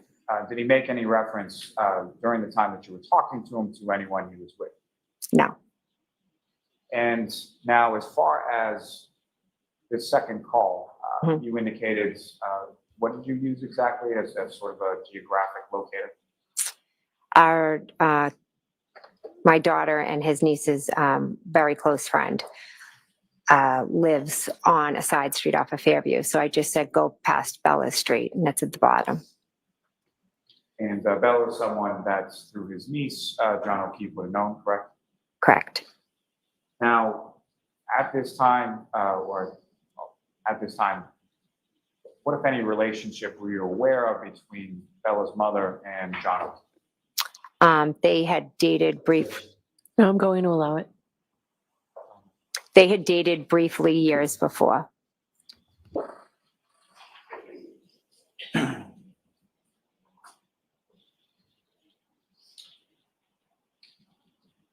Now, was that sort of the substance of the conversation that you had with Mr. O'Keefe? And that second phone call? Yes. Now, after that second phone call, did you speak to Mr. O'Keefe on the phone at any point in time after that? No. Now, you arrived at the house on Fairview. Do you recall where you parked when you got there? Yes, pulled into the driveway. And the driveway at the house of Fairview essentially has two garage doors, is that correct? Yes. Sort of widens out as you get to the top closer to the house. Yes. Do you recall where in relation to the driveway was that you parked when you got there? I just remember pulling in, there was definitely a car in front of me. There possibly could have been a car to the left. You exit the vehicle, go into the house, correct? Correct. When you get to the house, who, if anyone, you observe? When I walk in, Caitlin Albert, Brian Albert, Julie Nagel, and Sarah Levinson are all sitting at the kitchen table. My sister Nicole was in the kitchen wiping the counters because she's always cleaning. And Brian Albert and Brian Higgins were in the, I guess you'd call it the TV room area, just standing and talking. And ma'am, I'm sorry, I'm just having a little trouble hearing you. So Oh, okay. that microphone, you can adjust that any way you want. So anywhere you want to put that. Okay. Thank you. Okay. And so when you come into the house, where were you mentioned a table? Where were people situated? In the kitchen.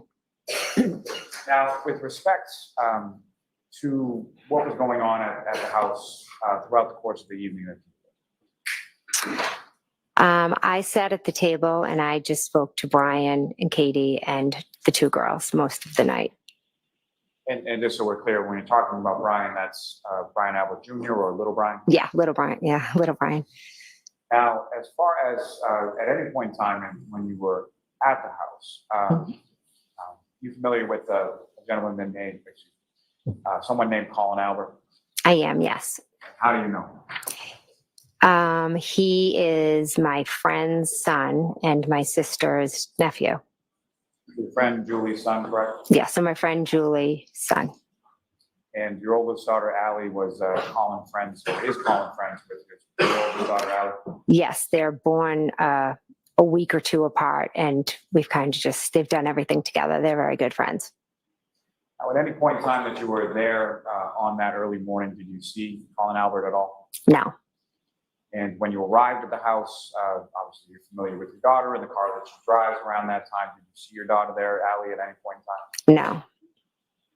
Were you aware at any point in time in that early morning hour that you were there that your daughter had been there at any point in time prior? Sustained. With reference to the home, at any point in time, did John O'Keefe ever come inside the house? No. During the time that you were there, let me ask more specifically, about how long a period of time was it that you were there, or about what time did you leave? I believe I left approximately around 1:30, 1:45, approximately. And do you know about what time it was that you arrived there? I'd say approximately somewhere between 12:20, 12:30. Well, 12:20, I believe, 12:20-ish, because the last call from John, when I went back and looked, was 12:18. Now, similar to what I asked about the waterfall, as far as the sort of mood, leader inside the house, what, if anything, do you recall with respect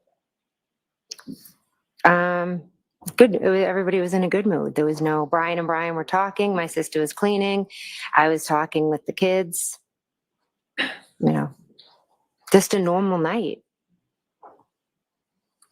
Now, while you were in the kitchen dining room area for the time that you were there, did you see anybody or observe anybody from the group that you just described go anywhere else in the house as far as away from that area? Julie Nagel went outside. So beyond Julie Nagel going outside, did you see anybody else go upstairs, downstairs, to the basement area, or anywhere else in the house? No. Now, when you were in the car and you were driving, you hooked your phone up to the charger, is that right? Yes. Do you recall charging your phone at any point in time when you were at your sister's house on Fairview that night? I don't recall. You mentioned Julie Nagel, Sarah Levinson. Were those people that you knew prior to that night of the 28th? I was familiar with who Sarah Levinson was, maybe had run into her at different points. Julie Nagel was closer to Brian, so I would see her. I think she's dog sat for me when I've been away. Like, Brian will do it, but then if he's not available, Julie will do it. I don't know if she had dog sat for me before then or right after then, but I was definitely familiar with Julie, and she possibly could have dog sat for me prior to that. And now, with reference, there was also someone there by the name of Brian Higgins, is that correct? Correct. And that is also someone who was there prior to you getting there, is that right? Yes. And what, if anything, did you know about Mr. Higgins, or did you know him prior to that? I had met him a few times. He's Brian Albert's friend. So other than being your brother-in-law's friend and meeting him a couple times, you didn't really know him that well, fair to say? Good, yes. Now, you mentioned at some points that Julie went outside, right? Yes. Nagel went outside? Yes. And do you know what she was going outside for?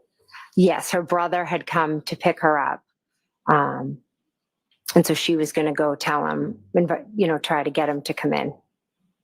And what, if any, conversation did you have with Ms. Nagel or Ms. Levinson in regard to their going home prior to Ms. Nagel going out and talking to her brother? I'll sustain it in that form.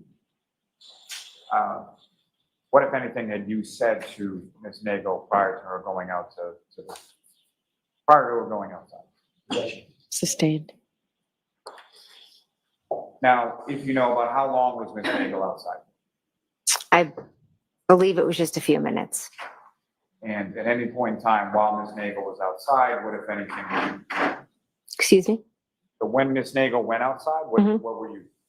I was sitting at the table, and then my nephew had said another car was out there. And after your nephew said that, what, if anything, did you do? I went to the front door. And front door of the home leads sort of, you walk in there, there's a foyer and a staircase in front of you. Yes. And as far as the front door was concerned, is there any sort of other door that's, is it just sort of the wooden front door, or is there another door in front of it? The door was open, so it was just a storm door. And the storm door is made out of glass, is that correct? Yes. So when you went over to the storm door and looked out, what, if anything, was? I saw a vehicle. And can you describe the vehicle that you saw? I saw a dark SUV.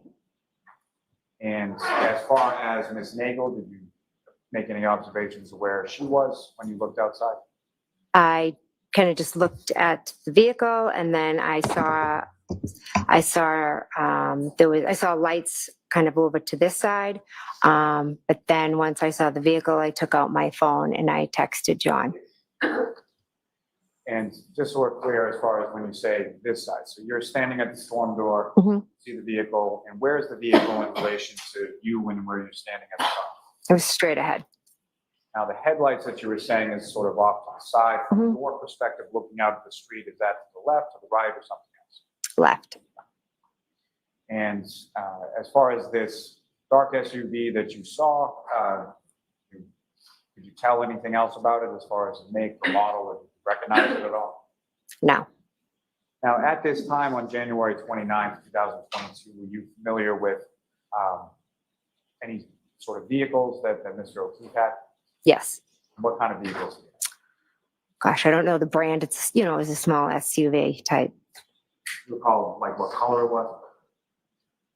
His might have been grayish. I'm not 100% sure. And any other vehicles that he may have had?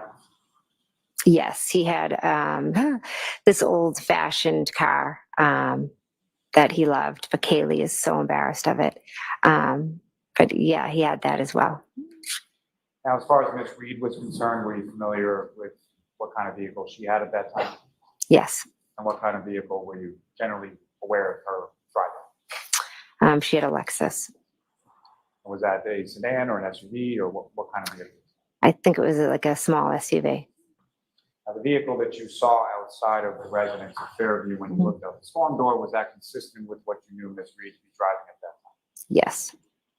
Now, as far as that vehicle was concerned, at any point in time over the course of the evening, did you see anyone exit that vehicle or come out of that vehicle at all? No. Certainly never saw anybody exit that vehicle and walk over and come inside the house. Sustained. As far as that vehicle, when you first saw it, could you tell whether or not it was running or anything like that? It was running. Yes, I could. I could tell it was running. It had the taillights. I could see the red. I'm going to actually keep your voice up, okay? Okay, sorry. Now, in addition to the taillights that you saw, could you see the headlights or anything like that? Yes, the headlights were on. And as far as the interior of the vehicle, were there any lights on inside the vehicle that you saw at any point in time? No. And as far as the windows of the vehicle, what, if anything, did you observe as far as their coloration? Was it tint or anything like that you saw? Didn't observe, no. Now, you see the vehicle sort of straight ahead of the front door, and then you pull out your phone to text Mr. O'Keefe, correct? Correct. Do you recall what you texted to him at that point? I think I said here, question mark.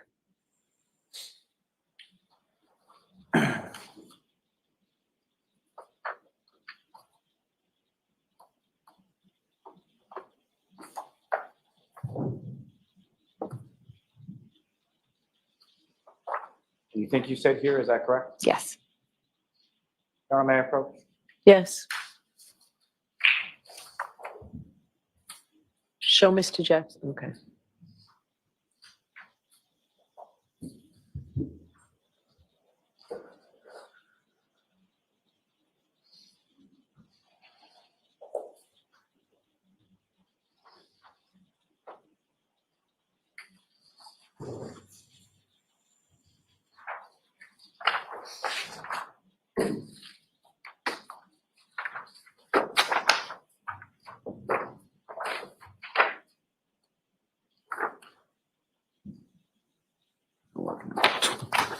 May I approach the witness, Your Honor? Yes.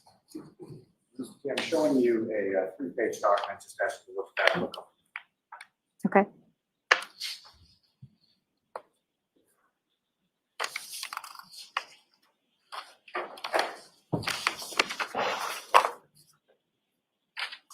Just generally speaking, that 3-page document, do you recognize the contents of that?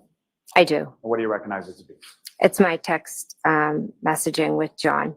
So from sort of the early part of the 28th and around midnight through, I'm sorry, the 29th through the entirety of the 29th. Yes. May I approach you? Yes. Almost. Is there any objection, Mr. Jackson? Okay.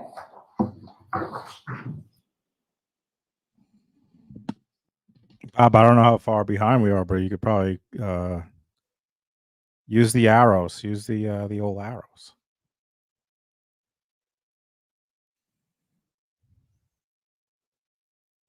You're muted, Bob.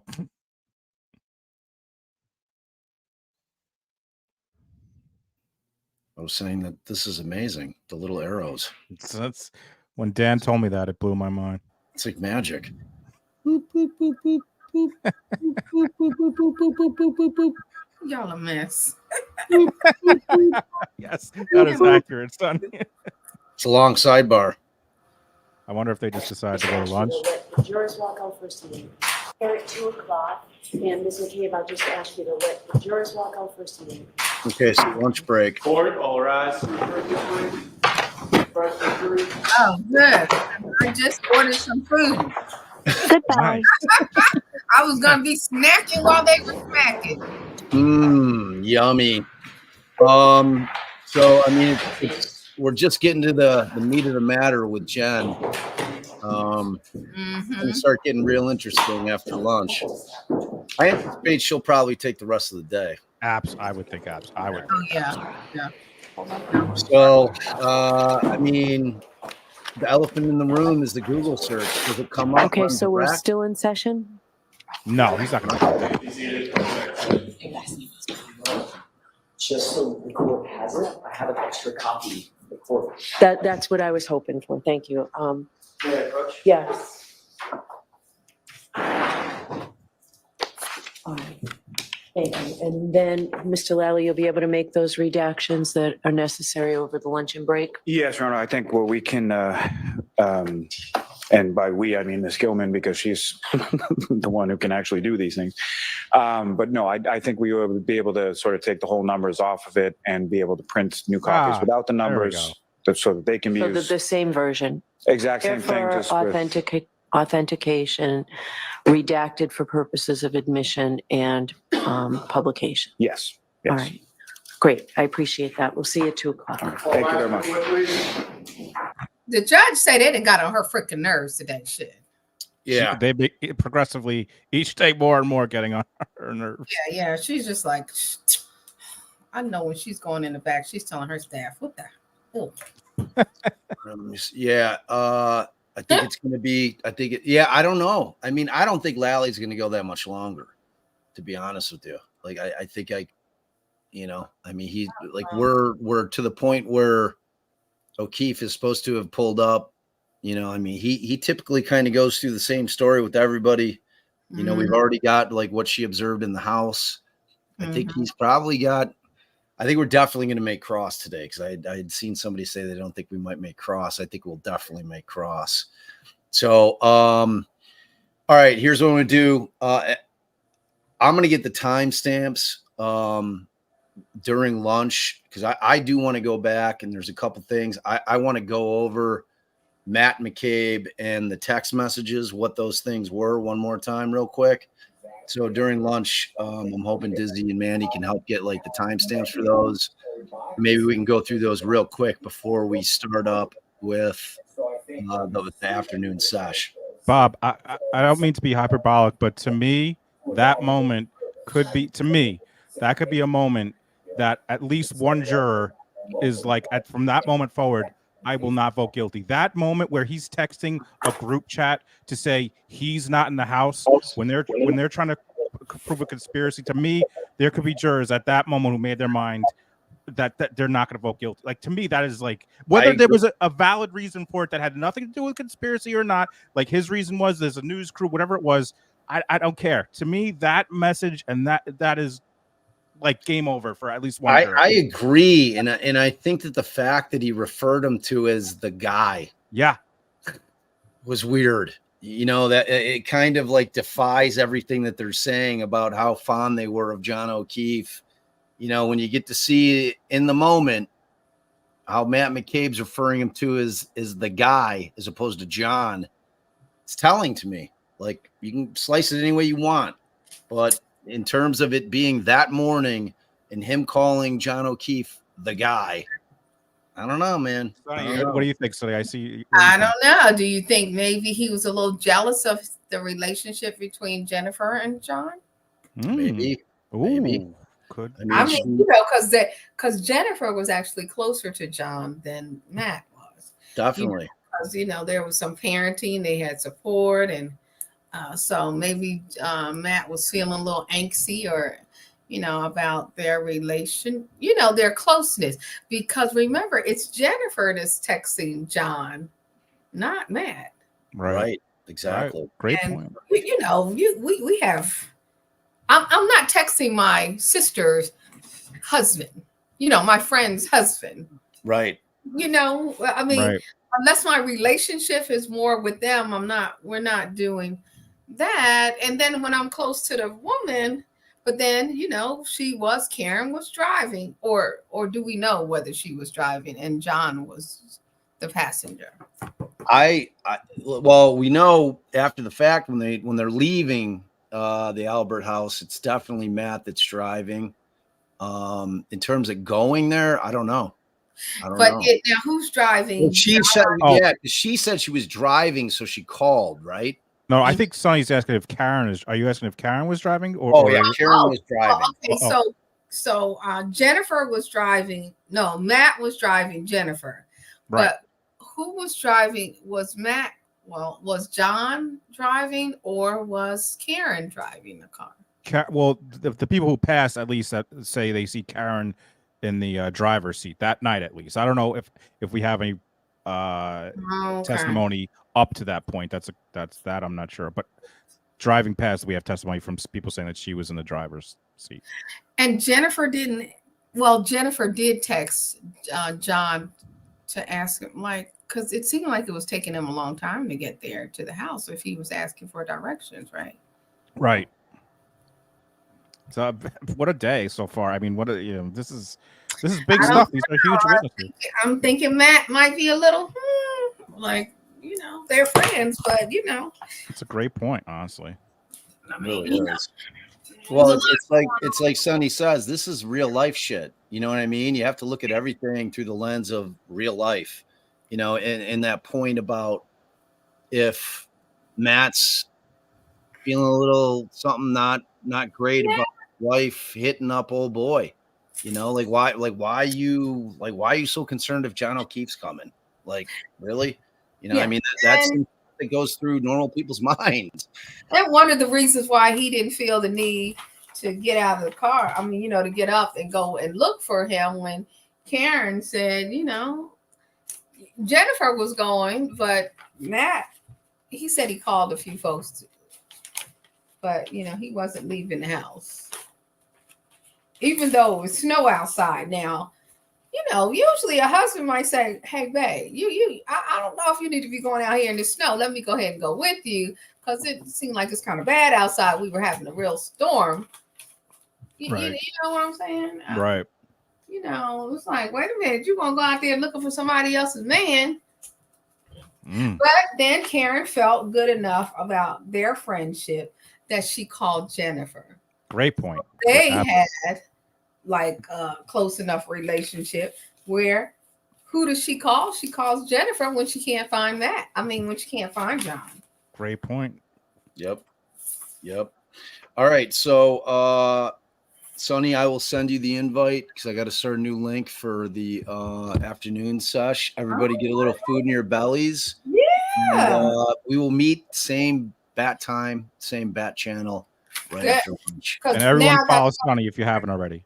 Thank you. I 100%. got to go check on what's going on with P. Diddy and this thing because I see my guy Joey and them talking about it. So I got to go watch some real. Y'all know I've been talking about P. Diddy. I mean, seems like P. Diddy's in a world of pain. I don't know. Look, you know the feds don't come unless they come.